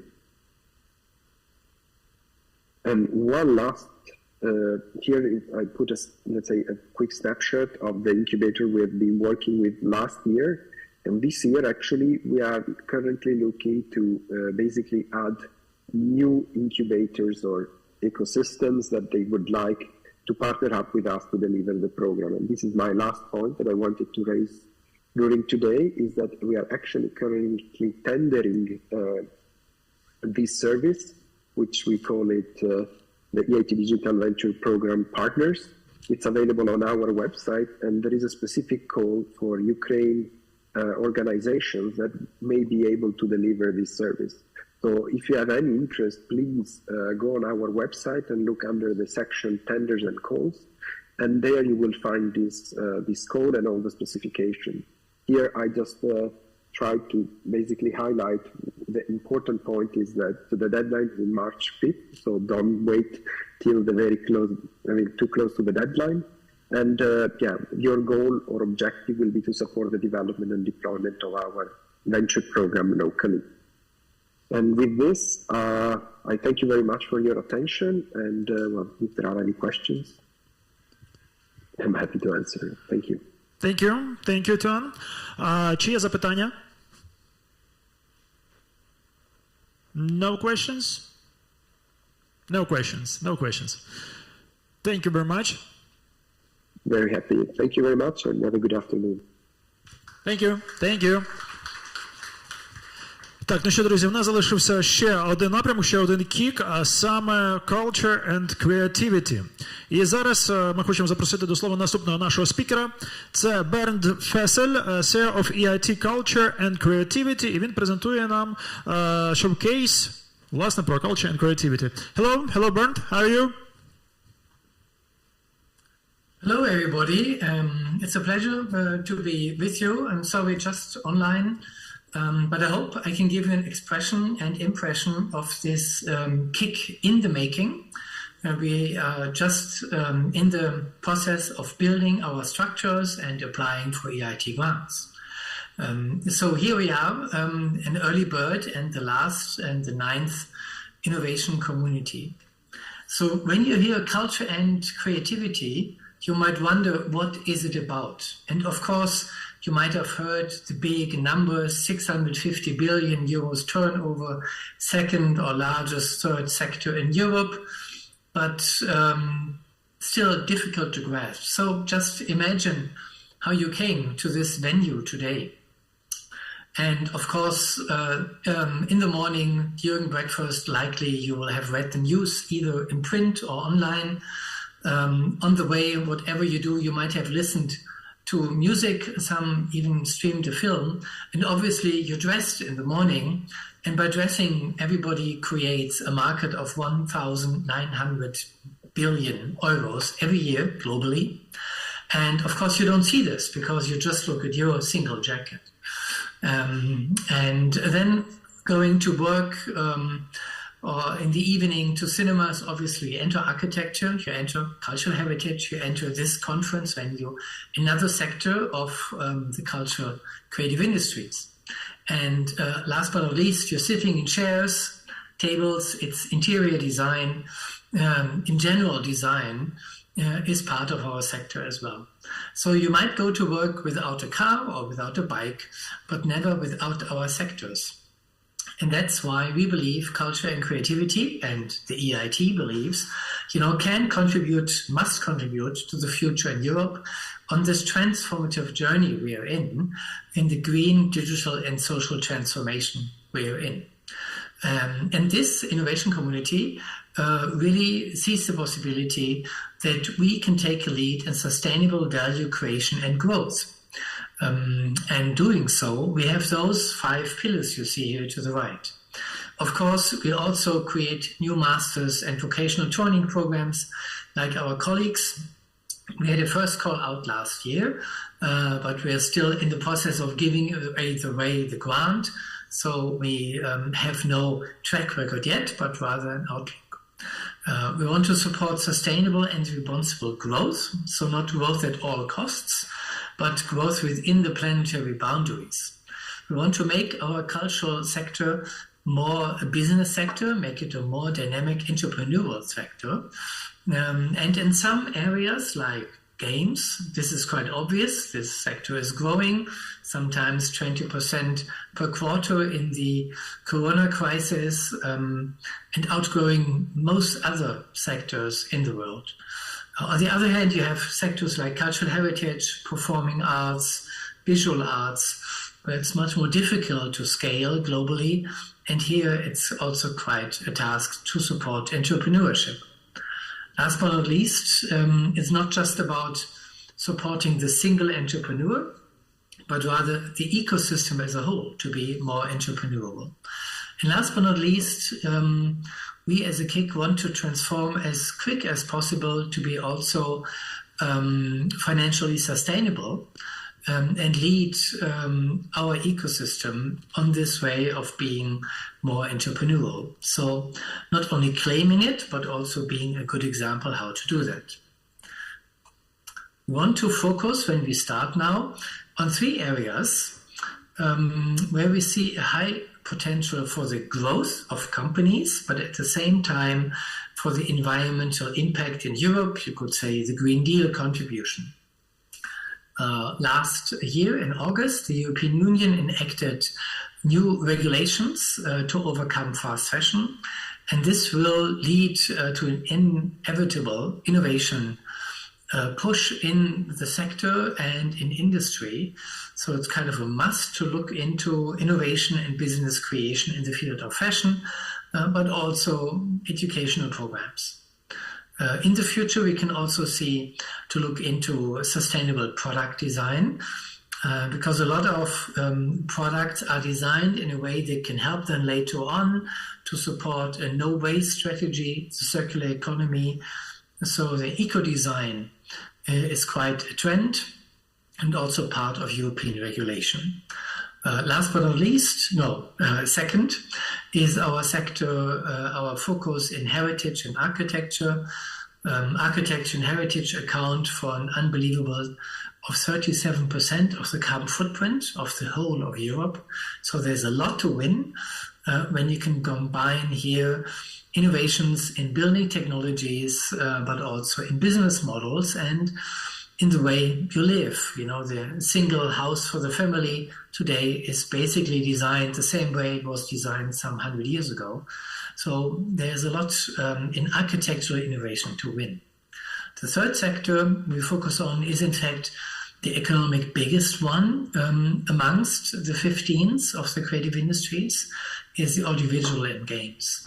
This sector is really at the start, where we first at all really grasping and finding a common method how to count its carbon footprint.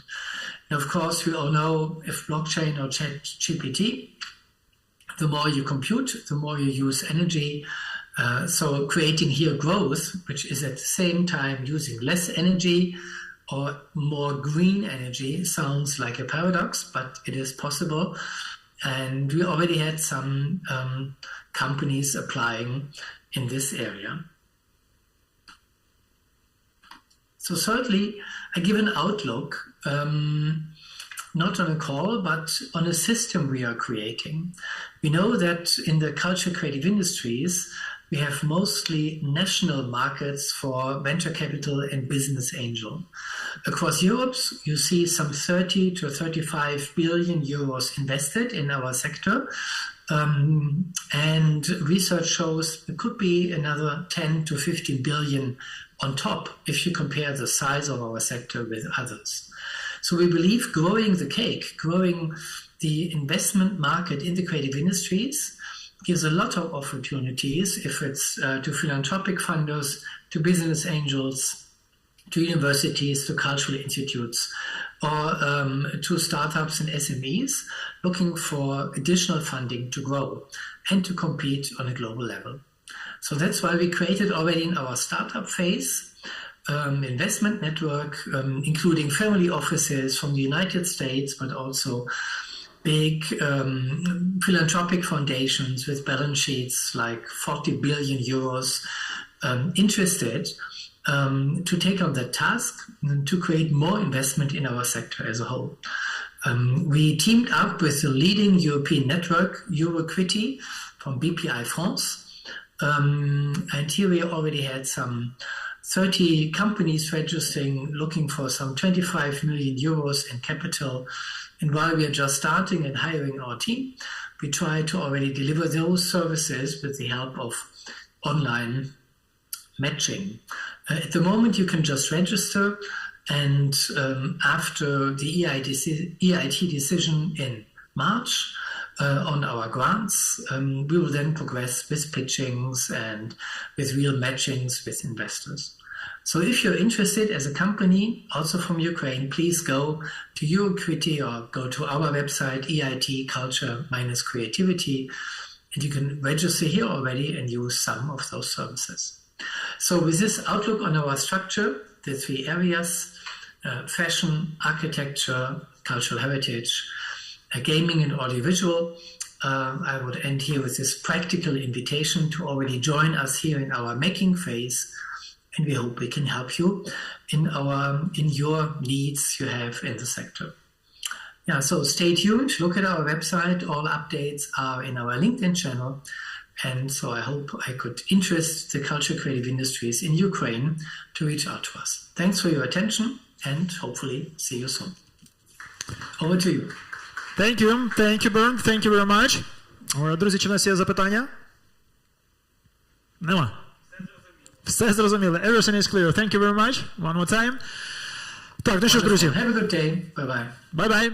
На цьому ми завершили, так би мовити, презентацію усіх 9 кіків, про які ми говорили сьогодні від EIT. Я сподіваюся, кожен знайшов той напрямок, який йому саме цікаво, отримав ту інформацію і, найважливіше, контакти, напевно, також зберіг. Але на цьому наш день, ясне діло, не завершується, адже попереду у нас ще два важливих моменти. І наступний буде зараз, а саме дискусійна панелі. Знову ж таки, ми будемо далі працювати в форматі дискусійної панелі. Відповідно, сподіваюся на вашу активність, включаючи запитання, якщо модератор панелі дійсно дасть таку можливість.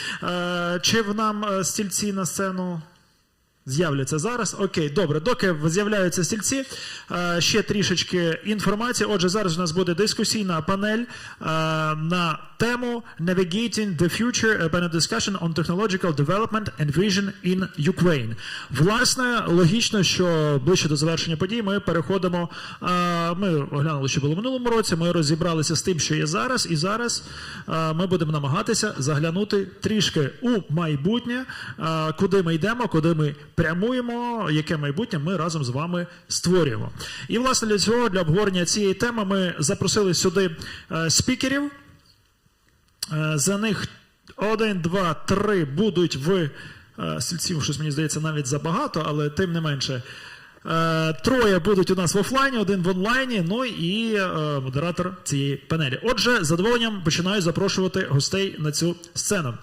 Отже, в цій панелі будуть брати участь Олена Фесенко, General Manager of the EE and Ukraine Consortium, Head of Technology, Transfer, Innovations and Intellectual Property Department. Ось така назва англійською мовою. Доброго дня, будь ласка, займайте місце, яке вам більше до вподоби. Запрошуємо Павла Карташова, CEO of the Ukrainian Startup Fund. Доброго дня, будь ласка. Третій учасник цієї дискусійної панелі, верніше третя учасниця, Катерина Шаванова, Head of R&D at Kernel. Доброго дня. Так, трішки ми змістилися з часу, сподіваюся, ми все встигнемо. Ну і ще до нас в онлайні має приєднатися Назар Подольчак, Chief Executive Officer and Founder of Scientific Park Lviv Polytechnic National University. Не знаю, чи Назар до нас доєднається зараз, чи по ходу дискусійної панелі. Трошки згодом. Супер. Ну і я з задоволенням хочу запросити модератора цієї дискусійної панелі Каріна Кудрявцева, Project Manager at EIT Community RIS Hub in Ukraine. Доброго дня. Так, доброго дня. Вирішили з тієї сторони. Окей, добре, тоді я так на балансі буду тут. Головне, щоб всім було комфортно. Дякуємо всім, шановні наші слухачі, відвідувачі, партнери з Європейського Союзу, які долучилися. Знаю, що сьогодні була велика кількість інформації, проте я сподіваюся, що наші вже офлайн-активності, вони так зможуть трошечки підсумувати наш сьогоднішній день, такий стартовий, і хочеться вірити, що початкової великій кількості починань, які плануються тут в рамках EIT Україна. Перше моє питання, воно буде досить таки загальне до всіх наших учасників панельної дискусії. Хочеться поговорити про поточний технологічний ландшафт. Що ви бачите, що ви відчуваєте? У всіх вас досить різний кар'єрний досвід, і у зв'язку з цим ми можемо сьогодні розглянути такі собі різні грані однієї інноваційної екосистеми. Тому, Катерино, певно, почну з вас. Так, дякую. Я представляю сільське господарство, тому я буду багато про це розповідати і топити. Актуальна тема. Так, це актуальна назавжди тема для України. Ми аграрна країна, і це непогано. Про технологічний ландшафт, до повномасштабного вторгнення ми прям би розповідали, як у нас використовуються дрони в сільському господарстві, які напрямки роботизації розвиваються, тому що це було надзвичайно актуально. А зараз дрони полетіли воювати, в більшості, це складно використовувати, але продовжують розвиватися інші напрямки. Агро-IT надзвичайно розвинений напрямок, і там ще є дуже багато чого можна робити по прогнозуванню, по моніторингу. Біологічна частина, те, чим я більше займаюся. Нам треба нові гібриди, нові сорти, тому що клімат змінюється. Сьогодні теж ця тема підіймалася. Це коли дивишся 9 напрямків і розумієш, що 5 можна сміливо забирати в сільське господарство, окрім агріфуд, який начебто повністю для нас відповідає. І в Україні дуже ландшафт відрізняється від світового, тому що ми не можемо себе прямо порівнювати ні з США, ні з Європою, тому що у нас інші гравці на ринку сільського господарства. Ми дуже відрізняємось від фермерів європейських чи від США, да, чи навіть від Бразилії. Тому наш шлях дуже цікавий і дуже інноваційний насправді. Тобто, коли ми їздимо на виставки за кордон, ми дивимося з цікавістю, але як на колег, а не на те, що нам треба наздоганяти. Да? Тому в Україні я б сказала, що це дуже цікаво. Те, що нам дуже треба буде, і зараз цим займаються з різних сторін, це, звичайно, що території, які треба буде відновлювати. Спочатку їх треба дослідити, де заміновано, потім їх треба розміновувати, потім їх треба відновлювати. І це надзвичайний пласт, де буде залучено багато і технологій, і біологічних препаратів, і це такий напрямок, який визначить обличчя нашої теж і аграрної науки, в тому числі, я так думаю. Клас, дякую вам дуже. Пане Павло? Дякую. Я хочу продовжити думку Катерини. Зараз в країні війна, тому дуже багато фокусу зосереджено саме на проблемах, які пов'язані з війною. Ми останнім часом активно підтримуємо військові інновації. У нас є проєкт Brave One, це мілтех-кластер, який якраз фінансує всякі військові розробки і все, що з цим пов'язано. Це не тільки мова йде про, скажімо, про зброю або щось інше. Це і медтек, і біотек, і абсолютно різні рішення. Ми нещодавно проводили, наприклад, в цій залі хакатон, називався Iron Heroes, де ми шукаємо рішення для протезування, нові компоненти і багато чого іншого. І я хочу сказати, що насправді останнім часом у нас інновації, вони не те, що розвиваються, вони несуться. Чому? Тому що зараз економічний стан дуже складний, і мені здається, тільки через інноваційні рішення ми можемо наздогнати економічно, скажімо, ті самі країни європейські. І дуже багато на сьогоднішній день є нових проєктів, нових ініціатив. Нещодавно оголошено про запуск EIT хабу в Україні. Відкриті двері програми «Горизонт Європа» з чудовим керівником Ігорем Тарановим. І ми запустили нещодавно проєкт EIC на підтримку діптех індустрії. Це 20 мільйонів євро, з 12 яких у вигляді грантів будуть спрямовані на підтримку якраз діптех рішень, діптех проєктів. Тому, на мій погляд, на сьогоднішній день ми маємо безмежну підтримку з усього світу для розвитку і поштовху інновацій. І тут єдине питання, що нам треба правильно скористатися цією підтримкою, зробити свою домашню роботу для того, щоб перше це створити всі можливості, в тому числі фінансові. На сьогоднішній день фонд стартапів український оголосив 5 нових програм. Це діптех. Скоро ми оголосимо, що відновимо наші традиційні гранти 25 і 50 тисяч на підтримку абсолютно всіх стартапів. Також у нас є програми GIZ, які ми адмініструємо. Це теж більше 2 мільйонів євро. Тому фінансові можливості на сьогодні є. Ми маємо тільки правильно створити екосистему, привести сюди ще більше міжнародних партнерів, ще більше донорів, відкрити двері і надати доступ до міжнародних R&D-центрів, до міжнародних університетів, інститутів. І таким чином всі можливості в Україні будуть створені. І єдине питання – це люди, які мають це все реалізувати, втілити свої ідеї, задані в життя. Клас, дякую. Пані Олено? Я, можливо, більше скажу з наукової точки зору, тому що є представником наукового інституту фізики НАН України, але я працюю в сфері підтримки інновацій, трансферу технологій вже багато років і дуже, скажімо, тісно співпрацюю з різними екосистемами, як національними, так і міжнародними, а також дуже, скажімо, тісно співпрацюємо з бізнесом. І що я хочу зазначити, якщо ми аналізуємо інноваційну систему, екосистему України, треба не забувати, що це не тільки стартапи. Тобто екосистема, вона починається, вибачте, з школи. Тобто для того, щоб ми в майбутньому А я вірю і хочу бачити Україну високорозвинутою державою. І щоб ми туди йшли і планували, ми повинні пропонувати нашим дітям дуже ґрунтовну базову технічну освіту. Потім, відповідно, рухаємося далі, мають розвиватися в нас технічні спеціальності в університетах. Після того мають бути продумані програми магістерські, аспірантські по залученню цих молодих кадрів, збереження цих кадрів в Україні до науково-дослідних інститутів, до стартапів і так далі. Тобто не можна забувати, що екосистема, вона має бути комплексна. І тільки коли механізм комплексний, він працює.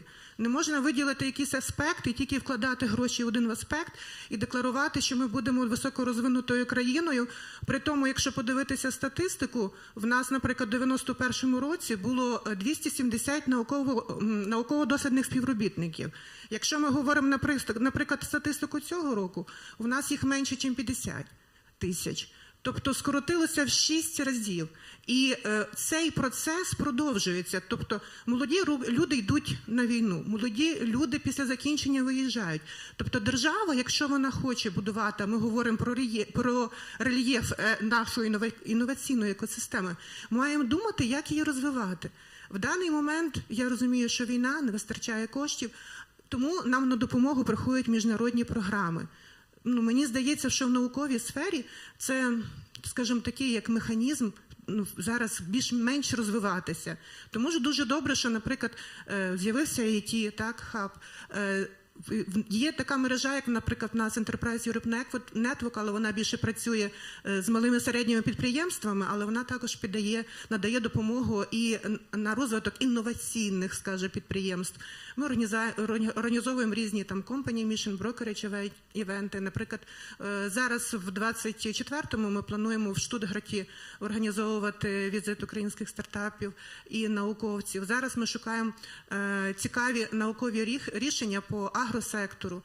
Також дуже важливо, що Україна починає інтегруватися в Європу і скоро будуть створені ЄДІХи. Тобто зараз ви знаєте, що в Україні пройшов національний відбір і скоро будуть результати, і потім вже буде європейський відбір. Тобто важливо, що Україна, не зважаючи на війну, декларує і приєднується до стратегій, які зараз діють в Європі. Це зелений перехід, це цифровий перехід, також Україна підписала декларацію про Net Zero перехід і так далі. Тобто важливо, щоб ми зберігали ці тенденції, щоб ми використовували ці всі інструменти, які надають нам міжнародні партнери, але дуже важливо, щоб ми розвивали і свої національні програми. Тому що Україна, особливо наша влада, має задуматися, що погодьтеся, різниця 270 тисяч і 50, менше, ніж 50 тисяч, це вже критично. Для такої великої країни це дуже критична маса, скажімо, наукової спільноти. А якщо ми говоримо про діптех, так, то діптех він не може складатися з IT. Тобто тут треба базові навчання, тут має бути інфраструктура базова, і її треба розвивати. Дякую. Пані Олено, ви якраз так добре зачепили моє наступне питання, тому що воно стосувалося якраз синергії, яка має відбуватися в нас в державі як між компаніями, підприємцями, державними установами. І, звісно ж, ми зараз говоримо в тому числі про європейських партнерів. Скажіть, будь ласка, яким чином європейські інституції та партнери можуть посприяти укріпленню всього того, що зараз є в нашій країні, посилити? І ми зараз не лише про грантові можливості говоримо. Я думаю, тут у нас вільний мікрофон таки трошки буде. Я можу розпочати, розкажу про наш досвід. Ми активно спілкуємося з Європейським Союзом і з компаніями, з корпораціями, інституціями вже там протягом останніх 3-4 років. І ми в минулому році в листопаді доєдналися до Асоціації провідних європейських інноваційних агенцій. І тепер в нас в кожній країні фактично є партнери в рамках асоціації. Також ми активно спілкуємося з європейськими корпораціями. У нас є окрема програма інновації, називається вона програми корпоративних інновацій, в рамках якої ми активно залучаємо не тільки стартапи, але й бізнес до розвитку інновацій. Так, наприклад, в грудні минулого року ми зробили перший візит українських корпорацій на Plug and Play Summit, а Plug and Play – це найбільший корпоративний акселератор світу. Це саміт, який об'єднує там порядка 3000 компаній, провідних Microsoft, Oracle, Google, Amazon і такі інші. Фактично всі корпорації, технологічні компанії, які працюють з інноваціями, вони збираються в одному місці для обговорення актуальних питань, тенденцій. І в цей раз українські компанії теж там були представлені. Ми зробили спеціальні умови, і ми зараз хочемо робити все більше і більше, активно залучати український бізнес до інновацій, мечити зі стартапами, давати стартапам площадки для реалізації пілотів в рамках корпорацій. У нас, до речі, по кожному напрямку є як мінімум 1-2 партнери, з якими ми співпрацюємо. Ось. І це те, що, мені здається, така синергія, вона покликана давати тільки більше. Це він 100% історія, коли і корпорації отримують найкраще рішення, і стартапи теж отримують там доступ до R&D-центрів корпорації, фінансування, можуть отримати інвестиції і так далі. В рамках EIT програми нашої 20-мільйонної у нас теж є ряд партнерів, це 15 європейських компаній, які теж на 2 роки планують безліч різноманітних заходів, окрім грантів, які ми будемо надавати. Тому мені здається, що сьогодні кордонів як таких їх не існує. Тобто ми спілкуємося з усіма, ми активно співпрацюємо з венчурними фондами європейськими. І на сьогоднішній день ми бачимо дуже великий інтерес до України, тому що всі в першу чергу хочуть допомогти. І допомагають не тільки грошима, а відкривають можливості. І мені здається, більшого, чим робиться сьогодні, напевно, зробити неможливо. Тепер питання тільки за нами, за нашими людьми, студентами, науковцями, інноваторами, винахідниками, які всі свої ідеї будуть реалізовувати. Я якраз трошки підсвічу той момент. Ось ми тут втрьох, ми члени консультативної ради та EIT-площадки в Україні. І чому це важливо? Ось у нас тут наука, стартапи і бізнес. І ось екосистема прямо тут, вона і працює. І сьогодні теж був виступ, де говорили, що будуть ще запрошувати членів в консультативну раду саме з фокусом на бізнес. І чому це важливо? І виходить ось це про європейські партнери, які допомагають нам підсвітити той факт, що стартапи з бізнесом і з наукою все ще мають ближче комунікувати. Тому що у нас є дуже багато зараз для підтримки стартапів, це прекрасно, але виходить, що бізнес, у якого є свої потужності R&D, зараз такої підтримки не отримує. І дуже при тому, що має свої якісь там певні площаді. От там я по агробізнесу можу сказати, що у нас є ділянки, де ми багато чого випробовуємо і тестуємо. І, звичайно, що ми раді стартапам, коли вони до нас добираються, але це зараз відбувається не так часто. І це можна посилювати, цю співпрацю обов'язково. І ось тут виходить, що там європейські партнери допомагають сконектитися і в Україні різним частинам цієї інноваційної екосистеми. Це вже не говорячи про можливості грантові, які вже добре розказали. Пані Олено, можливо, у вас щось буде додати?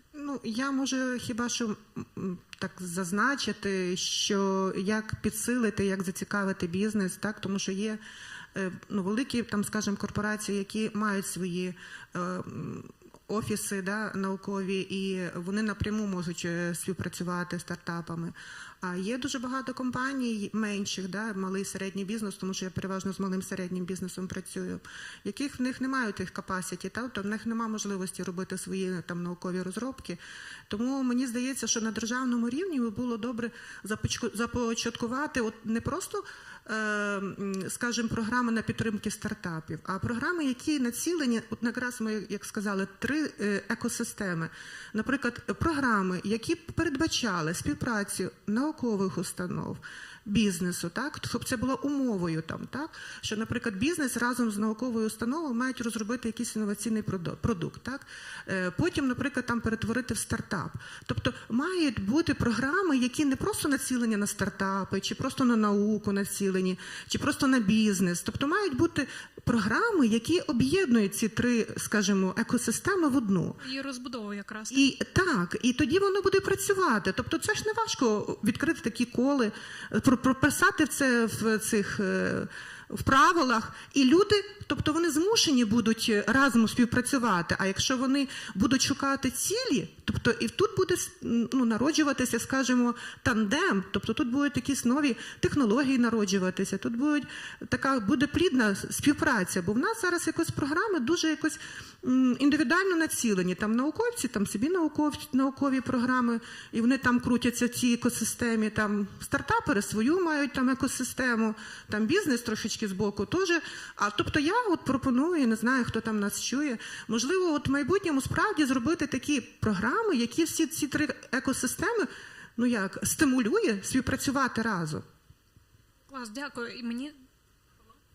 Тільки додам, що одну з тих програм ми вже готуємо, програму для корпорацій, як працювати з інноваціями і так далі. Це корпорації, це великі, а я говорю про малі.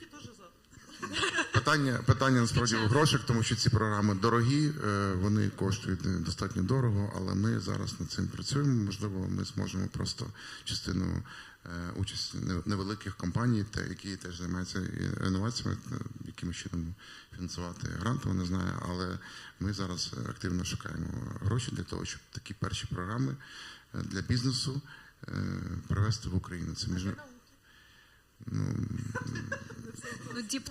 ми йдемо, степ бай степ, все одночасно. Плавно починає розвиватися. Для науки в нас, насправді, ми вже робили з науковцями теж подію. Ця подія була така камерна, були присутні і міністр освіти був, депутатський корпус, віце-прем'єр-міністр.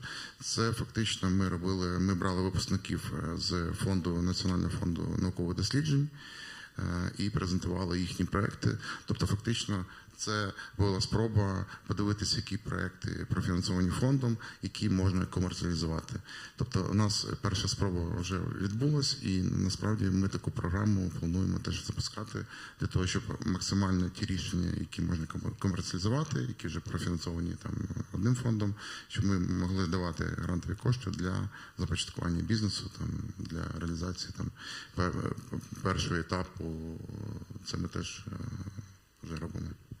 Якраз плавно перетікаючи з одного питання до іншого, я думаю, що моє наступний запит, наступне питання, воно буде, Наталю, більше до вас, тому що дійсно ми зачепили оце, вибачте, Катерино, питання синергії, питання розвитку бізнесів, і хочеться поговорити про те, як бізнес-екосистема, технологічні та нетехнологічні бізнеси можуть розвивати не лише інноваційну складову, а й посилювати сталий бізнес. Тому що дійсно у вашій компанії є, впевнена, неймовірний досвід розбудови як внутрішніх продуктів, так і інтеграції якихось зовні. Тому я думаю, що ви можете поділитися трошки з нашою аудиторією секретами, власним досвідом, чого потребує, в чому є потреба, що потрібно додатково, з чим потрібна допомога.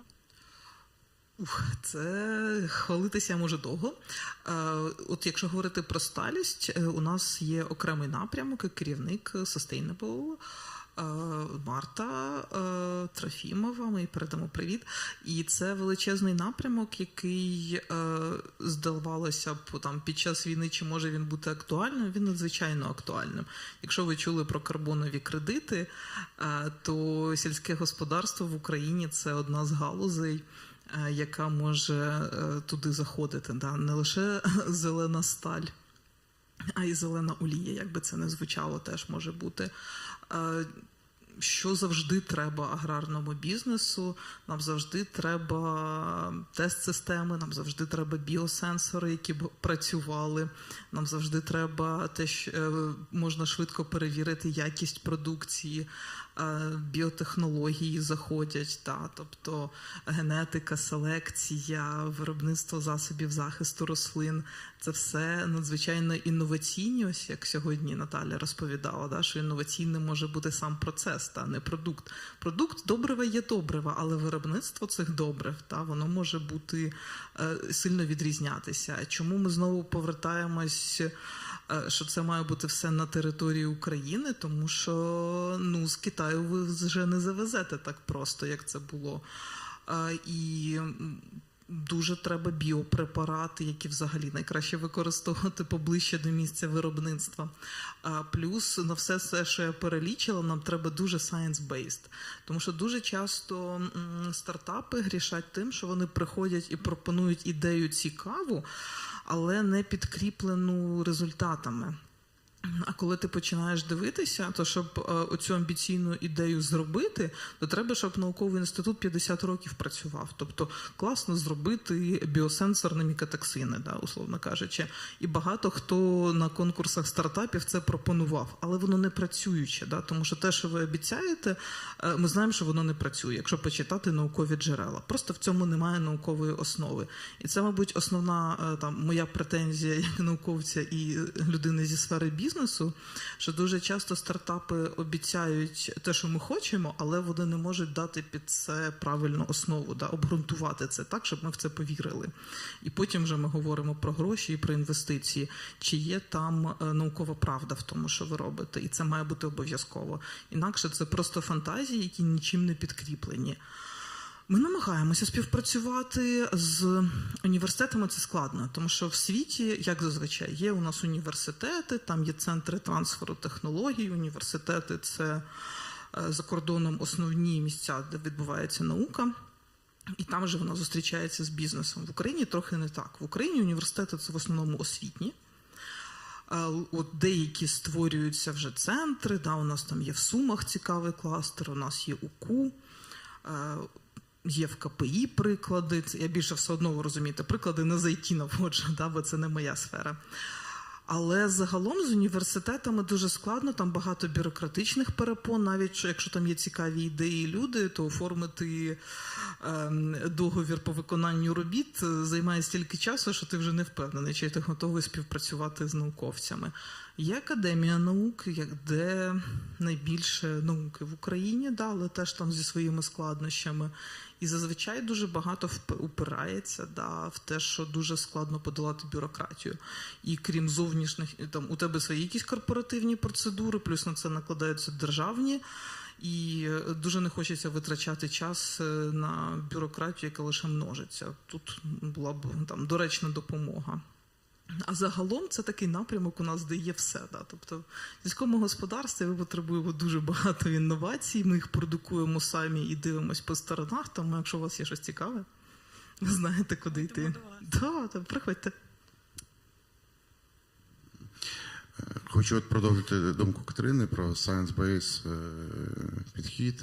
Ми перед запуском діптех-програми відвідали там, напевно, 3-4 інститути Національної академії наук, і там один з них, до прикладу, це інститут був органічної хімії. І от ми поспілкувалися, просто нам було цікаво зробити зріз, що ж є в інститутах, які розробки, і що цікаво взагалі ми маємо. От був один з проєктів, наприклад, є технологія, це, як ви знаєте, коли там людина хвора на рак, то коли роблять хімію, то це буває і не тільки хворі клітини, але й здорові. Тобто фактично вони є методологія, яким чином можна відділяти і вбивати тільки там хворі клітини, не зачіпаючи там здорові. Але для завершення цього дослідження їм потрібно десь $2 мільйони, 2 роки роботи і так далі. І зрозуміло, що на сьогоднішній день фінансування відсутнє. Знайдіть інвестора, спонсора або як завгодно. І, звичайно, в сьогоднішніх реаліях це зробити дуже складно. Чому? Тому що має бути, звичайно, державне фінансування, яке фінансує і науку, і освіту, і ці програми мають працювати на постійній основі. Це, в принципі, відбувається і в інших галузях. Да? Якщо ми візьмемо, не знаю, ті самі дрони, які сьогодні, виробництво яких там в 100 разів збільшилось, тільки тому, що сьогодні війна, і вони потрібні на фронті, а до цього ця галузь там не розвивалась. Тому багато речей, фактично, це має бути на них запит, і ми маємо фактично постійно фінансувати інновації, освіту, науку, для того, щоб мати, скажімо, sustainability, для того, щоб мати якісь результати. І ще одне, що хочу сказати, це про синергію з приватним сектором.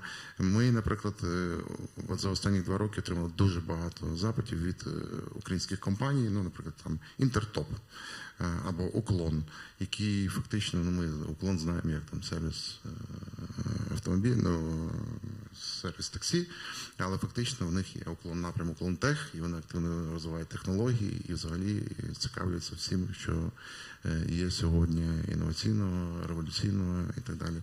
І ми фактично, що робимо, ми намагаємося в компанії взяти челенджі, які б вони хотіли вирішити, робимо хакатон або підбираємо стартапи і фактично робимо для них там демо-дні, пітчі, для того, щоб корпорації могли побачити всі рішення, які вже є на ринку, і фактично або підтримати, фінансувати це рішення, або фактично зробити пілот на своїй базі.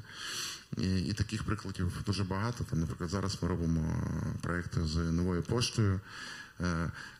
Компанії готові фінансувати, компанії готові підтримувати. Наша функція основна – це фактично знайти ті рішення, які можуть бути профінансовані і таким чином допомагаючи і одним, і іншим. Клас, дякую. Пані Олено. Я може добавлю тільки про sustainability, та я знову, тому що кожен свою сферу показує, я знову розкажу про наукову. Скажімо, добре, що зараз на рельєфі екосистеми інноваційної з'явився, наприклад, тут є представник Офісу Горизонту в Україні. Так? Добре, що є Національний фонд досліджень, тому що він надає фінансування. Але зовсім недавно, мені здається, останніх 3 роки було зловживання на тему, що давайте науку всю переведемо на грантове фінансування. От я хочу сказати, якщо ми говоримо про sustainability, не може бути, в жодній країні немає такого, щоб наука була на грантовому, виключно на грантовому фінансуванні. Тому що чому? Тому що грант – це кусочок виконання якоїсь конкретної роботи, під яку збирається команда. Грант закінчується, команда розпадається, розбігається до наступного гранту. Від гранту до гранту проходить час. Якщо ми говоримо про наукові школи, якщо ми говоримо про sustainability не тільки в бізнесі, не тільки в технологіях, вона є також і в науковій сфері. Тобто має бути тяглість процесу, мають формуватися школи. Тобто в нас треба повернути, скажімо, якщо все ж таки ми говоримо, що Україна – це високотехнологічна країна в майбутньому, а я впевнена, що кожен з нас хоче бачити її високотехнологічною країною, не сировинною країною, яка буде тільки давати сировину на переробку. Україна має розвивати своє виробництво, виробничу сферу. Україна має розвивати свою науку. Тобто ці процеси мають бути взаємодоповнювані один одного. Тому базове, скажімо, фінансування науки також має бути гідне. Тобто подивіться, наприклад, на Німеччину, подивіться на Австрію, подивіться на рівень, як формуються там школи, як іде там фінансування, який процент там займає грантове фінансування. Не можна зловживати цим питанням, і ніде в країні такого, ніде в світі такого немає, щоб наука фінансувалася виключно тільки з грантового фінансування. Це не про sustainability, це за про виживання. А якщо ми говоримо про sustainability, має бути продумана державна політика, тобто відповідне має бути базове фінансування. Так, має бути додаткове фінансування грантове, бажано, щоб разом з бізнесом, бажано, щоб воно призводило до конкретного продукту. Тобто має бути схема, тому що Україна втрачає, ну скажімо так, вкладає дуже багато грошей в школу, в університети, а потім наші молодь виїжджає за кордон. Тобто скільки коштів на кожному етапі вкладено, і цей інтелект, це фактично зараз іде, скажімо, війна не тільки технологій, а війна людського капіталу. Тобто кожна людина, яка там доросла до якогось рівня там магістра, це вже величезний капітал. Запросити в свою команду таку людину, їй треба щось запропонувати. Тобто, як можна будувати собі мрії, що ми будемо високотехнологічною країною, не будуючи фундамент. Тобто, треба починати з фундаменту, а потім вже надбудови. Дякую. Дякую дуже. І ми насправді досить плавно перейшли до останнього певного мого питання. І в спічі пані Катерини, і пані Олени, і пана Павла були зачіплені різні теми щодо розвитку інновацій, щодо розвитку нашої країни в цілому. І тоді останнє, таке хочеться думку від вас почути. Як можна заохочувати підприємництво? Тому що дійсно ми зараз говоримо, що у нас в панельній дискусії сидять представники 3 різних сфер. Зовсім різних. І дійсно, якщо ми говоримо про досвід Українського фонду стартапів, який згадував вже Павло, то досить часто науковці в Україні, вони лише, на жаль, пишуть свої розробки. Не завжди виходить їх реалізовувати. Яким чином нам побудувати оцю дорожку, аби науковці починали свій підприємницький шлях? Звісно, це і про створення грантових можливостей, і про підтримку, але хочеться дуже почути ваше бачення, таке тристороннє щодо цього приводу. Я почну. Насправді все дуже просто. Це дати гроші перші і насправді давати стільки, поки ідея не закінчиться. Це маленьке перше фінансування, там Idea Stage, Pre-Seed. Насправді це працює так у всьому світі, і тоді кількість стартапів на кількість населення буде максимально високою, як, наприклад, в Ізраїлі або в Сингапурі або в США. А друге – це освітні програми, тобто починати, напевно, зі школи. У нас є програма, яка реалізується командою ЄП, це підприємницький університет. Фактично програма, яка покликана для студентів надати базові знання про підприємництво, про те, як робити бізнес, засновувати стартапи і так далі. Зараз в рамках європейського гранту у нас теж є дуже багато освітніх проєктів, якраз покликані підтримувати і розвивати підприємництво. Є окремий трек по жіночому підприємництву, що теж немаловажно. Ось. Це 2 речі: освіта і фінансові можливості. Це, напевно, те, що базово не треба далі ходити. Це речі, на які точно люди прийдуть з ідеями, з проєктами. Абсолютно підтримую освіту і гроші. Тут без цього нічого не буде. Ще хочу підсвітити такий факт, що треба не просто давати гроші багато, але давати тим, кому треба. Тому що, на жаль, в Україні все ж таки є явищем, я думаю, багато хто його чув. У нас є псевдонауковці, у нас є і дискредитовані галузі і напрямки. І ось тут важливо, сьогодні теж тема підіймалась і ком'юніті, і експертного ком'юніті, і має бути всередині чітке розуміння, що якщо хтось фальсифікує дані, то це треба... Ці люди не можуть отримувати гроші. Ці речі треба проговорювати, і це важливо. Про освіту, починаючи від шкільної, треба показувати рольові моделі. А мені ще дуже подобається концепція менторства. Воно розвинено, і сьогодні його теж піднімали. Не просто ком'юніті, а подивитися і показати зсередині. Це вже і на стику з профорієнтацією, тому що підприємництво – це теж стиль, в принципі. І якщо в тебе ніде довкола немає цієї рольової моделі, це набагато складніше. А багато є там і STEM, і SFEM, дівчата STEM, це ті, до яких я була залучена, які розповідають і показують оці приклади. Плюс зараз з'являються багато там і стартапів, яким допомагають ментори на початку. Це дуже важливо, мені здається.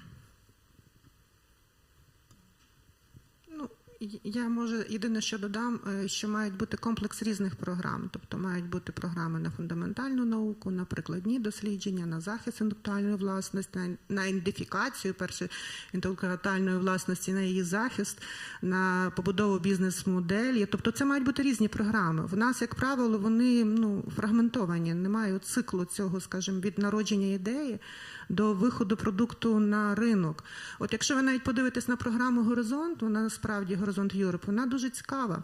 Там є дуже різні коли і напрямки, але вони фактично охоплюють весь цикл від ідеї, тобто в них є гранти і в них є програми на там ТРЛ, як тільки з нуля, там, да, від ідеї, потім на ТРЛ 4-5, на ТРЛ 5-6, да, от, наприклад, там акселератор програми, коли ти вже там доходиш до 6-го ТРЛ і так далі, тобто ти можеш розвивати. Тобто мені здається, що в Україні також мають бути продумані, якщо, крім того, що там базове фінансування, мають, якщо ми говоримо про грантову і таку, скажімо, проектну допомогу, мають бути продумані всі проекти от в цьому напрямку перетворення наукової, чи там просто ідеї, чи інноваційної ідеї в інноваційний продукт. Тобто не можна пропускати жодного ТРЛ. От на кожний ТРЛ, тобто важливо розробити, протестувати, ідентифікувати інтелектуальну власність, захистити, продемонструвати, знайти партнера, зробити прототип і разом з ним фактично вже перетворити це в інновацію. Тобто от якщо такий комплекс програм продумати, тоді, я думаю, ми швидше будемо доводити оці інноваційні ідеї до стану інновації. Тому що таке інновація? Інновація – це вже продукт, який впроваджений на ринок. От дуже важливо, щоб вони в нас десь там на шляху не завмирали на якихось етапах. Насправді, я думаю, на цьому ми будемо фіналити. Хочу подякувати всім учасникам панельної дискусії за знання, за всі ті інсайти, якими ви з нами сьогодні поділилися. І до нових зустрічей. Ваші оплески.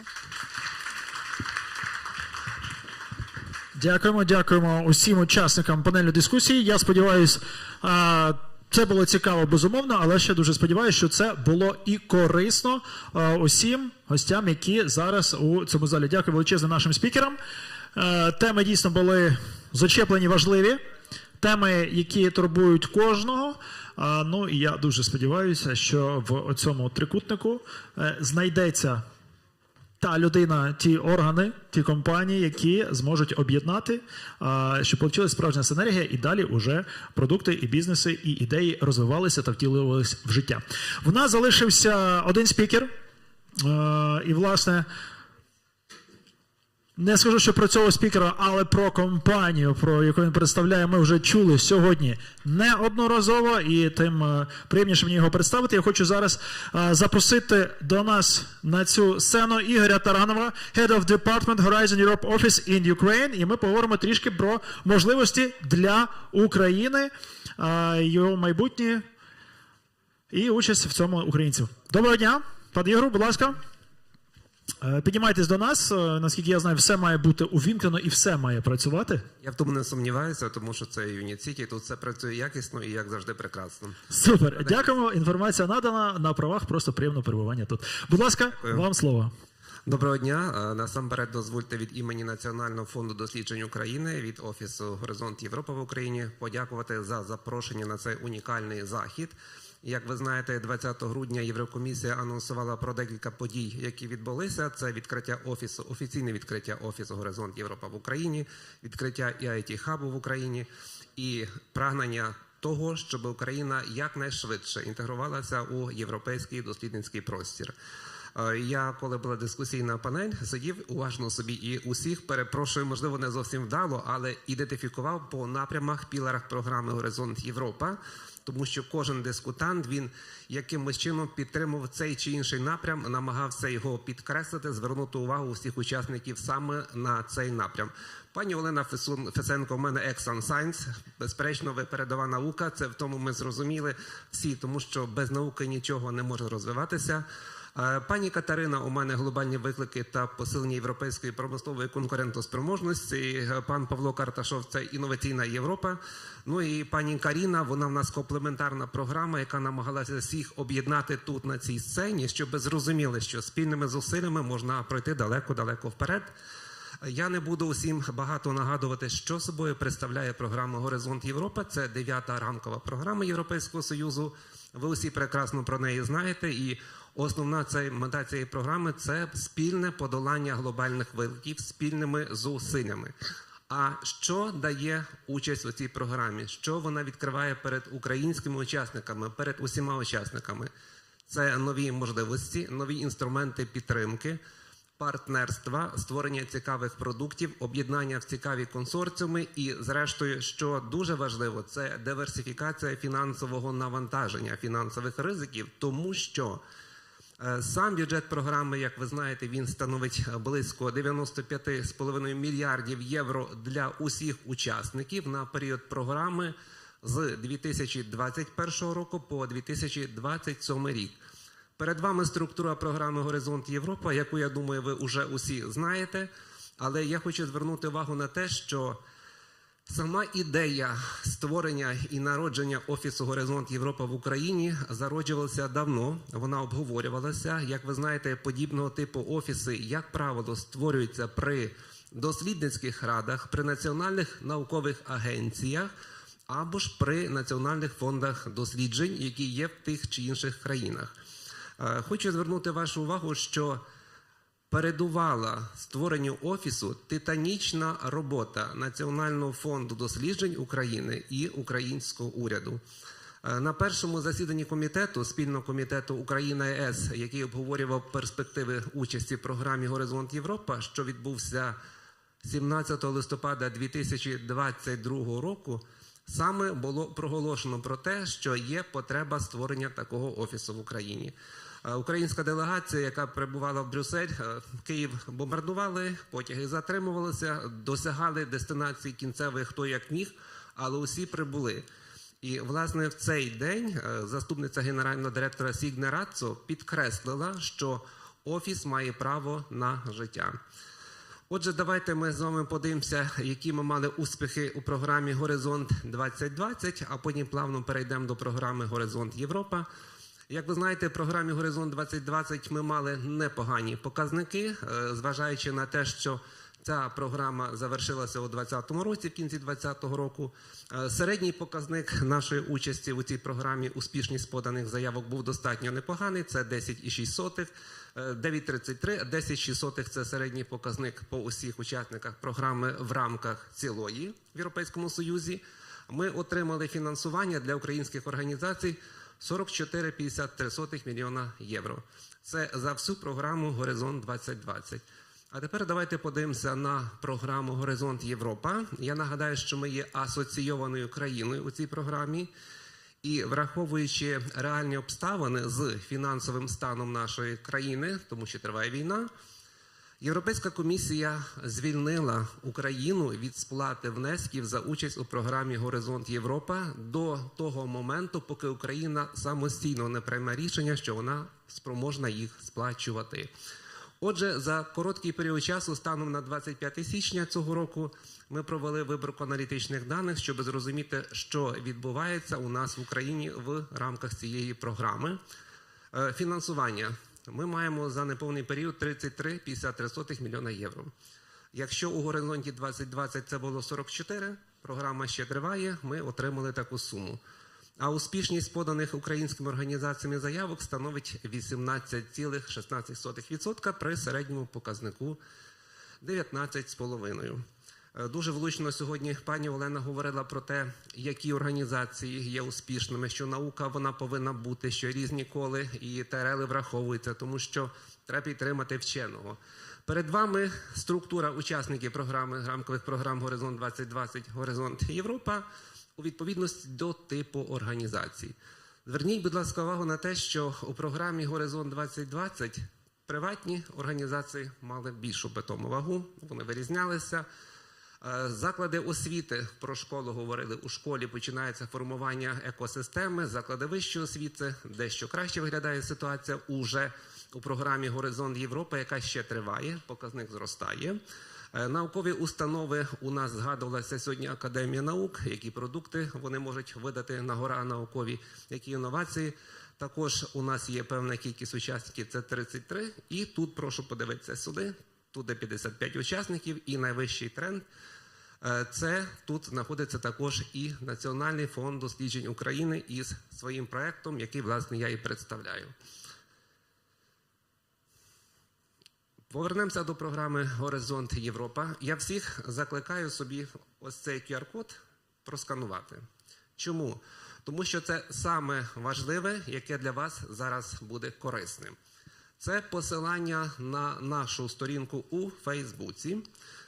Немає багато часу розповідати вам про те в деталях, що є у нас понад 100 відкритих конкурсів станом на сьогодні в рамках програми «Горизонт Європа». Але за цим посиланням, коли ви зайдете, ви побачите, що ми практично через день, через два, через три розміщуємо актуальну інформацію про чинні конкурси. У нас є інфографіка подана, а також є повний пост із перекеруванням на лінк на порталі Єврокомісії, де можна знайти інформацію про конкурси. На даному слайді також ми представили всі напрямки, де зараз є оголошені конкурси. Так, ось тут для пані Олени теж показує спеціально дії Марії Складовської-Кюрі. І повертаюся до менторингу. Сьогодні згадувався менторинг. У першому напрямі передова наука є Європейська дослідницька рада, EIT. Так от, Європейська дослідницька рада виступила з чудовою ініціативою. Усі розуміють, що українським вченим бракує певних знань. Ініціатива полягає в тому, що буде надаватися безкоштовно менторинг. Правильність складання заявок, правильність подачі заявок саме за цим напрямом. Чому? Тому що проаналізували кількість поданих українськими організаціями заявок за напрямом Європейської дослідницької ради. Це було понад 80, 86, і лише одна успішна. Є попит на ці коли, але немає успіху. Тому була ініціатива проговорена із Міністерством освіти і науки України, і ми вдячні, що Національний фонд досліджень України та Офіс «Горизонт Європа» в Україні визначені тими, хто буде реалізовувати цей уже проект. Усе буде на безкоштовних засадах, звичайно. Ментори будуть європейські, будуть ментори, які мали успіхи, які можуть показати, де були і в чому були типові помилки, щоб їх не допускати у майбутньому. Сьогодні ще інформація для вас про чинні конкурси, які є і які будуть корисними для всіх. Наприклад, за кластером першим «Здоров'я» у другому напрямі у нас на сьогодні відкрито 18 конкурсів. Вони передбачають такі тематичні складові, як боротьба з захворюваннями, розкриття повноти потенціалу нових інструментів, технологій і, звісно, підтримка інноваційної, сталої та глобально конкурентоспроможної галузі охорони здоров'я. Це також можна буде подивитися у Фейсбуці на нашій сторінці, тому що ці коли всі прописані і деталізовані. Наприклад, якщо ви зайдете на нашу сторінку у Фейсбук, ви побачите ось таку інфографіку по кожному із конкурсів, яка дає чітке розуміння сам номер конкурсу, шифр, за яким його можна відшукати, який це тип дій, яка модель подачі заявки, чи це одноетапний відбір. Якщо це одноетапний, ви подали, якщо встигли, подали, а може бути ще двоетапний, може бути повторний, пізніше конкурс ще проводитися. Бюджет конкурсу завжди ми показуємо, скільки коштів буде на один проєкт виділено і скільки проєктів відібрались. Це звичайний приклад, 2 мільйони, наприклад, і це фонд для одного переможця. Звісно, що є значно більша кількість проєктів, які можуть бути відібрані, але це не означає, що усі ці проєкти відбере Єврокомісія. Звертаю вашу увагу на те, що є ряд конкурсів, де участь українських представників є обов'язковою, бажаною або вітається.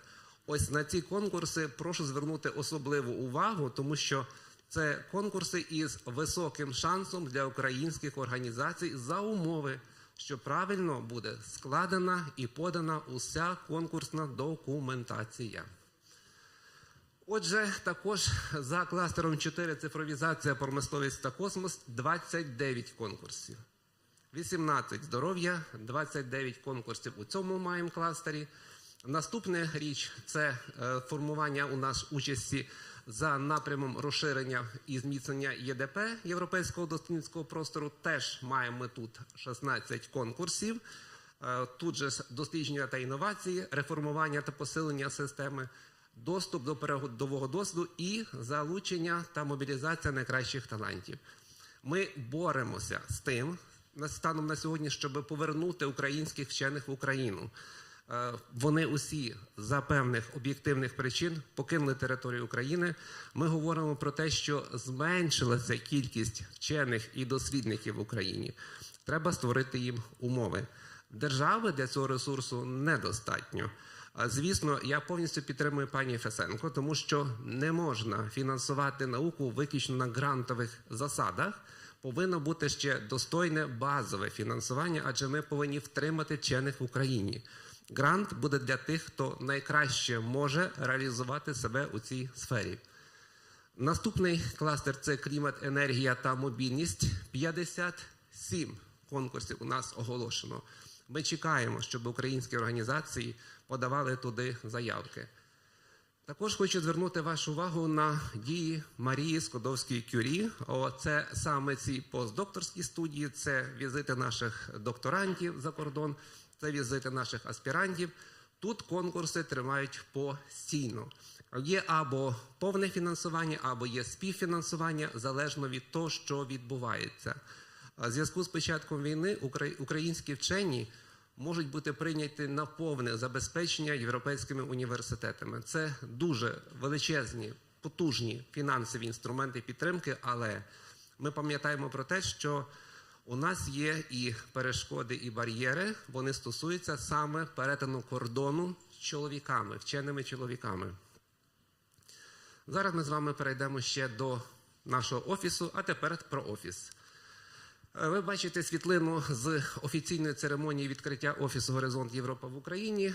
Це відбувалося у клубі Кабінету міністрів 20 грудня 2023 року. На екрані ви бачите єврокомісарку Ілляну Іванову.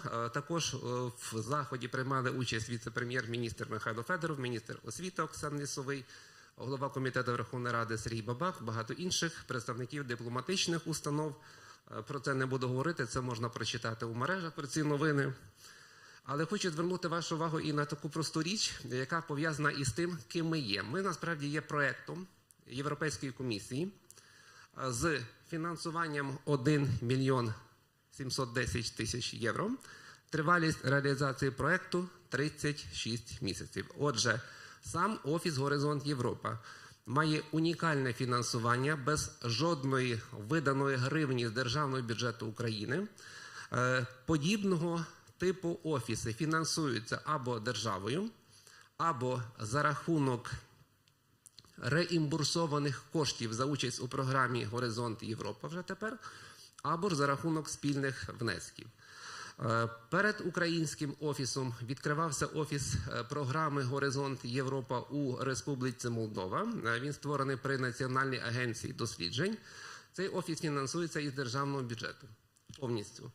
Грузинський офіс відкривався також перед молдовським офісом. Цей офіс фінансується за рахунок реімбурсованих коштів. Я бачу, далі не йде презентація. Я хотів представити всю нашу команду. Чому технічно не показує, не рухається вона. Але що ми маємо станом на сьогодні?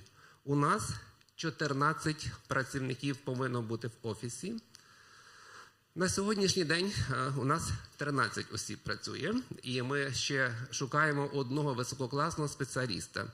Усі працівники нашого офісу, вони відповідно мають свої повноваження, обов'язки, які випливають із структури програми «Горизонт Європа». Ми усі працюємо у режимі офлайн, у нас немає інших можливостей. Вимоги достатньо високі кваліфікаційні – це і знання іноземних мов, наявність ступеня, наявність інструментів і знань інструментів європейської політики щодо підтримки досліджень, науки та інновацій. Ну і, звісно ж, таке бажання розвивати і працювати в Україні. Станом на сьогодні у нас в більшості із складу працівників – це юристи, це саме правники. У нас є у структурі 2 кандидати економічних наук, кандидат сільськогосподарських наук, кандидат біологічних наук і решта в нас є юристи. Чому? Тому що найбільше питань, найбільше комплікацій, найбільше проблем саме із юридичним оформленням. Цільовою аудиторією нашого офісу станом на сьогодні є у першу чергу національні контактні пункти програми «Горизонт Європа».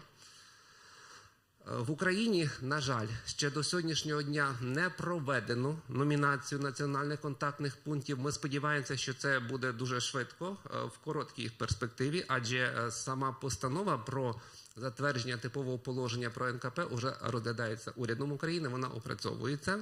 Але 17 січня цього року наказом номер 53 Міністерство освіти і науки України затвердило склад представників програмних комітетів у програмі «Горизонт Європа». Другий напрям, чи друга складова цільової аудиторії, з якою ми працюємо, це саме представники програмних комітетів, це малі середні підприємства, це заклади вищої освіти, це потенційні учасники, ну і знову ж таки додаємо сюди ключового і основного стейкхолдера Міністерства освіти і науки України та інші міністерства, організації, які зацікавлені у реалізації програми «Горизонт Європа». Я хочу підкреслити такий дуже зрозумілий і простий факт усім, що робота Офісу полягає із тим, що ми в першу чергу не пишемо грантових заявок, ми не ділимо коштів Європейської комісії, ми надаємо роз'яснення, консультації і підтримки тим, хто хоче взяти участь. У нас є для цього інформаційна скринька. Якщо хтось хоче звернутися Horizon Europe Info, nrfu.org.ua, туди можна писати запити. Станом на сьогодні ми ще обладнуємося, телефонів у нас ще немає, тому ми люб'язно просимо усіх свої запити скеровувати на скриньку. Якщо сказати про наші такі скромні успіхи, то фактично за весь період нашої роботи ми вже отримали більше 30 запитів. Один запит, він провокує наступний, провокує інший запит. Тобто, якщо ми дали неповну відповідь, то особа, яка звертається, повторно до нас може звернутися для того, щоб отримати відповідь. Ми просимо усіх звертатися на офіційну поштову скриньку, тому що у нас є свої KPI, свої завдання, і відповідно ми хочемо подивитися, як правильно працювати з аудиторією. Ми провели опитування колишніх НКП програми «Горизонт 2020», щоб зрозуміти, чого не вистачає українській дослідницькій спільноті, яких знань вони ще потребують. Ну і сьогодні ми вже говорили про те, що я маю з вами поділитися нашими планами на майбутнє, що у нас і як буде відбуватися для того, щоб ви могли отримати більше знань. Основний наш показник – це збільшення кількості учасників від України у програмі «Горизонт Європа». Ми максимум повинні поширити знання, дати вам практичні знання, поділитися здобутими нами навичками. Ми також проходимо навчання, які проводить для нас Європейська комісія. Це як складати грантову заявку, як складати бюджет заявки і багато інших. Цими знаннями ми з вами будемо ділитися. Перший офлайн інформаційний день, який ми будемо проводити у цьому році для широкого загалу, це буде дводенний захід, він відбудеться у Львові, і це буде 19-20 березня цього року. Ми анонсуємо цей захід, запрошуємо до реєстрації для того, щоб можна було сформувати потужну слухацьку аудиторію. Сьогодні ми з вами тут. Перед тим у нас була зустріч з Європейською бізнес-асоціацією. Найближчим часом у нас планується захід у Міністерстві охорони здоров'я, але там буде виключно кластер 2 Health для Міністерства охорони здоров'я і для наукових інституцій цього міністерства. Що ще може бути цікаво вам? Зверніть, будь ласка, увагу на вебінари, які проводить щовівторка УкраїнТІ, це Український інститут науково-технічної експертизи та інформації. У них час від часу ми будемо з'являтися у програмі із детальною інформацією по кожному із оголошених конкурсів. Дуже хотів би, щоб техніки показали структуру нашого офісу, щоб ви побачили тих працівників, які відповідають за кожний пілар-кластер, щоб ви могли розуміти, з ким можна буде ще контактувати. Ну, на жаль, є, чудово. Ось, чудово. Це пані Наталія Діденко, я говорив, у нас кандидатка сільськогосподарських наук, вона працює з 5 кластером, вона працює з системою розширення і загалом з кластером 6 працює пані Наталія. Пані Олена Лівіцька, кандидатка біологічних наук. Теж ми маємо її у кластері здоров'я, в кластері 6 ми маємо її. Маємо також її у розширенні партнерства. Тепер подивіться на гендерну рівність. Ми намагаємося все збалансувати, як передбачає стандарти Єврокомісії. І причому подивіться також на вікові цензи. У нас немає чогось такого, як еджінг. Ми враховуємо знання, вміння, компетенції фахівців, які можуть бути корисними для українського суспільства. Пані Юлія Ремінська, докторка філософії в галузі права. Вона займається складним елементом першого напряму. Це дії Марії Складовської-Кюрі і плюс також у сфері компетенції культура, креативність та інклюзивне суспільство. Олександр Моїсеєв, кандидат юридичних наук. Це третій пілар – інноваційна Європа. Також у цьому піларі працює в нас кандидат наук з державного управління пан Максим Колісник. Він займається інноваційною Європою, а також 4-м кластером займається. Пані Таїсія Симочко. Пані Таїсія Симочко, вона у нас була національним контактним пунктом у програмі «Горизонт 2020». Вона у нас також займається кластером здоров'я і кластером 6. Далі у нас підвисло, знову ж таки. Далі у нас повинна бути пані Надія Наумова, кандидатка юридичних наук. Вона у нас займається дослідницькими інфраструктурами. Дуже цікавий напрям Європейський оборонний фонд. Там же у нас кандидатка економічних наук пані Ольга Палеха. Вона також займається Європейським оборонним фондом. Цивільна безпека також у неї є з пані Надією. Ну і, звісно ж, ще у нас пані Палеха, вона у нас має спеціалізований сертифікат аудитора з питань цивільної безпеки, тому у нас посилює дуже нашу команду.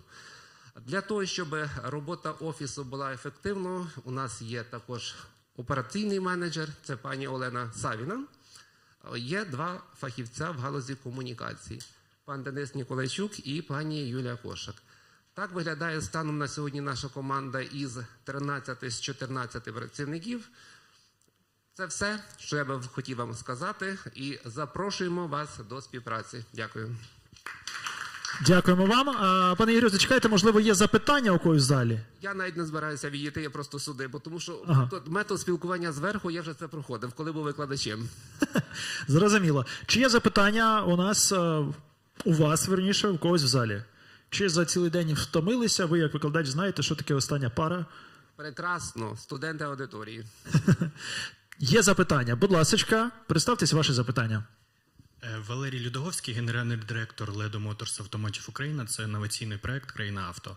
В мене запитання. Якщо ми отримуємо статус інноваційного проекту від Міністерства освіти та науки України, чи можемо ми подаватися на грант на 2 мільйони євро? Дякую.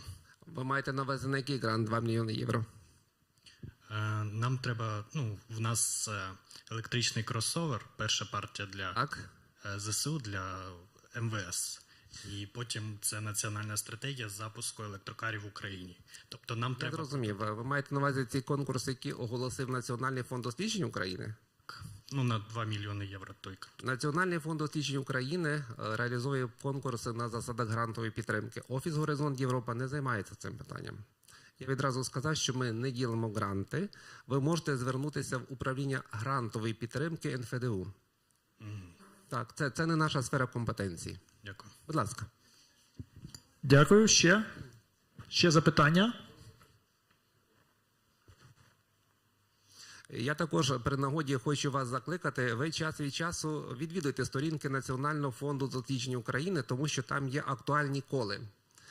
1 числа, 1 лютого в Національному університеті біоресурсів і природокористування відбудеться семінар для працівників цього університету. Там відкритий доступ. На цьому семінарі виступатиме виконавча директорка НФДУ пані Ольга Полоцька, і вона представить актуальні конкурси саме Національного фонду досліджень України. Зрештою, це є теж на сторінці НФДУ, можна подивитися. Будь ласка. Дякуємо. Ще запитання? Немає запитань. Дякуємо вам за цікаву інформацію, за те, що ви познайомили нас з офісом, і тепер вже люди знають, до кого вони персонально звертаються. Супер. Друзі, науковці, стартапери, підприємці, інноватори. Дякуємо вам за сьогоднішній день. Дякуємо, що ви знайшли час та змогу сьогодні приєднатися. Розумію, у багатьох було безліч нюансів, які треба було вирішити. Що хотілося б сказати, що сьогоднішній день є в запису, тобто велась пряма трансляція на портал YouTube, і там трансляція залишиться, тому в разі чого, якщо хтось пропустив, чи щось забув, чи щось десь прогавив, не знаю, можна буде переглянути. Ну і плюс додатково матеріали з сьогоднішнього дня будуть вам надіслані, тому ви все будете мати. Наразі я вам дякую. На цьому наша робоча програма тут на сцені завершена. Захід ще продовжується, адже найважливіше в цих заходах завжди це, не можна так казати, але надзвичайно важливим моментом в цих заходах є нетворкінг, тобто спілкування один з одним, знаходженням різних шляхів і різних фактів, які вас поєднують і зможуть допомогти вам в розвитку вашої справи, вашого бізнесу. Тому запрошуємо вас на нетворкінг, спілкуйтеся, знайомтеся, обмінюйтесь досвідом, а із такої синергії, я впевнений, ви досягнете успіху кожен у своїй сфері. На цьому я вам усім дякую, гарного, продуктивного дня, дякуємо Збройним силам України, звичайно, за те, що ми мали змогу сьогодні тут у безпеці, незважаючи на повітряну тривогу, провести цей захід. Ну і далі працюємо, волонтеримо, працюємо на оборонку, робимо все, що в наших силах для того, щоб разом наблизити перемогу. Ще раз усім дякую.